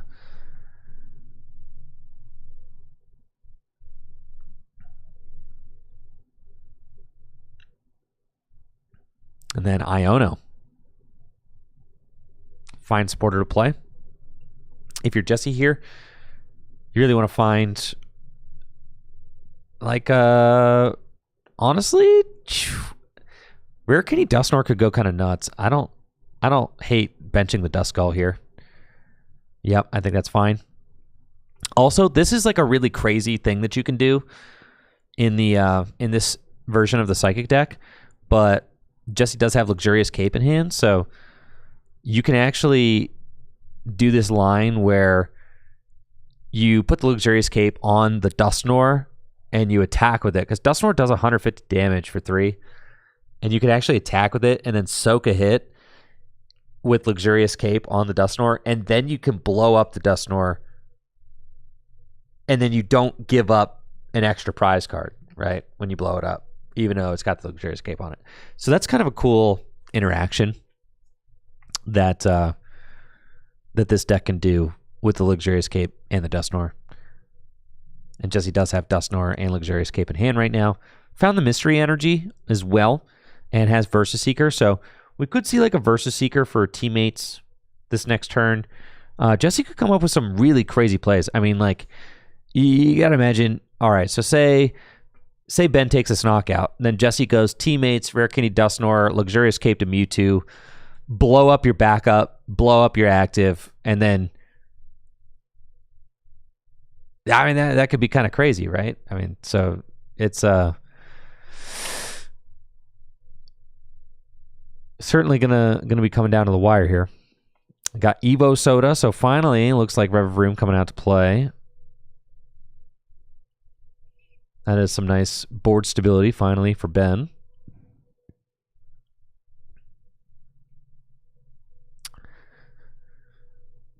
At this point, though, like, Jesse may want to use Dusknoir as an attacker rather than to blow it up for its ability. I mean, Dusknoir is huge. And that's the funny thing about playing Standard so much. You don't really think about Dusknoir as an attacker. But in Gym Leader Challenge format, Dusknoir is a very capable attacker. So Dusknoir has 160 hit points and does 150 damage for 3. So very formidable attacker. With a Luxurious Cape, that's 260 HP.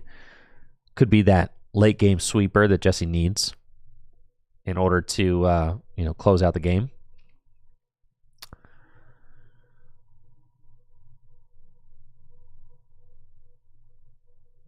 Energy goes to Duraludon. Looks like there's a Metal Goggles here as well. And Ben's just going to hold the Metal Goggles, go for N. So ending himself to 4, but doesn't actually like have a backup attacker right now. I mean, Metal Sharpener will knock out the Necrozma. Okay, so Metal Sharpener, that is a guarantee KO. Metal Sharpener does 30 damage. So you could take that KO that way. which will, keep the trade up. So it's also disrupting Jesse's hand. And Jesse did have a pretty good hand with Versus Seeker.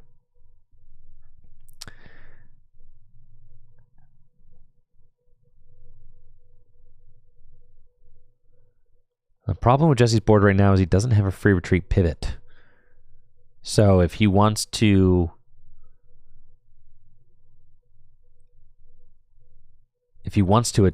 use Psychic Recharge, he doesn't have a guaranteed way to pivot from the active to the bench. So that is going to be a little bit of an issue right here. And no pivot cards. This hand is not looking great. Curlia being prized is devastating right now for Jesse. Metal Sharpener going to take that KO. Ben's got to take a prize card.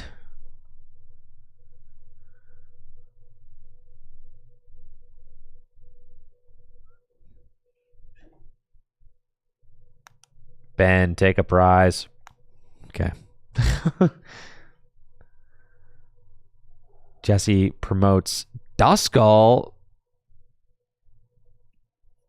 But I think Dusclops is also prized.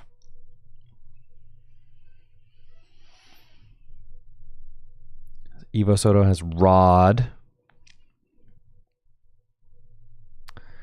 Necrozma, Gallade. Going back into the deck. Nest Ball. Can go get Necrozma again. Oh, and I think Klops is actually... Is that a Klops in Jesse's hand right now?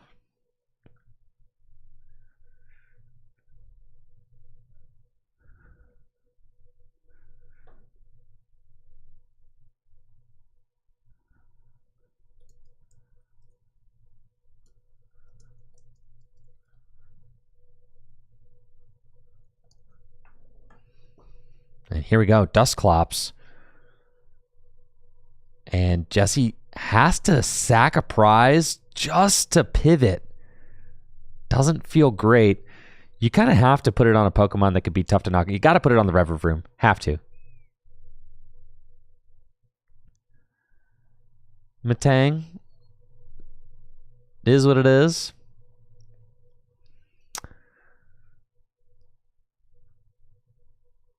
And then there, Mewtwo goes, taking the knockout. Curlia finally found. But can Ben respond to this Mewtwo?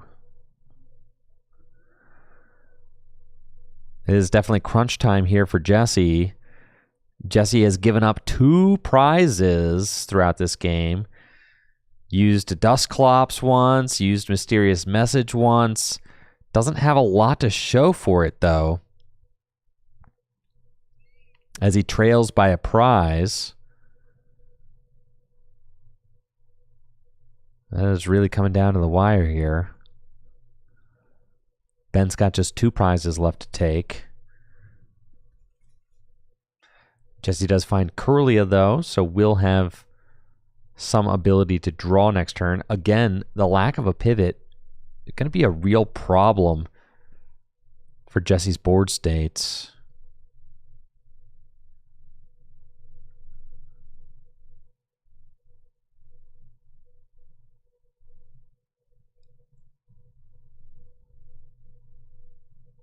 Here we go, Stellar Wish.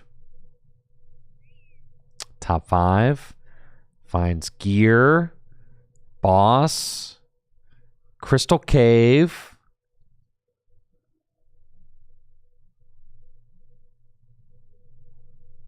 Going to be Pokegear 3.0. If Ben can find a supporter that helps him to take this KO. I mean, even he could take the KO with Revavroom. Revavroom's got an attack. It's like 90 plus 90 if you flip a heads or something. Versus Seeker as well. I mean, Ben's got options in his hand. If you're Ben, you don't want to leave this attack up to a coin flip.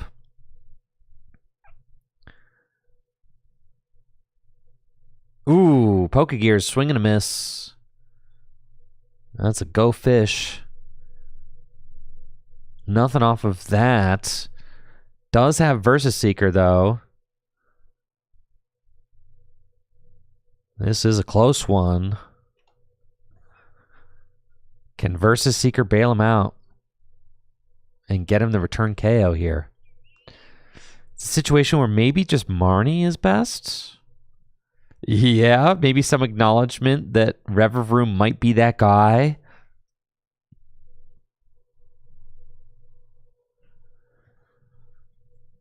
And in the discard pile, Juniper. Yeah, nothing like a teammates or anything. So Marnie going to be the choice. Hands to the bottom of the deck. Ben gets 5. Jesse gets 4. If Ben can get 2 energy on this Revavroom, then there's an energy right there. Man, it should have been a...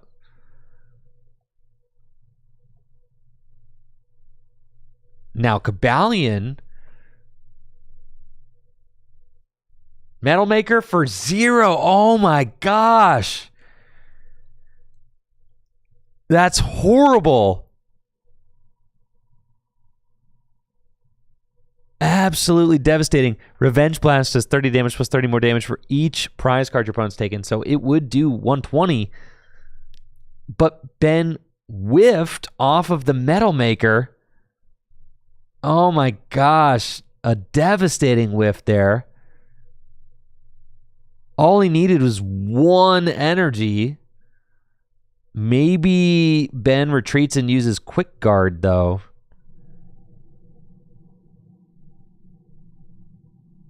Shoo. Crazy close game.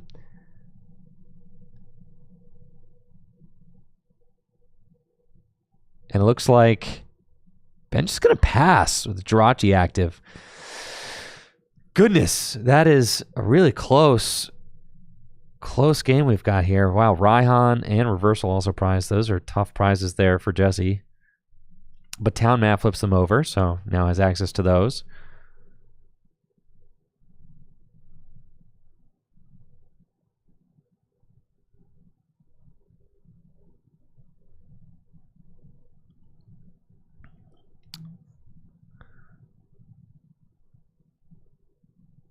I think Jesse just counting some resources.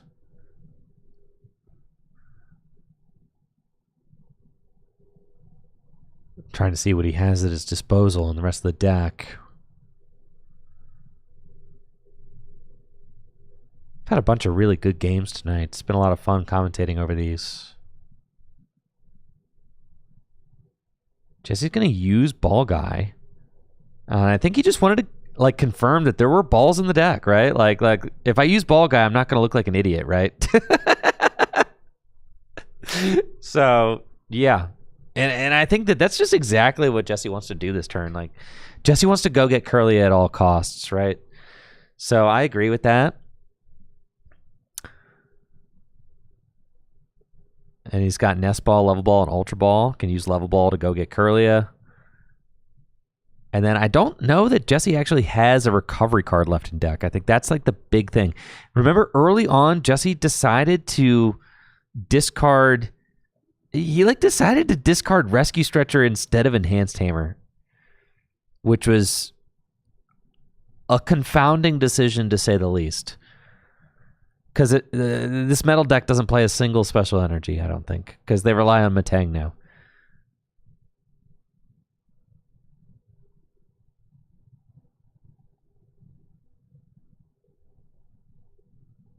Getting rid of Dustnor, saying, yep, we know that guy's not coming back. That's fine. Lusamine, I mean, good value this turn for sure. Lusamine could get you your stadiums back,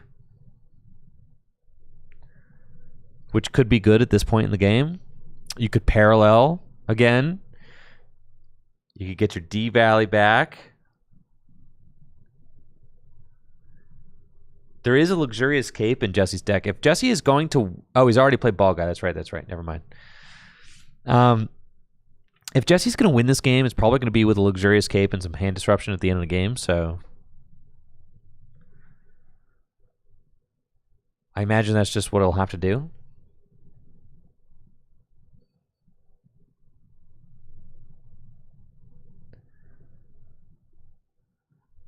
Game could come down to whether or not Reverroom can hit off of its attack as well. Jesse gonna quick ball away Lusamine. That is... Whew. I mean, Lusamine is really good, man. Gallade is still in deck. I did not know Gallade was still in deck.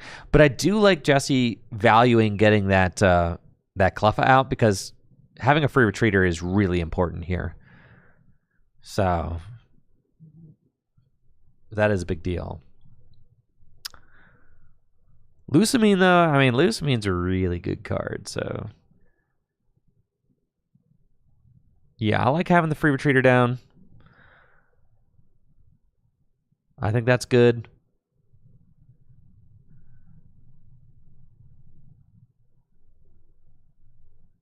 And then Limit Break, 180 damage for the knockout on Jirachi. Jirachi's gone now. I do think that Ben could have gotten away with a quick guard last turn. I think that's a potentially game-winning play. If Ben goes quick guard, that's probably a game winner right there. Because Jesse's not able to advance the game by taking a prize, and then Cobalion probably lives to this next turn. And then also Ben gets to preserve the Jirachi on his bench to like help with hand disruption stuff. Teammates. We'll see what Ben gets. I don't actually see any like... oh, okay, I see Zamazenta. Yeah, Zamazenta, Arcalodon's in there. And this is time. Wow, we are on turn 0.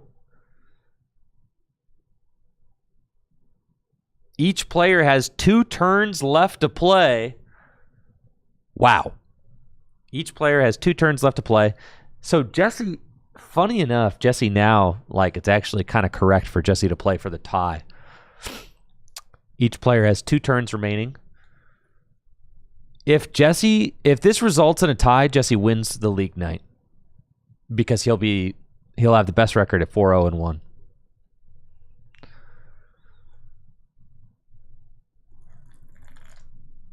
But if Ben wants a chance to win, he's got to win. Because he's got a record of 3-1 right now.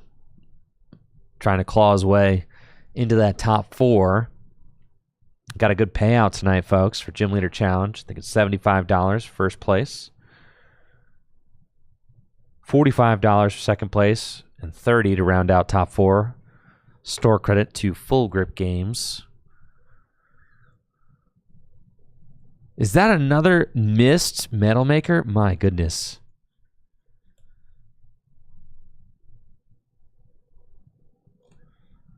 And it looks like potentially that Reverroom could be like the guy.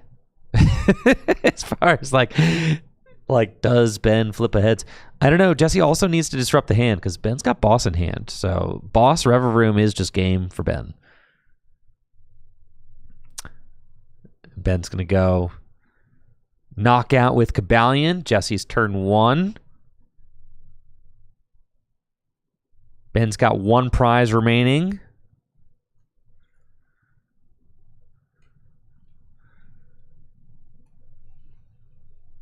Cleffa gets the promote. What's it going to be? Lysander and Reversal Energy are all here.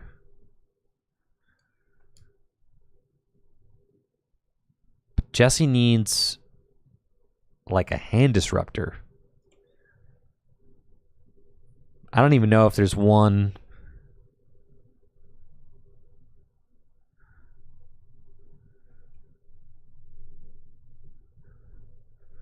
I don't even know if there's... oh, there is. There's a Verse Seeker in the deck. Ultra Ball can get Gallade, but Gallade cannot get Versus Seeker. Gallade can get any supporter. Verse Seeker is not a supporter. But if Jesse can find the Verse Seeker off of this refinement, then he can disrupt Ben's hand. So it's really going to come down to that. Ay, ay, ay.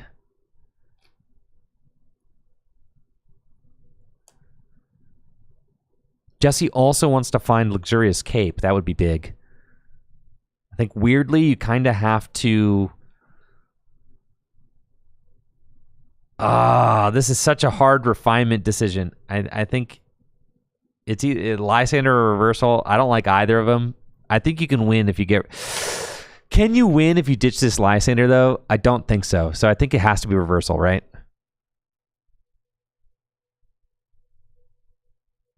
Okay. Refinement. Do we find Verse? We don't. It's Hex.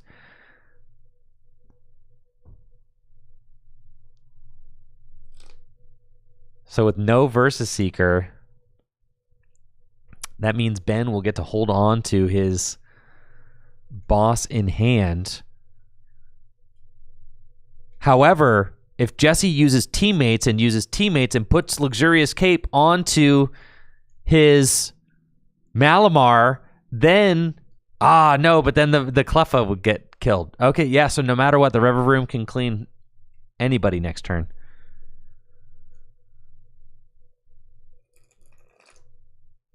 Jesse's going to get teammates and use it.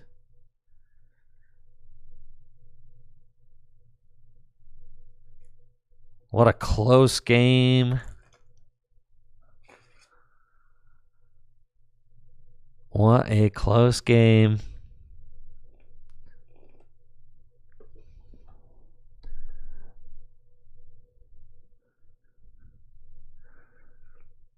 Got the reversal energy on the Gallade. Verse Seeker in hand. Luxurious Cape can go onto Gallade as well.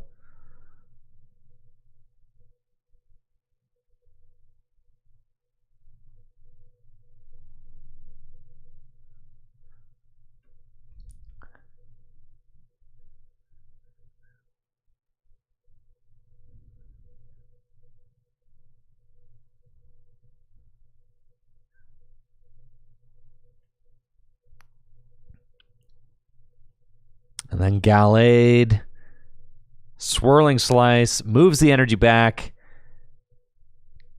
Turn 2 of time.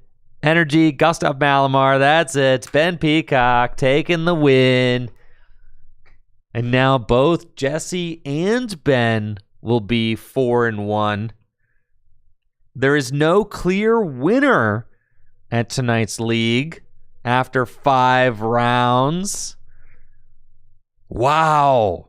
Ben Peacock playing the role of the disruptor tonight and knocking Jesse back to 4-1. Apparently Ben Morse also has a record of 4-1 tonight. I wonder if Craig ended up with a record of 4-1 as well.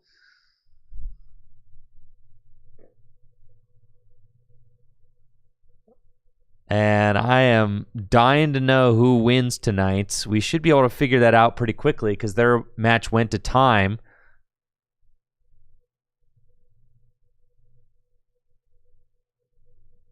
It looks like there is one other match that is being resolved over here.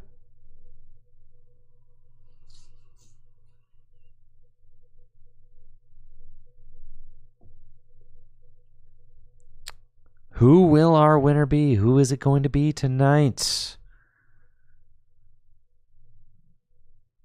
I thought for sure they would be the final match, but apparently there is one more match that is still getting resolved.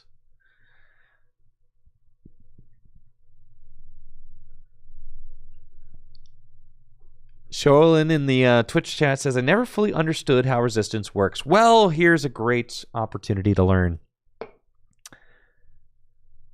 Natalie says that the winner, it's going to come down to opponent's resistance. God. All right, so when players have a tied record, they get ranked by resistance. Resistance is the average of your opponent's win percentage. So say I played against 5 opponents, right? And say, I have one opponent's 3-2, another opponent's 4-1, another opponent's 2-3, another opponent's 1-4, and another opponent's 0-5, right? You take all of those records and you average together their win percentage.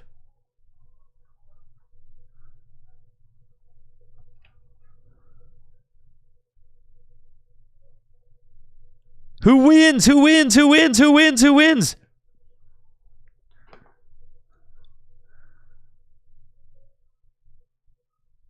I can't see the TV.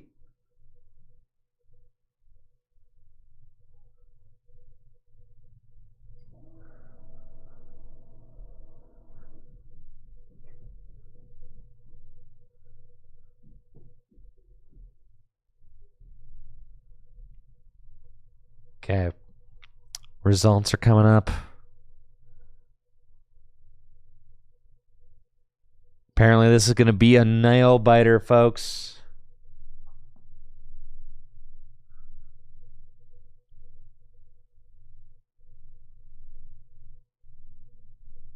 Oh my God.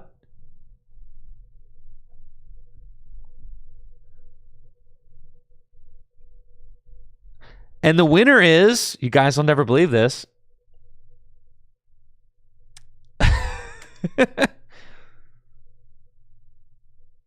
Jonathan Valenzuela with a record of 4-1.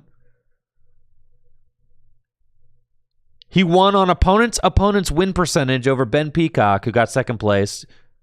Jesse Parker third, Alex Carpenter fourth. Ben Morse bubbled out of top 4 at 5th place.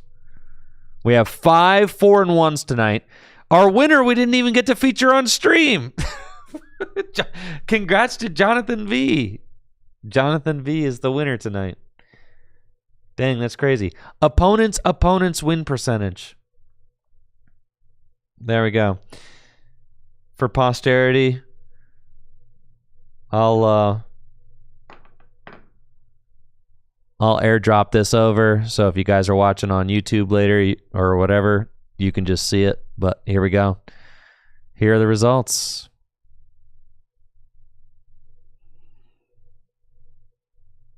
Man, I just airdropped that over. Come on now.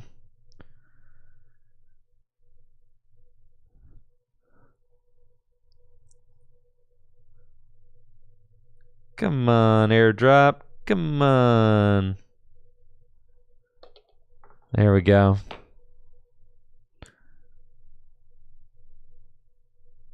Boom. Streamception. There's your results right there. Jonathan is your winner tonight, winning on opponent's win percentage.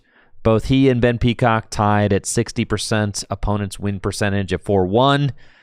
Congrats to Jonathan for the win with Colorless. All those amazing games we watched tonight. And Jonathan, the player that we didn't feature on stream, ends up winning. Crazy. Crazy, crazy, crazy, crazy. All right. Thank you guys all for a wonderful stream. I'll be back tomorrow with some more Gym Leader Challenge action featuring your 5th place finisher tonight, Benjamin Morse. He's coming in to the studio, and we are going to we're going to duke it out in some Gym Leader Challenge games. Should be a lot of fun. Thank you all for a wonderful night and a great stream. I'll be back tomorrow with some more Gym Leader Challenge action. Make sure to check out FullGripGames.com for all the best Pokemon trading card game singles and sealed product, as well as DragonShield.com